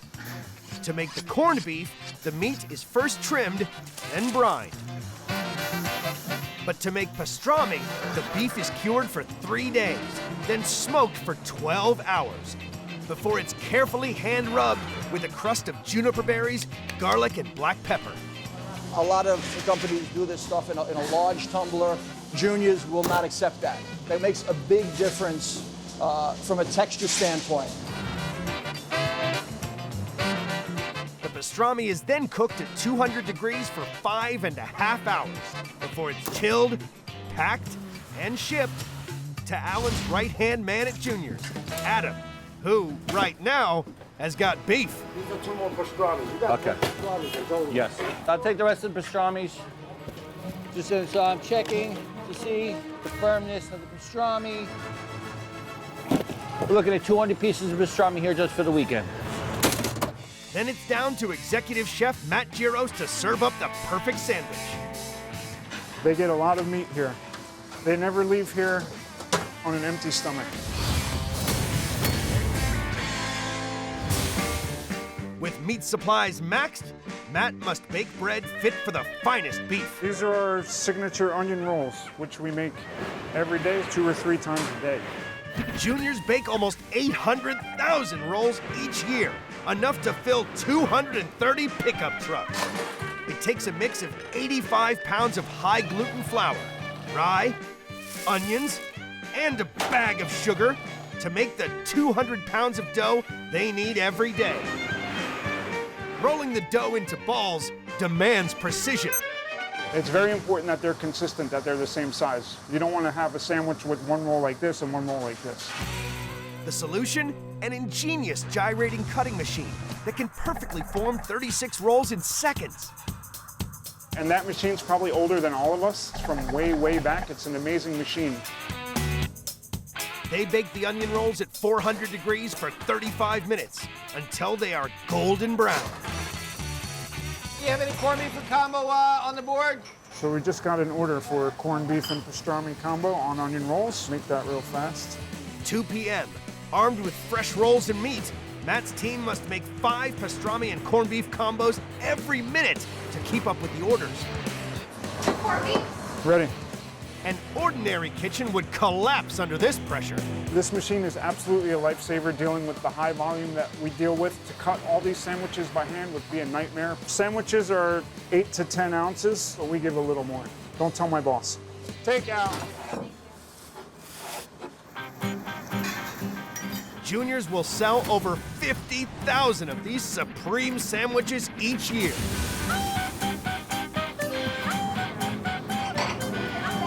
Combos, order it in. The pastrami. Oh, it was delicious. First time I ever had it, and every bite I enjoy. It's the good comfort food. All the food on the menu here is delicious comfort food. As night falls, the lunch rush becomes the dinner rush. The sandwich stampede is dying down, but dessert orders are rising fast. And they're running low on their legendary cheese blintzes. Things are starting to get a little hairy right now. We sell the blintzes throughout the day, and all of a sudden, hey, we need more blintzes. At Junior's in Brooklyn, it's 7 p.m. The Friday night rush has reached fever pitch, and the kitchen staff is working flat out to keep up with the orders. Yes, extremely busy. It's crazy right now. A D-turkey burger, pick it up, Renee. This is what keeps me going. You know, I've been here since 5 o'clock this morning, but I'm rocking and rolling. You know, this is what keeps me going. Order butternut squash soup, pick it up, butternut squash, pick up.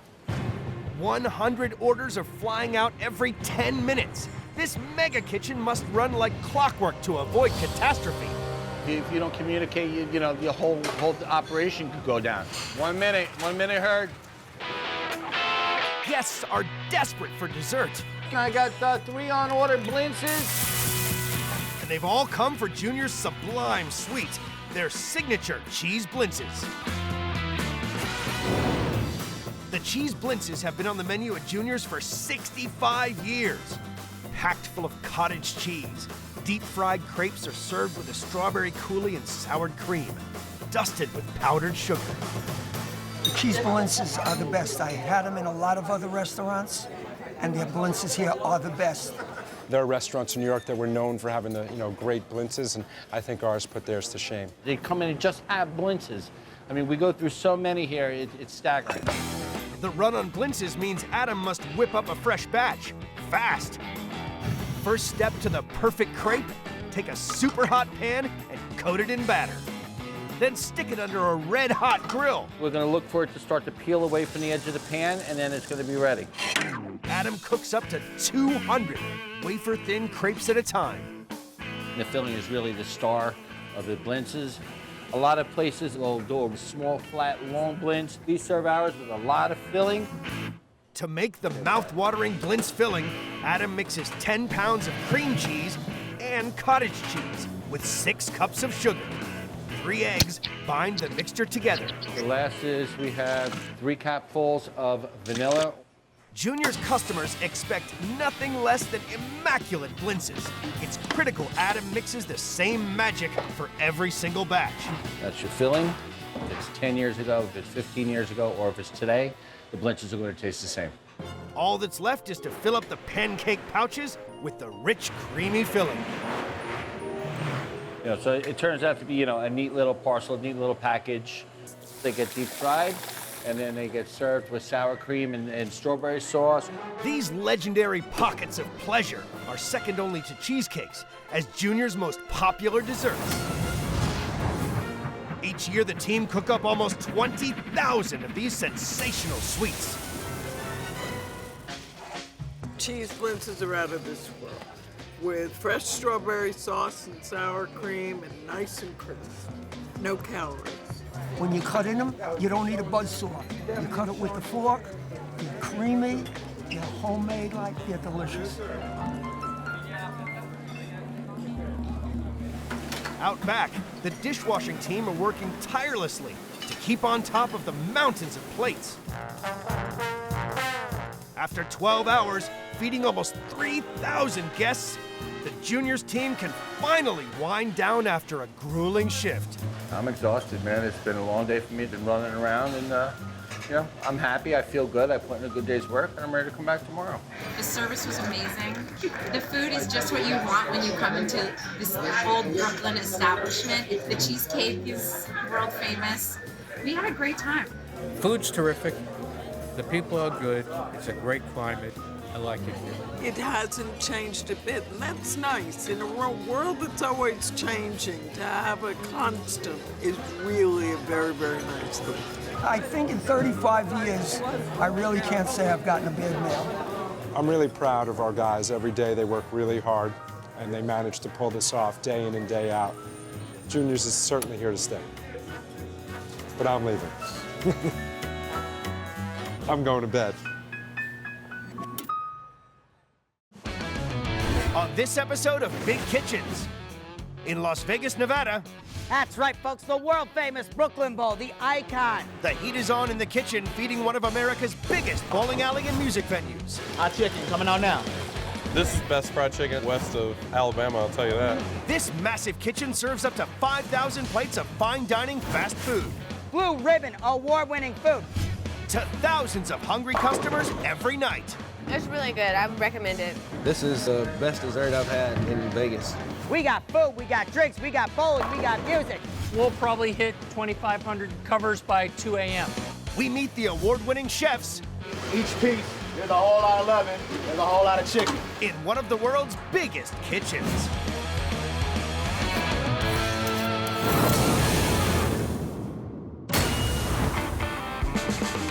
In the heart of Las Vegas is the enormous Brooklyn Bowl music venue and 32-lane bowling alley. We have over 600 seats, 3 different restaurant areas, 4 different bars that we all serve food at.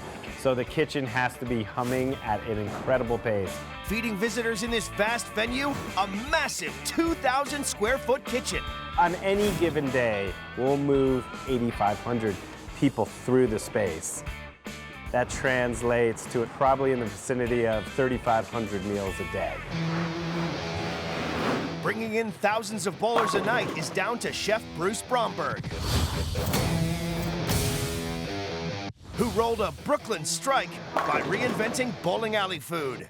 One of the tough concepts was, how do you combine fine dining and real food preparation and a culinary outlook on bowling alley food. You may be bowling, you may be watching a show, you may be taking in a game, but you should be having an incredible dining experience at the same time.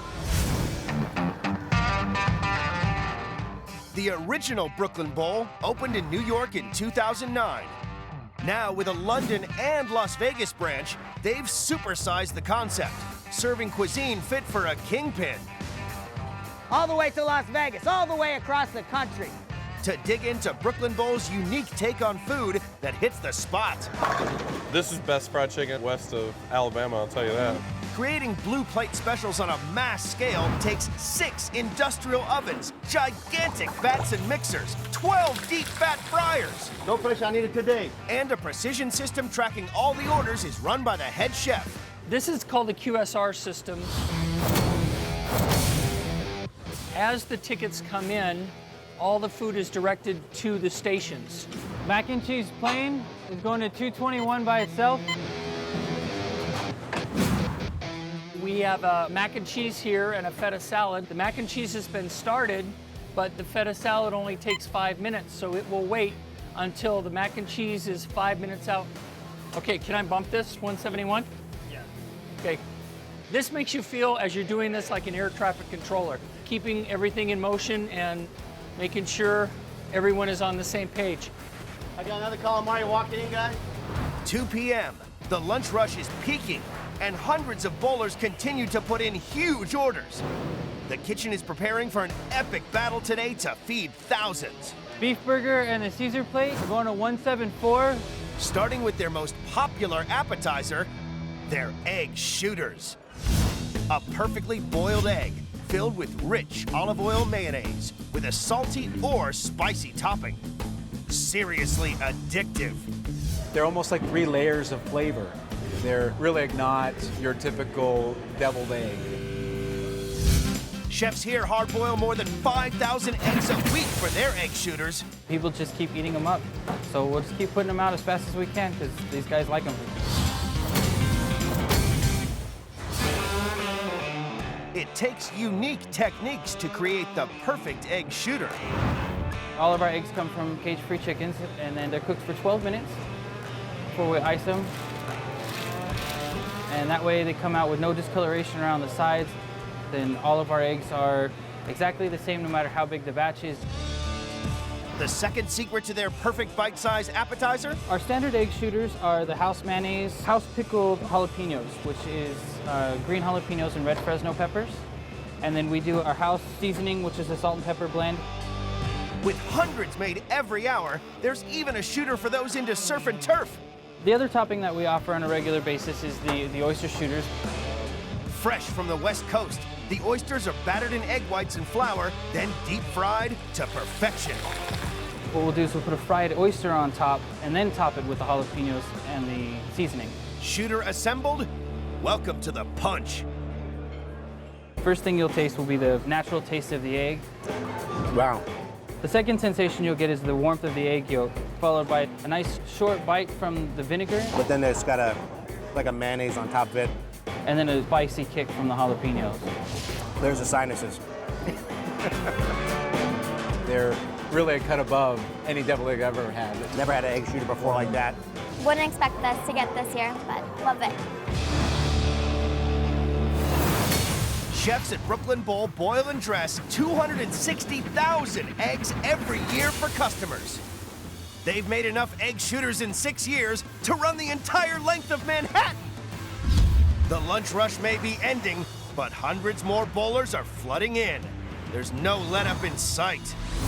It's really busy right now, but in an hour from now, it could double, it could even triple. You never know. It's really unpredictable. For us, just efficiency is paramount. If we're not efficient, if every department in this place isn't working together, receiving, the chef, the cooks, the dishwashing, the floor staff, the management, if everything's not in sync, this is just too big of a place. Things can get really bad really quickly. Las Vegas. At the biggest bowling alley and restaurant in town, the dinner service has just started and it's hitting hard. We've probably done about 260 covers so far, and the doors have been open for 45 minutes. Salad, fried chicken and the fries, And this is kind of the calm before the storm. For the city that never sleeps, the night brings bigger, hungrier crowds. To keep up with demand, Brooklyn Bowl throws down to keep the quality up. Rodney, bump the right toes. We're all going to 151. Thank you. I mean, normally when you go to a bowling alley, you don't get food like this. You go to a bowling alley, you get hot dogs, you get popcorn, you know, vending machine food. And it's down to Chef Bruce, who has developed the most talked about dish at Brooklyn Bowl, the knish. A flawless, savory combination of potato and onion wrapped in pastry. Its deliciousness will bowl you over. Knish, is that right? Is that what it's called? Certainly something that's well known on the East Coast, mostly in New York. Once they figure out what it is, they definitely order again. But putting a Jewish delicacy from the East Coast on the menu was a big risk. You know, I really didn't think the knish was going to be so popular. There was even discussions of not doing it because it's a lot of work.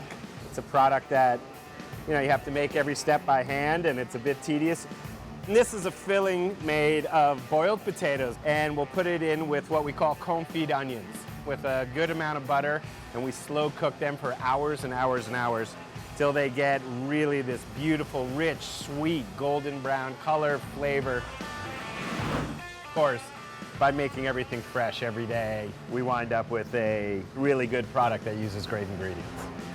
Brooklyn Bowl goes through 2,400 potatoes a month to make their knishes. And the flour dough for the knishes has got to be perfect. Really what you want is the dough to rest so it's not too elastic, so you can roll it out, and you can roll it out actually very thin that way. And I just want to make sure everything is really even. And I just feel with my hands to make sure that everything is good. With thousands of knishes made every day, size really does matter. We just want to be careful to get the same amount and the same thickness of the filling throughout the whole pastry, because we want all the knish to be the exact same size. A bit of egg wash. This is just so everything adheres and sticks together. Knish folded, cut, about 1 3/4 to 2 inches. And molded. And what we want is that dough to kind of cover and seal, but you still want the potato to be able to come out on the top. Knish done. We're making things by hand. Machines and production is really good and it helps certain things, but you still want to be connected to the food you're making.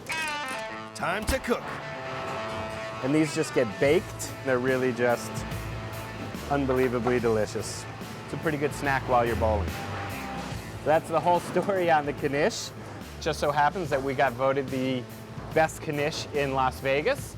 I wasn't aware there were any other knishes in Vegas, but it was good to get that award. It's extremely good and I like it. I like this very much. It's very, very good, and especially with the mustard. I like the mustard with it. This is the first time I've eaten a knish and I love it. It's really good. I taste the potato and a little hint of onion. It's delicious. I would never expect to order a knish at a bowling alley, but it works. It's a nice surprise. I would order it again. Brooklyn Bowl rolls out and cuts up nearly 104,000 knishes a year. Connected together, they've made enough knishes in 6 years to stretch from one end of Las Vegas to the other. 8 p.m. With hundreds of hungry customers bowling and thousands of famished fans in for a rock concert, the kitchen is about to be pushed to the limit. Doors have just opened and we're expecting 2,400 people tonight.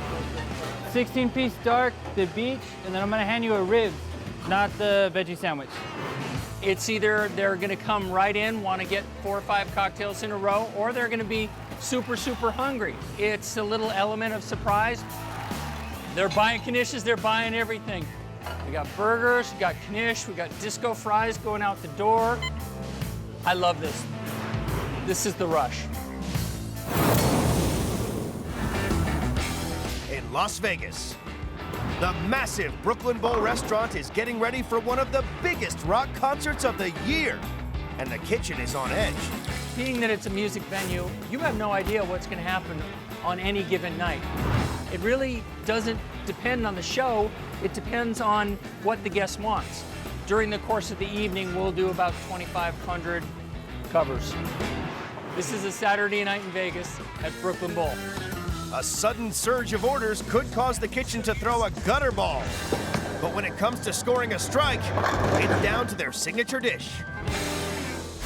Brooklyn Bowl throws a turkey with their legendary fried chicken. Tender and juicy white meat, fried extra crispy in herbs and spices. Blue ribbon fried chicken is our most popular dish, and it's one that we're known for across the country. We sell probably 4 times the amount of chicken as we do anything else on our menu. We'll do about 16,000 pieces of fried chicken tonight. But it's not just about quantity. We bring in fresh chicken 6 days a week.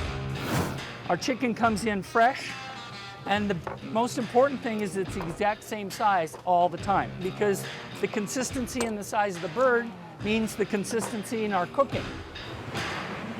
When you're butchering it, the most important thing is keeping the whole skin on the breast. So when you bite into it, you get the great feel of the fried chicken, the seasoning, and the skin. It makes for a perfect complement to the dish.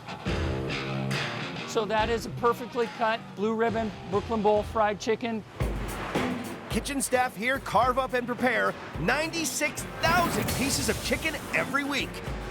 So that means mixing up a lot of breading. So I'm about to make the fried chicken breading, which is a combination of all-purpose flour, matzah, and a little bit of baking powder. This is our secret blend. This is where all the love comes into it. Making half a ton a night? That's a lot of matzah. This will mix for about 15 to 20 minutes. And we'll come back to it in a bit and see how it's doing. They dip the chicken in egg whites, then the matzah flour. Now it's time for Brooklyn Bowl to start frying. 2,000 pieces an hour. It's rock and roll. It's a lot of chicken. It's a lot of frying. We're getting ready to go, and so is the chicken. So this is a lot of fryers. Most restaurants only have a bank of like 3. We actually have 2 banks of 3 just dedicated to fried chicken. 13 minutes, and we're off to the races. Out of the fryer, it's a race against the clock.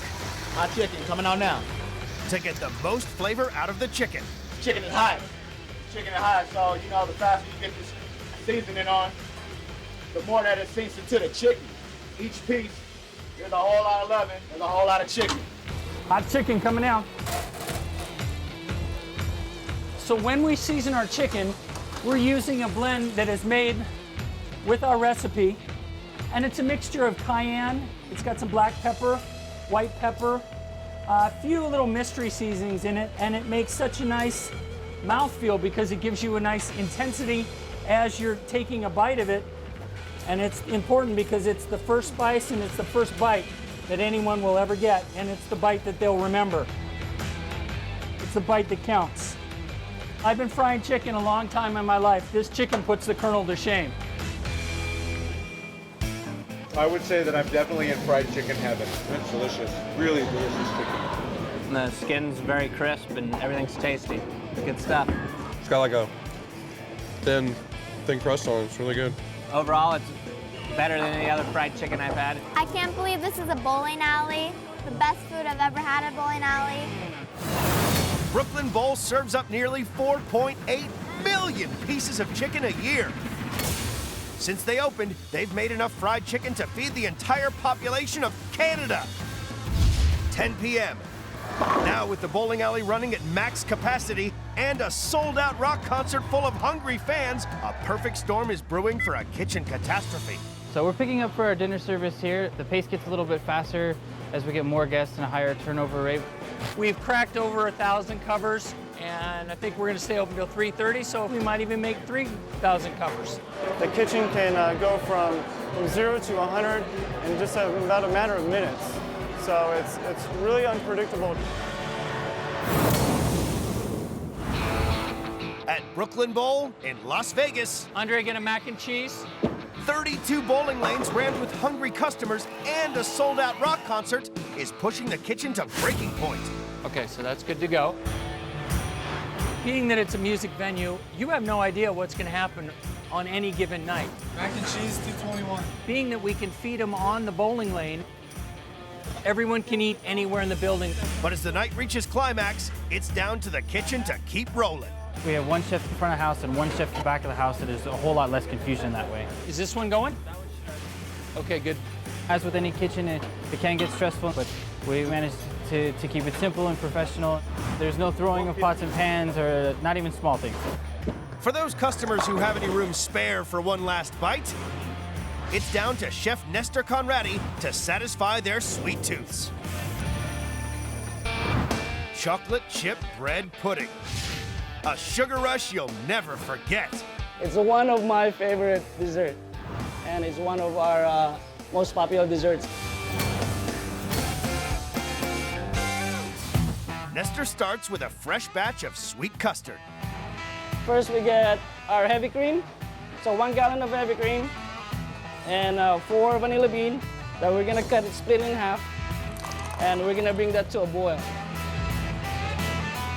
I know you're not gonna smell this, but trust me, you can smell the vanilla flavor. It smells really good.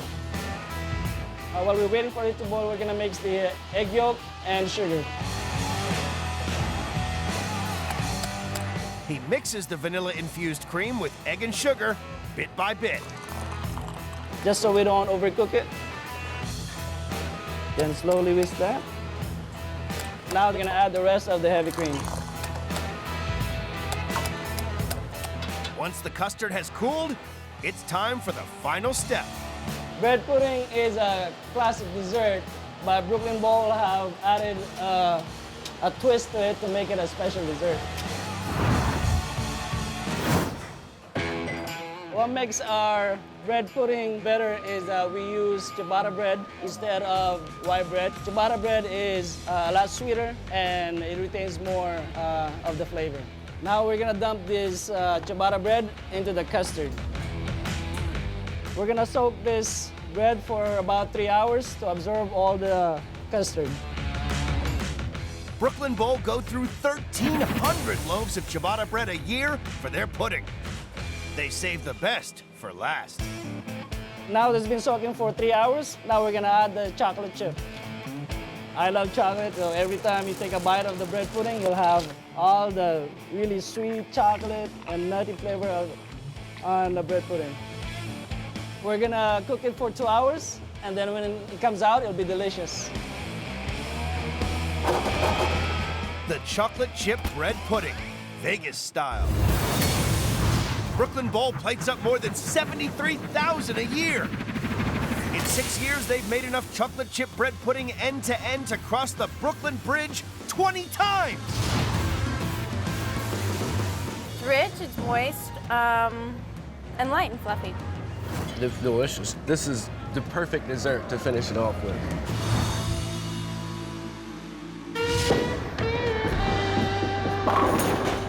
Another day, another dollar. 4 a.m. After frying up more than 16,000 pieces of chicken, 1,000 knishes, and 1,500 egg shooters, Brooklyn Bowl's night is finally over. Everything we've had has been great. The fried chicken, the deviled eggs, the oysters, it's nothing like you would expect in a bowling alley. It's a full restaurant with a great menu, awesome quality food. I would definitely come back here. So it's the end of the night. We've gone through a great service. We did almost close to 3,000 covers tonight. We've sold almost a ton of chicken. Generally, we really hit it hard, but tonight we really hit it hard. At the heart and soul of Brooklyn Bowl is really the customer's experience. I think that's part of our success. It's really making sure that the whole Brooklyn Bowl experience is amazing. End of the day. That's how we roll at Brooklyn Bowl.